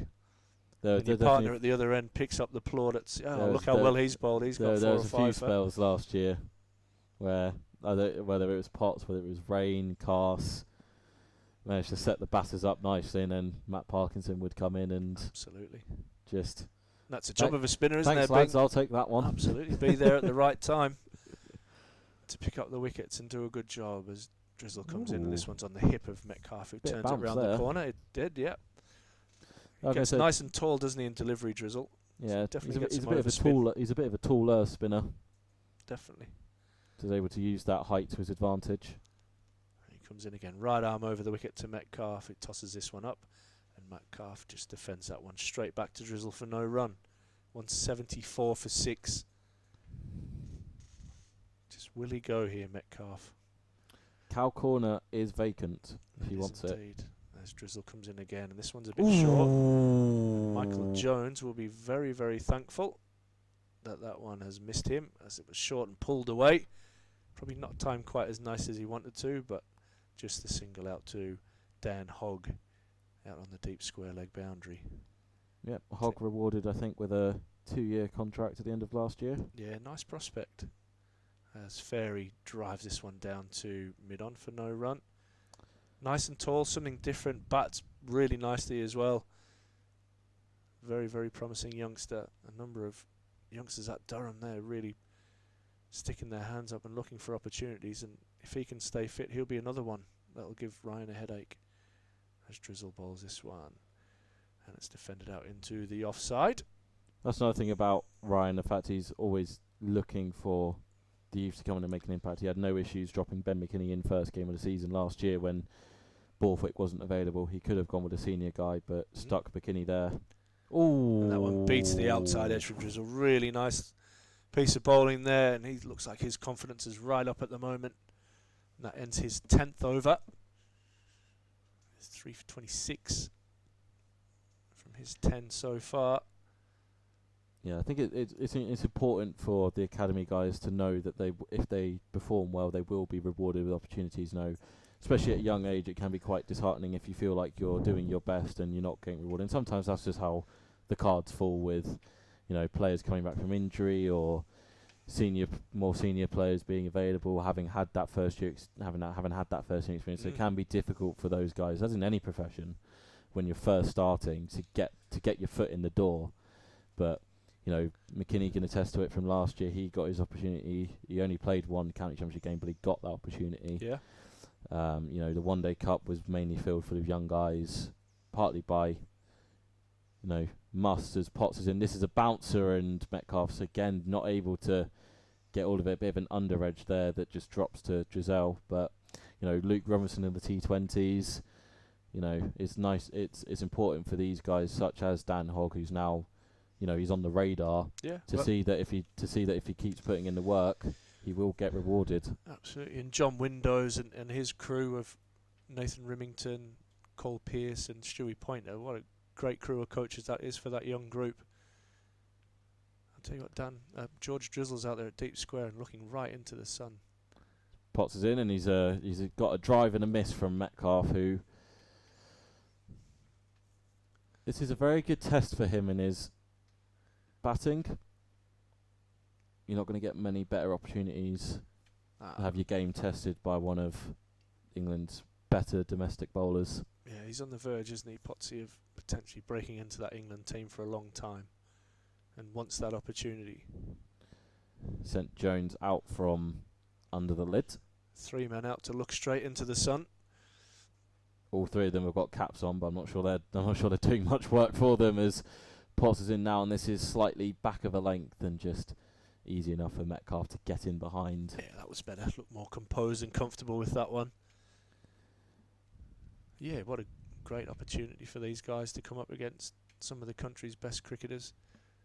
Let's say the bowlers, that bowling group yesterday came up against an onslaught from Ackerman, and that'll hold them in good stead for their cricket coming up and their Bucks competitions over the summer. Indeed. Something they can learn from and absolutely draw experience from as Potts is in, and this is again slightly full, and Metcalf looks a lot more comfortable getting on the front foot to defend, I think, as Vic takes a walk down beneath us after his comp stint earlier today. Getting giddy, getting famous, fame hungry with all of our 7 listeners on the stream. Nah, he's great. He's such a good guy to talk to and just loves cricket. That's the best thing about this place. Yeah, there's a lot of people like that around here, and I guess in the right jobs, but it definitely helps. As Potts is in, and this is back of a length, this is short, and Metcalf attempted a uppercut, but again fortunate just not to get anything, and a good take from Mustard behind the stumps. Just looks a little bit more composed now. He's spent a bit more time at the crease, Metcalf. Yeah, 20 deliveries now for him. He's got 7, and Fairy with that single off 9. Potts is coming to complete his 3rd over of his spell, having a chat with Ben Rain, maybe about what he can try and bring out as he's in now, and this is back of the length, and well played. Metcalf is able to just drop it nice and gently into the offside, and he'll retain the strike for start the next over. 176 for 6. Good aim. That's a much better set there from Metcalf. He's been tested by Potts, and he's now looks like he's ridden that storm, and let's say feeling a little bit more comfortable out there, moving around the crease better, and dropping that one into the offside and picking up a single. 176 for 6 on the board. 63 overs done, so Mel Betts would be more than happy as they're about to reach, I don't know whether it was an official target or a target that was setting. There's some craziness going on in the IPL today if you want to go and check out the scores on that one. As Drizzle comes in, right arm over the wicket. And This Nice is flight on that nicely. one. Yeah, nice by both bowler and batter. It's pushed out into McKinney in the offside for no run. England women overnight wrapping up their T20 series win against New Zealand. Boucher got some runs again, didn't she? She was in good form. Think Drizzle comes in. This one's defended out. Potts trying to create some energy in the field. 91 off 56 for her. Yeah. Very, very good player. Lots of coaching staff from the northeast out there with Gareth Breeze and Kyle Kurtz is out there as a coach as well. I'm not sure if John Lewis, former Durham captain, will be out there or not. This one's tucked away into the leg side again for no run. Again, nice flight on that one. Just be able to get it up and then dip just before, just to cause that little bit of indecision in the batter's mind and get it to drop right in front of their eyes. And yeah, the fingers are probably nice and warm now for him. And again, right on the money, a little bit flatter. a bit wider as well, just to try and drag out the crease. It's good work from Drizzle. He'll be happy with his start. 3 for 26. The best part of 11 overs now as he comes in again. And Metcalf is bowled, is he? No? I thought I saw a bail go up there. Struck on the back pad. Yeah. And everyone was fairly confident that it was an OW. Ackerman still got his head on his hands that slip. Must have been going down leg side, I think. I thought it had cleaned him up, but my bad. Just the angle that we're on is slightly, or about 4 or 5 pitches to the right of the pitch. I think this is the same pitch that they're using. Excuse me. I think the same pitch they're using next week for the game against Hampshire. This one. Well bowled by Drizzle. A little bit of flight and fairly beaten. They're going to play on pitch 6. So the one that McKinney was just walked across there, they're going to play on that one for the Hampshire game. So it's 3 across from where we are at the moment, as you can probably see. In fact, it's just off camera to the right-hand side. As Drizzle's about to walk, he's walking on pitch 4. He's about to walk on pitch 5, and where he's about to head now is pitch 6, which is where the Hampshire game will be. Tell you what, that Hampshire bowling attack, Kyle Abbott, Mohammed Abbas. It's set up for a beauty, isn't it? James Fuller, Keith Barker, Brad Wheels back in play after a stress fracture, kind of curtailed most of his Keith Barker season. has historically been the Durham slayer. Has he? In his Warwickshire days, he was lethal. Let's hope that doesn't continue next week. International for international. Baz Delayder's decided he'll stretch his legs and try and get Metcalf out, as he's in now and immediately starts on a nice-ish length and just pushed into the offside. Bit 4 over quick spell for Potts. Nice burst for Potts. Still just 2 slips. Backward point. Luke Robinson's come into extra cover. Dan Hogg mid-off, Potts at mid-off. I think Ben Rain's off for a quick break. Giselle's in at mid-wicket, and then Michael Jones and Jonathan Bushnell in their own world on the leg side as a play and miss from Metcalf outside the off stump. Yeah, I think it's still Bushnell who's now taking on the majority of fine leg. Yeah, it looks warmer down there, doesn't it? Out in the sun. And they've got the sun, and they've got the sun. So is George Giselle, and Potts is just getting a bit of shade and a bit of sun as well. Everyone else on the right-handers offside, firmly engrossed in shade. The Dutchman in, and this is just turned nicely by Metcalf leg side, and Michael Jones will run in to complete the fielding for just 1. Just having a look at the bowling card here, which is excellent for almost everybody, but I'm a little bit concerned that we only saw Ollie Gibson bowl a couple of overs. He didn't look 100% when he was one. He did pick up that wicket, did get a nice thick edge, which Potts took at slip. But yeah, something just didn't look right with Gibson. So hopefully it's nothing too serious. As delayed us in and just defended into the offside. Borthwick spoke very highly of Ollie when he was on had a great trip to Zimbabwe, didn't he? Like, really impressed. Both him and McAlinden. Stanley McAlinden got singled out for praise. Yeah. But yeah, just could just tell from the first couple of balls, just I can't tell if it's just general stiffness or something went or whatever it may be. Hopefully, like I say, it's not too serious because he's going to be a very crucial part of the seconds this year. Might try and grab some info from the club and just check on his welfare. Delayed is in. This is Fuller and Oh, running just short, and there's a run-out chance, and Potts just can't quite take out Fuller, and trying to maybe, after two nice, good length deliveries, try and tease him with a bit of a Fuller one. Not quite Yorker length, wasn't quite dug in right at the boots, but was full, and they scamper through for a single. So this has been a great hit out there. You have Ben Rains bowled 13, Potts 15, Coghlan 14, and Toledo's completing his 10th over. Drizel's done 11. And Drizel's done 11, and like you say, the only anomaly there is, as that one flies through the keeper, is Ollie Gibson, who we hope is okay. And again, just if we could just be maybe a slightly over-expecting, but there's no need to take any risks whatsoever in this game. Absolutely. And Ollie has had that tendency to get injured early in the season, and which has then hampered his season, trying to recover and then catch up.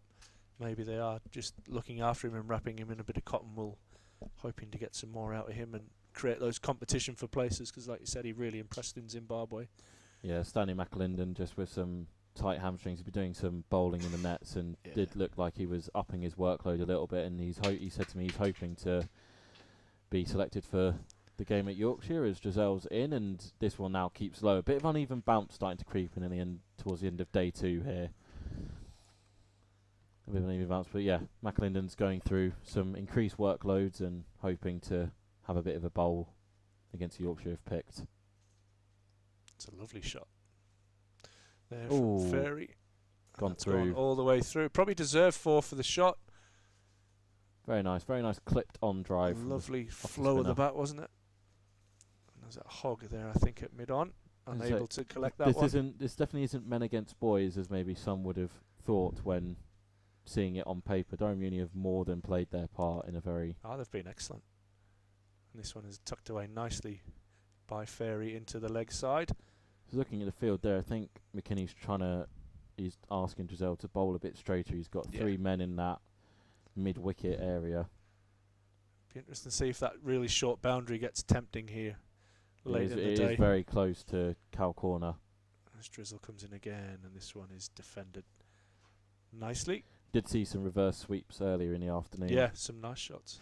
At the start of Drizel's bowling, where he hadn't quite found his length, but certainly settled now. As Drizel comes in, this one's a bit flatter, and again another LBW shout. Wraps weight on the pads. Not weight, sorry. Metcalf on the pads. And a fruitless LBW appeal. As Drizel comes in again, right arm over the wicket, and gives that one some lovely air and gets the outside edge, and Metcalf should pick up a couple as this one trickles away. And Bushnell adds to his dry cleaning bill by sliding and picking up and throwing back into the keeper. And that too ends the over. They move on to 186 for 6. Metcalf moves into double figures on 11. And Ferry is not out on 7.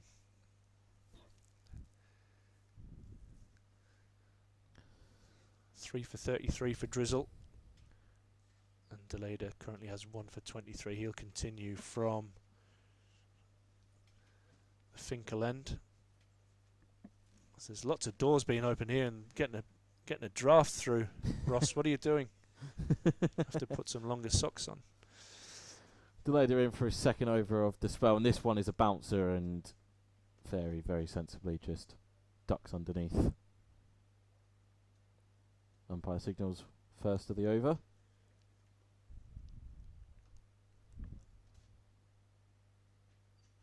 That Graham Madison's noisy next door, isn't he? It's all you can hear. That voice coming through. Oh, he's in the corridor, that's why. Deleda in, and this is slightly fuller, and Ferry driving into the covers for no run. Sorry, Matt, I was just saying how noisy you were, but see you tomorrow. You can't say that. I'm sure that didn't come through. Let's hope not. Get me sacked. I'm only joking, mate.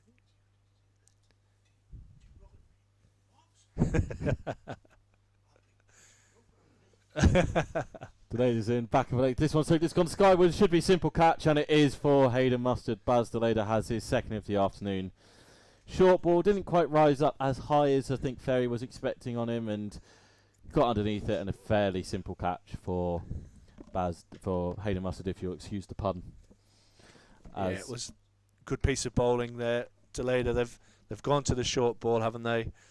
And that one, little top edge, and a simple catch there for Mustard as they pick up the 7th wicket. And Ferry goes, caught Mustard, bowled Deleder for 7. Durham University now 186 for 7.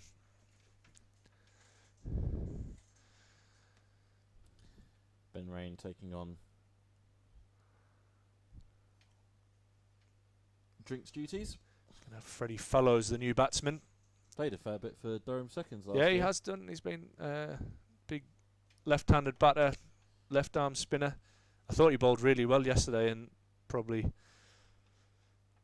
Ackerman distorted his figures quite a bit, but I thought he bowled nicely. Yeah, I thought he got put in the he got the brunt of that onslaught. He did, but I thought he was excellent. Contained the Durham batters, probably the only one to really make the batters work for their runs, and then, as you say, Ackerman there went absolutely berserk.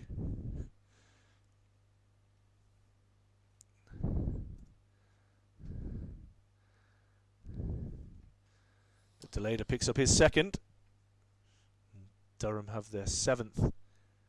That's Durham Uni now on 186 for 7. Change of angle with the left-handed bat, excuse me. Baz will come round the wicket. Just wanting Paul Coughlin to go a little bit squarer at backwards square leg. Deleder now comes around the wicket to Fellows on ball 1, who just calmly defends into the leg side.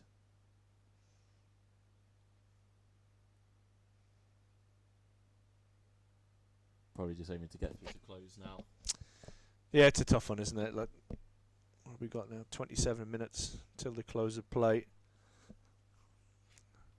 The shadow is extremely long now, and nearly the whole ground, well, the whole infield is definitely in shadow.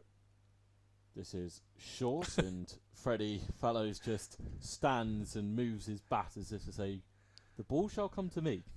I'm not going to the ball, and just drops straight down. 1 ball left of the 67th over. Deleder finishing up his 11th, currently 2 for 23 his figures with 1 maiden.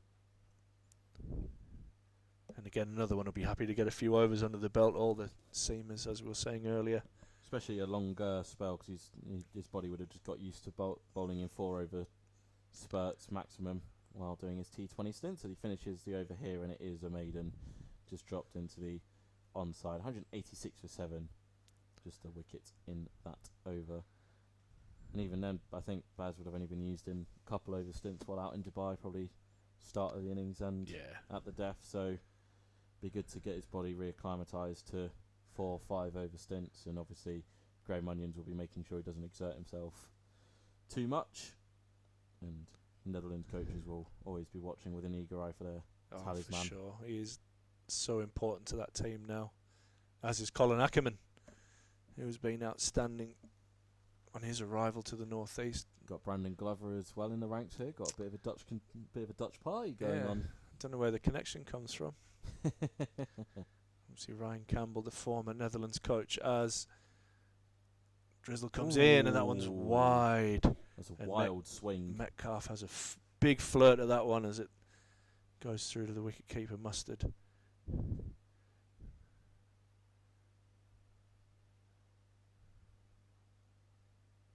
As Drizzle comes in again, right arm over the wicket. Metcalf pushes this to mid-on. It was a little bit deeper, and they'll come through and collect a comfortable single. Nice mix there from George of both flight and a bit of a fuller length. Good change of line as well. It's now going to come around the wicket to Fallows, who's taking leg stump. I think he's marking out leg. He is, definitely. Maybe just in the middle, between middle and leg. I think he's took both there. Definitely a tap on the leg to indicate the guard. He's definitely lining up on leg stump with his feet. As Drizzle now comes round the wicket to the left-handed Fellows. This one's defended off the back foot comfortably for no run. Looks like Fellows is just trying to get the blood flowing into his hands, constantly shaking them. I'm sure it's nice and warm out there right now. I'm glad I'm inside. As he comes in and Fellows comes down the pitch and he gets that just over Potts at mid-off. Ben Rain. Sorry, Ben. Is it Ben Rain? Is it? It is Ben Rain, number 44. It is indeed. And Ben Rain collects that and throws it in. Fellows will collect too and get off the mark. His intent pretty obvious against the spin. I think he said earlier on commentary he doesn't like to hang around when the spinners are on. I like it. Being a spinner himself, he knows. Drizzle comes in. This one's flatter and defended back to him off the back foot by Fellows. Let's see if Drizzle gets nice and brave here and tosses this one up and sees if Fellows can go again. You've got a man catching on the drive, but you do have mid-off and mid-on back. At the moment this one is a little bit slower, and this one's punched nicely down to Ben Rain at long off. And he'll collect the single, and that will end the over. Drizzle has 3 for 37. Fellows moves on to 3, and the score for Durham University is 190 for 7. As we hit late into day 2 here at the Seat Unique Riverside in this friendly match between Durham and Durham University. You've got to say that Durham University have impressed today. Their batters, Garantler in particular, I would say would be the highlight of that innings. Went on 47 LBW to Drizzle. I thought he was excellent, deserved a half century. Yeah, both Kelly and Waits as well played nicely for they had a nice partnership, didn't they? 44 and 35, the only 50 partnership of the innings so far, and that might. What are we going here? We got too dark. Looks like it. Going to have a little check of the light as Well, the players. We went off a bad light yesterday, so yeah, the players are starting to head towards the change room. The umpires are conferring, and it looks like bad light has stopped play here at the Seat Unique Riverside, with the score on 190 for 7. I think. And that will probably be Stumps. Indeed. Got the scorer's room next door to us.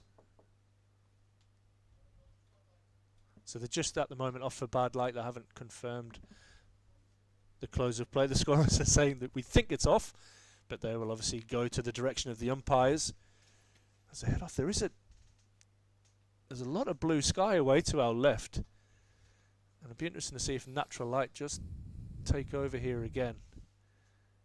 Well, the Durham they're letting the Durham Uni players walk off. But the clouds are certainly rolling in and covering the sun away to our left. The umpire's just giving it every chance, I think, to go on. Umpires Graham Lloyd. Ground staff are coming out. Yeah, they're probably going to have a little chat. Just confirm exactly what is going on.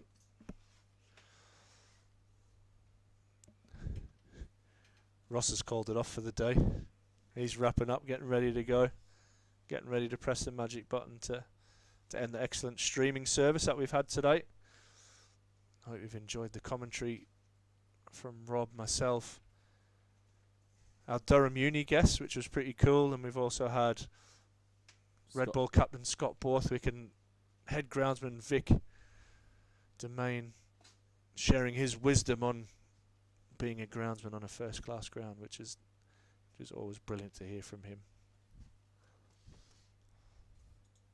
And he actually said he would love to come back and do some more, which was really cool. Always a positive.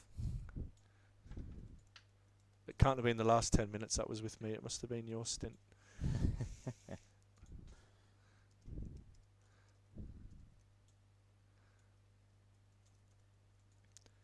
Just conferring, Vic and Neil Pratt and Graham Lloyd, the two umpires, as to what's going on. I think Vic would love to just pull the stumps off and start to get the ground covered, because as we discussed earlier, he'll be heading to the Hall of Fame dinner that will be held in the Jeff Cook suite here at the Riverside tonight, where 3 new inductees will be introduced into the Hall of Fame. I think he's just given the signal to Mark to bring the covers on. We're just waiting to see if the tractor's going to move.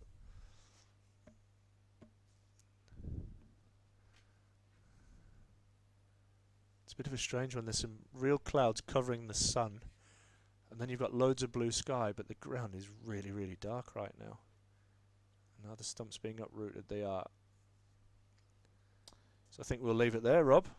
Durham Uni finish 190 for 7. A very, very good performance from them on day 2 of this pre-season warm-up.